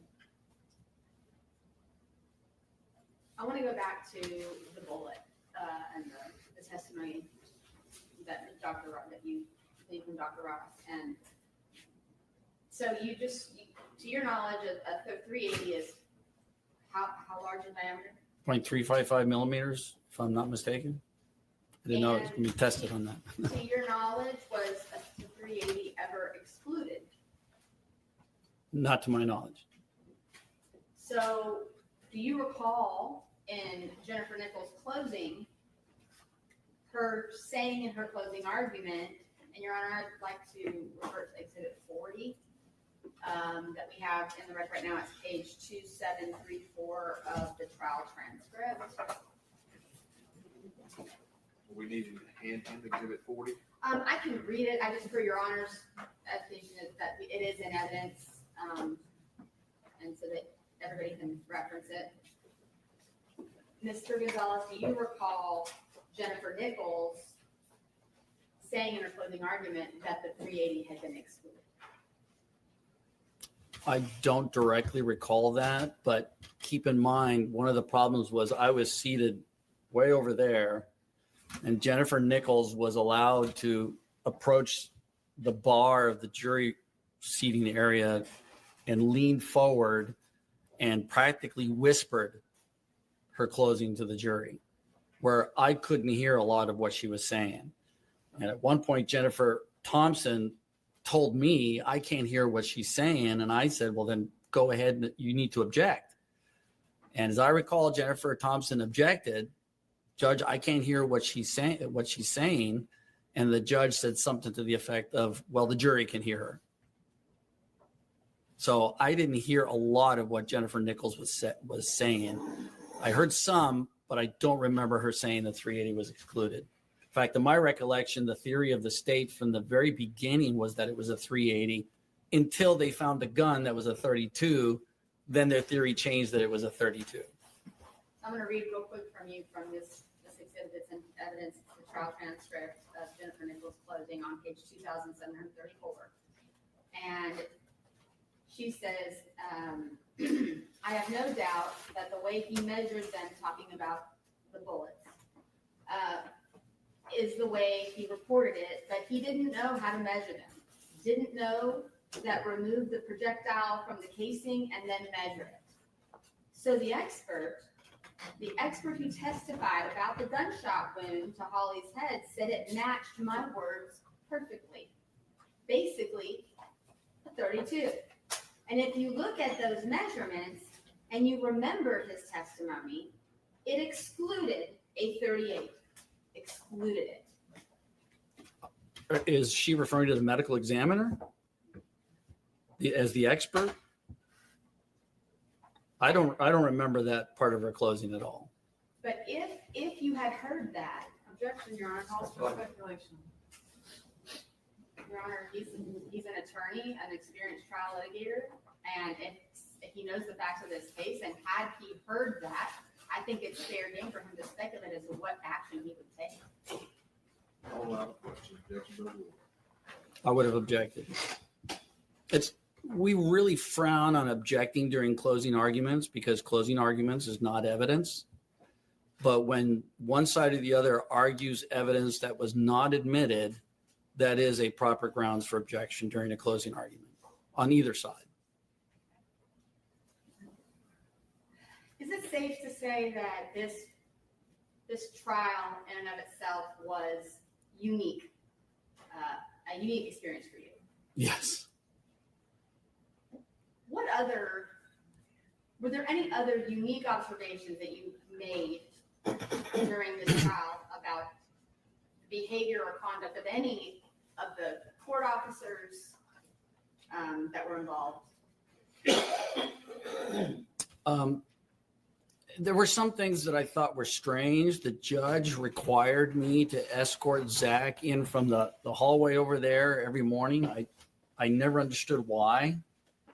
And we would stand on the other side of the door there, and the judge would be standing there with a gun on his belt, standing right next to Zach. And at one point, I warned the judge, because as a former Secret Service agent, I'm always thinking about this sort of stuff. I warned the judge that it's probably not safe to stand in such close proximity with the defendant while wearing a firearm. And he said something to the effect of, well, if he does anything, it'll be the last thing he ever does. And I found that to be kind of a strange response. And so then I would escort Zach in to the table. And like I said, I never understood why he wanted me to do that when there was plenty of courtroom officers and deputies everywhere, all of whom were very nice and respectful to all of us. Another event that stands out in my mind is at one point during a break, the judge approached me, and again, I don't know why me, but he approached me and he said, "You need to tell your client to take a plea to save his life." And I found that to be really not only strange, but very out of line. I've never had a judge tell that to me. And I told the judge, I said, well, that's really my client's decision to make. I'm not going to try and convince him to do one or the other. And then we left it at that. The other thing that really stood out to me was one time, I can't remember who was on the witness stand. The state was examining the witness, and we suddenly started hearing football announcers coming from the bench. And the judge sort of started scrambling and messing with what I thought was an iPad or something on his in front of him. And he said something like, "Oh, I don't know how that happened." That tells me that he was watching football during the trial. I mean, my jaw dropped.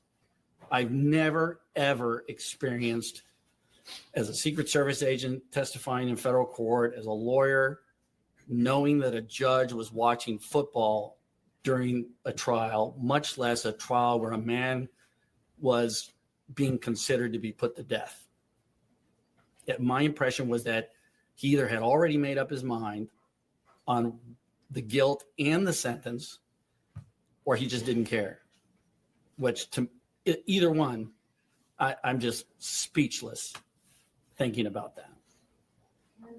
The last thing I'd like to ask you about, after the guilty or the verdict was rendered and you guys moved into mitigation, did you have any occasion to interact with Jim Simmons at that point? Yes, that's where he sort of came alive.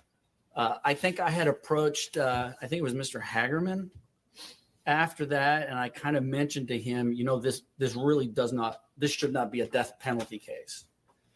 And at that point, we started the idea of, well, if he agreed to a settlement for the sentence, then we can resolve the penalty phase. And we finally reached an agreement on the life plus 50, I think it was. And so it was me, Mr. Hagerman, and Jim Simmons in the judge's chambers working on the judgment forms, filling them out. And I made it very clear that the settlement to Mr. Hagerman, I made it very clear that the settlement did not include any waiver of appellate rights, and he agreed.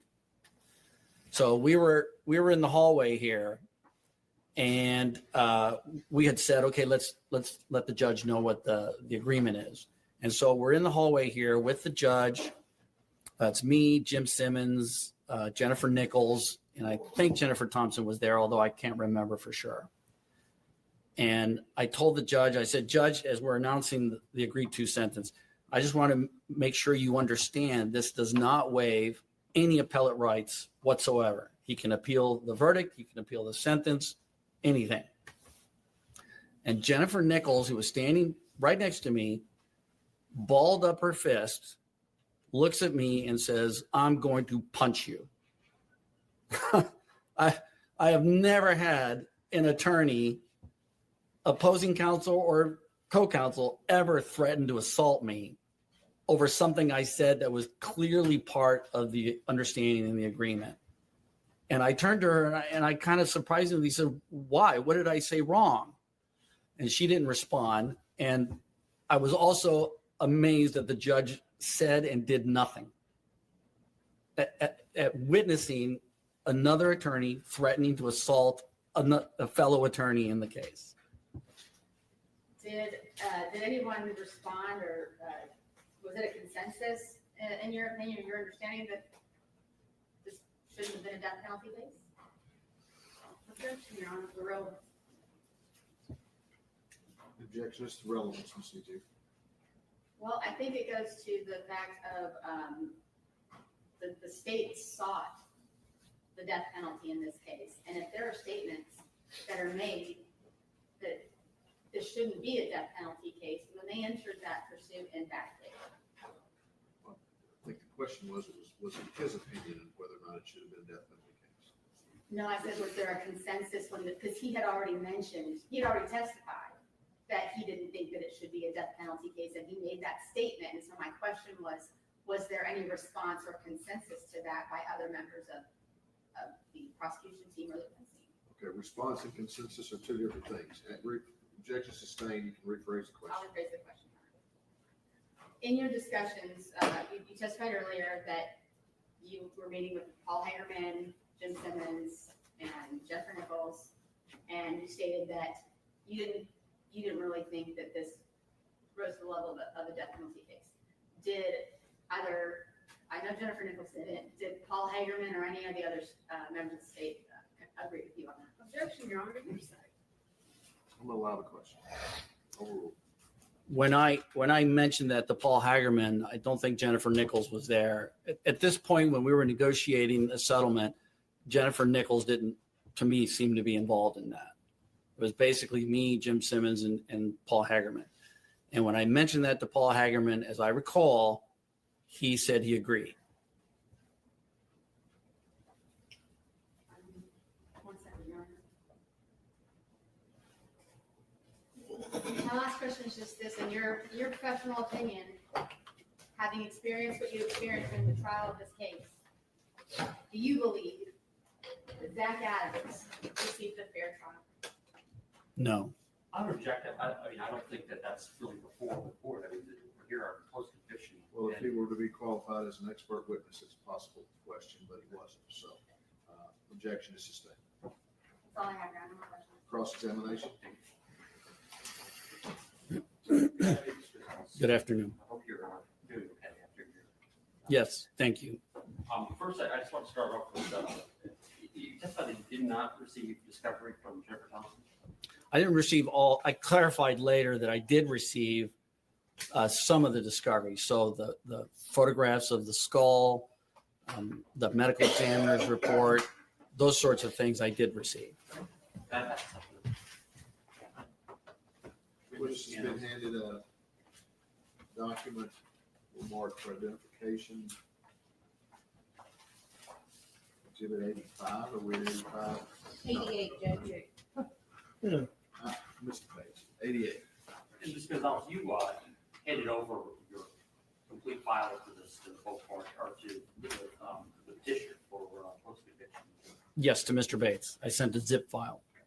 And which was also handed over to us. Do you recognize that document from the emails as part of this case? Yes. And could you tell the court what that is? This is first, it's an email from Aaron Honeycutt, which was Jennifer Thompson's paralegal, to me, telling me here's the link to the Adams Dropbox folder. The discovery folder alone is over 4 terabytes. Please let me know if you have any questions. And then I responded, somewhat chastising her for sending an open link via email to a client's file. And I said, instead, share the file to my email address. Dropbox will send me an invitation and I'll accept. And so was that the client's complete file? I don't remember. I don't think it was. His complete file was in paper format. To the extent that she could send it to me via Dropbox or any other link, it would have been scanned. And I don't think they scanned the entire file. And the digital hard drive that was provided to Jennifer Thompson as part of this case? No, I don't remember receiving any hard drive at all. Do you recall what was in this link? No, I don't. But I do recall sending another email to Jennifer Thompson complaining about how it was so disorganized that I couldn't make heads or tails about it.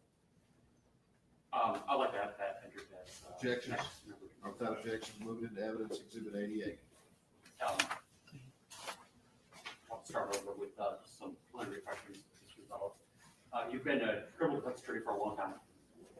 Is that right? Yes. Experienced criminal defense attorney. You're on the is it CJA panel? CJA panel, the Criminal Justice Act panel, yes. So I want to talk about that for a second because that's a defense attorney kind of above the rest. Is that fair to say? We get onto that panel? No, I wouldn't put it that way. How would you put it? It's a process where you have to second chair with a first chair federal attorney. I did for a couple of years. And you go through the initial appearance, arraignments, detention hearings, preliminary hearings, trials, suppression hearings, et cetera. You sort of check the boxes of all the different things you've done. Then when you think you're ready to take on cases as first chair, you let them know. You're interviewed by a committee, which includes the chief judge of the federal district, middle district of Tennessee. And then they decide whether to put you on the panel as a first chair. But as I always say, it's a continual learning process. You don't get on the CJA panel and then you're, all right, that's all I need to ever know. I learn new things every day as I go on to my career. How long have you been on that panel? I think I got on the panel in 2005, so 20 years. Okay. It's my understanding that Jennifer Thompson is also on that panel. Yes. Okay. And Jim Simmons? Yes. And you testified earlier that you're taking most of your work right now as criminal defense from the CJA panel? Yes, I do have some private hire criminal cases, but not many. Have you represented murder clients before? Yes. High-end cases in federal court? Murder cases in federal court are very rare because they only have jurisdiction if the murder occurred on federal property. But I have in federal court tried a murder for hire case where they solicit a murder of a police officer, for example, across state lines. I have represented people charged with first degree murder in state court as well, but not capital. I'm not capital qualified. No, I've never tried to be capital qualified. I probably could be, but I don't want to be. So you're brought on to this case by Jennifer Thompson, May or June 2017. Does that sound all right? That sounds about right. And from your file, it seems like you're accepted or you're given certain tasks to leading up to trial. Like there was a last minute appeal that was filed trying to get a continuance of the trial. Yeah. Do you remember that? I vaguely remember doing something like that. It seemed to me from the file that you may have been the one doing most of the work on that filing. Would that be fair? On that appellate filing? I think I drafted the motion or the petition. Yes. Up to the court, because it was filed before the trial court and denied, right? I don't know if I did it at the trial court, but I do remember filing the appeal with the Court of Criminal Appeals. Also, it appeared from your case file that, in line with what you just tried to on direct, that you were doing work preparing for your witnesses for the trial, the medical examiner and the gun witness. Is that right? Is the question, did I prepare to cross-examine them? Yes. Yes. That you were involved with certain tests of firing with firearms being used at like shooting PCP piping. Yes, I had asked our private investigator if she'd be willing to conduct the test. She refused. She was concerned about liability, which I didn't quite understand. So I asked a private investigator that I had used in the past if he'd be willing to do it, and he was agreeable. First, we explored the idea of shooting human cadaver heads, which in my research, there was a company that sold human heads, if you can believe it. But it was discovered, I think, that the human heads were coming from political prisoners in China or India. And so that was there was either a law passed forbidding it or it became an ethical violation. So then I started exploring using pig heads. But then in my discussions with a forensic anthropologist, the pig head, the skull is so much thicker than a human skull that really couldn't mimic a human skull and be any kind of a definitive examination. There was a company that sells spherical PVC that is covered in in like a rubber substance that is supposed to mimic human skin, because the human skin absorbs some of the energy of the bullet as it penetrates. And so I explored purchasing those and shooting those with a 32 and various different caliber sizes. That company, I think, was in Switzerland, and it was becoming very difficult to try and get those imported into the United States. It was a complex process, so that ended up being a dead end. So then we just got a PVC pipe and said, well, let's just see what happens. And what was the purpose of that test? To see what size bullet hole, different caliber bullet. We were going to try a 10 millimeter, a 45, a 9 millimeter, a 380, a 32. I think Jennifer Thompson and I actually went to a gun show and purchased a 32 revolver for that purpose. But the PVC pipe just ended up shattering.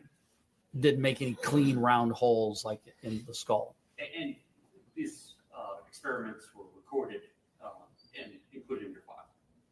I think we either filmed it or took still shots of my investigator shooting at the PVC pipe. Yes. For other than that, for the witnesses you were preparing for, can you tell me what else you did to prepare for? Because you had 3 witnesses by my count at the trial. Is that right? I think that's right. 2 on cross-exam and 1 on direct. I spent a lot of time on the medical examiner question, reading scientific articles, doing this experiment I just described.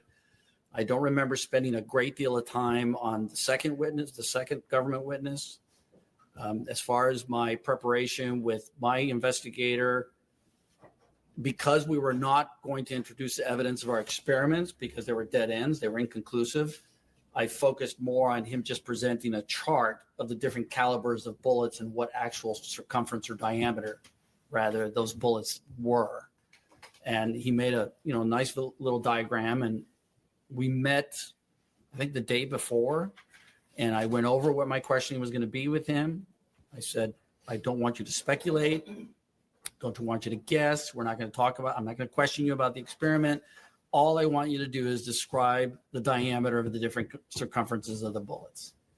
And on my direct, as I recall, that's exactly what he did. And then when Jennifer Nichols cross-examined him, she got him to go off onto different hypothetical tangents. But from what it seems like you were able to achieve the purpose of that question. Yes. Based on what you're prepared for. Yes, I think so. And were those 3 witnesses assigned to you by Jennifer Thompson, or did you have a conversation with her about what you felt comfortable doing as part of the trial? I'm a little unclear on that. I don't remember exactly whether I volunteered in particular. Of course, I have a bachelor's degree in biology, so I was more familiar with that sort of stuff than her. I had done medical malpractice as a law clerk. And when I first started practicing, so I was familiar with reading medical journals, doctor's notes, medical examiner notes, etc. So I felt comfortable doing the medical examiner. I don't remember whether she invited me to do the medical examiner or whether I volunteered. As for the private investigator, I did volunteer that one. And I took direction. In other words, I directed that one. As far as the second government witness, I don't remember whether I volunteered or whether she assigned it. And the rest of the witnesses obviously were done by Jennifer Thompson. Yes. And she was responsible for preparing for those witnesses and in fact did prepare for those witnesses. Although, I mean, did you help her at all preparing for those witnesses? No. And from my observation, she was preparing as the witness was testifying. But you knew that there were boxes back at the hotel with documents related to each witness. Is that right? Yes, but it's really difficult to prepare the night before if you don't know the witness is going to be called the next day. I understand that point, but would it be true that she is at least preparing materials in some type of format for each witness and has them in a box or something? And she's taking those boxes as needed down the road. Yeah, my recollection was that each witness either had their own banker's box or their own binder as to that particular witness. And she did use investigators extensively throughout this case. Are you aware of that? Yes, I think we had 2 investigators in addition to the one I hired. So you hired your own investigator. David Barella, who I questioned on direct in the defense case in chief. That was my investigator. Okay. Was that investigator paid through AOC? Yes. So that's yours, and Jennifer Thompson had her own investigators. Correct. And Jim Simmons had his own investigator. And are you aware that Jennifer Thompson was using those investigators extensively to prepare for these files for each witness? I'm not aware of what she did with those investigators. I'm sure they were involved. I just don't know exactly how. I want to ask you about testimony you gave about the trial judge. Your testimony was that you thought that he was watching football during the trial. I know he was watching football. Did you put that on the record? No. This was a judge. Why would you not put that on the record if you thought that you saw that? This was a judge who was supposed to be acting as a 13th juror, and if convicted, he was going to be the one to decide upon the jury's recommendation whether to sentence a man to death. I was not about to anger the judge by accusing him of watching football. Not only was that not my role as lead counsel, that was Jennifer's role, but I was not going to take the risk that I was going to anger the very person that was going to decide whether or not to put a man to death. So you made a decision not to put that before the court on the record. Yes. Same goes for the comment that you testified to that happened in the hallway. About standing next to Zach with a gun. Yes. I didn't think that was relevant to anything. I didn't think it was wise, but I didn't see that as relevant to anything. And there was another comment you testified to about when he approached me and told me to get my client to plead to save his life. and you did not at any point try to put that on the record. No, I'm not even sure how I would. Would I say, Judge, I just want to put on the record that you improperly approached me and tried to pressure me to pressure my client to plead guilty to save his life? I'm not even, that was so unusual and so out of norm, something I had never, ever in my life been exposed to. I wouldn't know how to address that with the very judge that committed that behavior. But how else would you address it? It wouldn't be true that the only way you could address it would be to address it before the court, to put it on the record for the appellate court to review. I don't know how to address it. I'd never been exposed to that kind of behavior by a judge before. I suppose I could have tried to file a complaint with the board of the judiciary and then anger the very judge that's going to decide whether to put my client to death or not. Again, my emphasis is my client's best interests. So if it was not in my client's best interest to accuse the judge of unethical behavior, I wasn't going to do it. Your client was in fact convicted in this case. Is that right? I'm sorry, what? Your client was convicted in this matter, correct? Yes. And after the conviction, you went to work trying to have the death penalty taken off the table. Is that right? I had approached Paul Hagerman. I didn't work very hard. He agreed almost immediately. And there wasn't a great deal of deep negotiation or anything. And by the way, to go back to a previous incident of Jennifer Nichols threatening to assault me, I did file an ethical complaint against her for that. You would agree that you achieved a favorable result by getting the death penalty taken off the table, right? I would not call a favorable result being a client being convicted of something I don't believe he did. But he did not receive the death penalty or have a jury decide what to take He did not. because of your work. Again, I didn't put a great deal of effort into it. I told Judge Mr. Hagerman, I don't believe this is a death penalty type of case. He agreed immediately, and we went back and started filling out the judgment form. There was not a great deal of work that I should take credit for. Was there a moment hearing at trial? A what? A moment hearing where Mr. Adams went up and waived his right to testify? I don't remember. I'm sure there might have been, but I don't remember. And that's usually, that's practice in federal court, right? No, it's not always done in federal court, but I think in state court it is. And you are familiar with that practice where in state court, Tennessee state court? Yes, the defendant is asked. In the cases I've tried in state court, we usually will announce on the record that the client decides not to testify. And again, you don't have any independent recollection that that happened in this case? I do not recall. Would it surprise you that it did happen in this case? Would it surprise me that it did happen?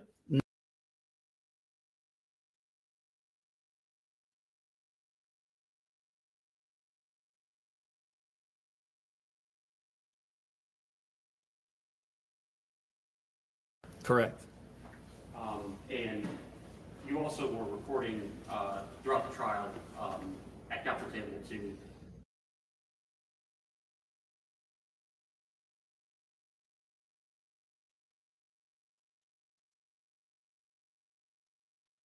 retain those notes as part of the file?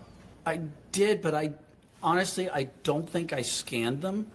So they probably were not on the zip file I sent, but they wouldn't be any different than the digital recordings that I made. In other words, I didn't make notes about my thoughts and impressions. I just made notes about the. You testified on direct that you were unclear about the theory of the case. Is that right? Correct. Would you agree that the theory, as I see it, as Jennifer Thompson put on, was that Terry Brick was, in fact, the murderer here and not your client? The question is, would I agree that that's how you see it? I'll rephrase. Jennifer Thompson's theory of the case was that Terry Brick was responsible for this murder. Is that right? I know that when Terry Britt testified that was the line of questioning that she went down. I do not recall that was the overall theory of the case, that, hey, we're going to try and show that Terry Britt is the actual person that kidnapped and murdered Holly Bobo. Not only was Terry Britt called, but Jeff Thompson called the agents that were involved with his investigation while at TBI, like Terry Dykes, correct? Is that the one that's now an attorney across the street? I don't remember the name. I think he is an attorney now. Yeah. The only one I really remember related to Terry Britt was the U.S. Deputy Marshal that testified, that went and interviewed him at the jail, I think. Johnny Wall. Yes, I remember his testimony because it was pretty memorable. At the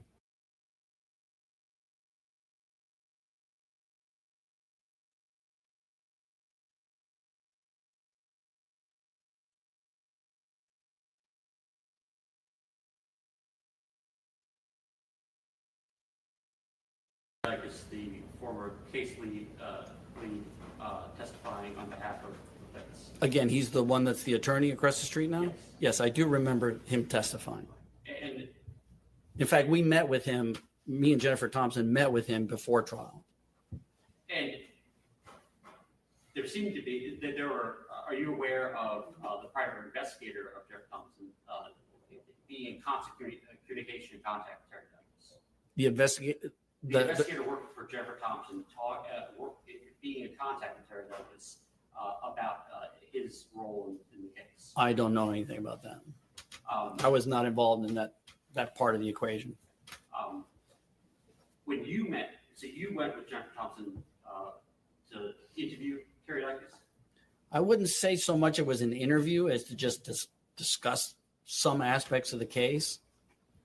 I don't remember the particular aspects, but I do remember Mr. Dicus saying that something to the effect of, "Oh, you've got this." That's all I remember.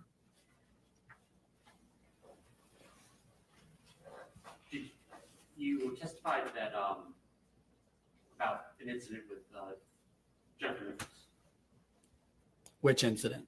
about a comment that she made about hitting you. The threat to assault me? Is that what you're referring to? Did you make a formal complaint about that? I did. Okay, and what was the end result of that? They dismissed it. I don't know why. I've never heard of such a thing.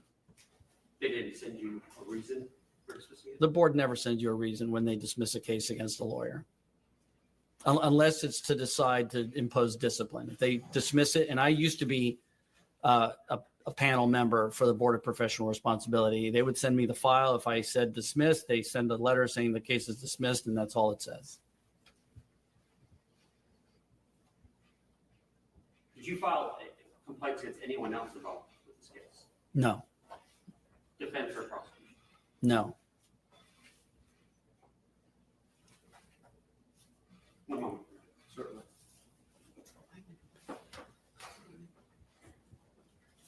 That's all right.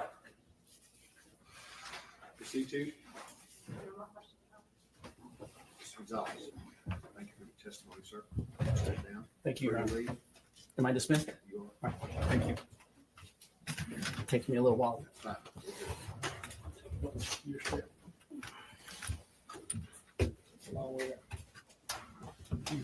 Yes, sir. Are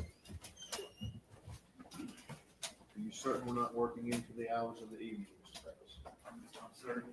Okay. He said, come on. Time to take a break.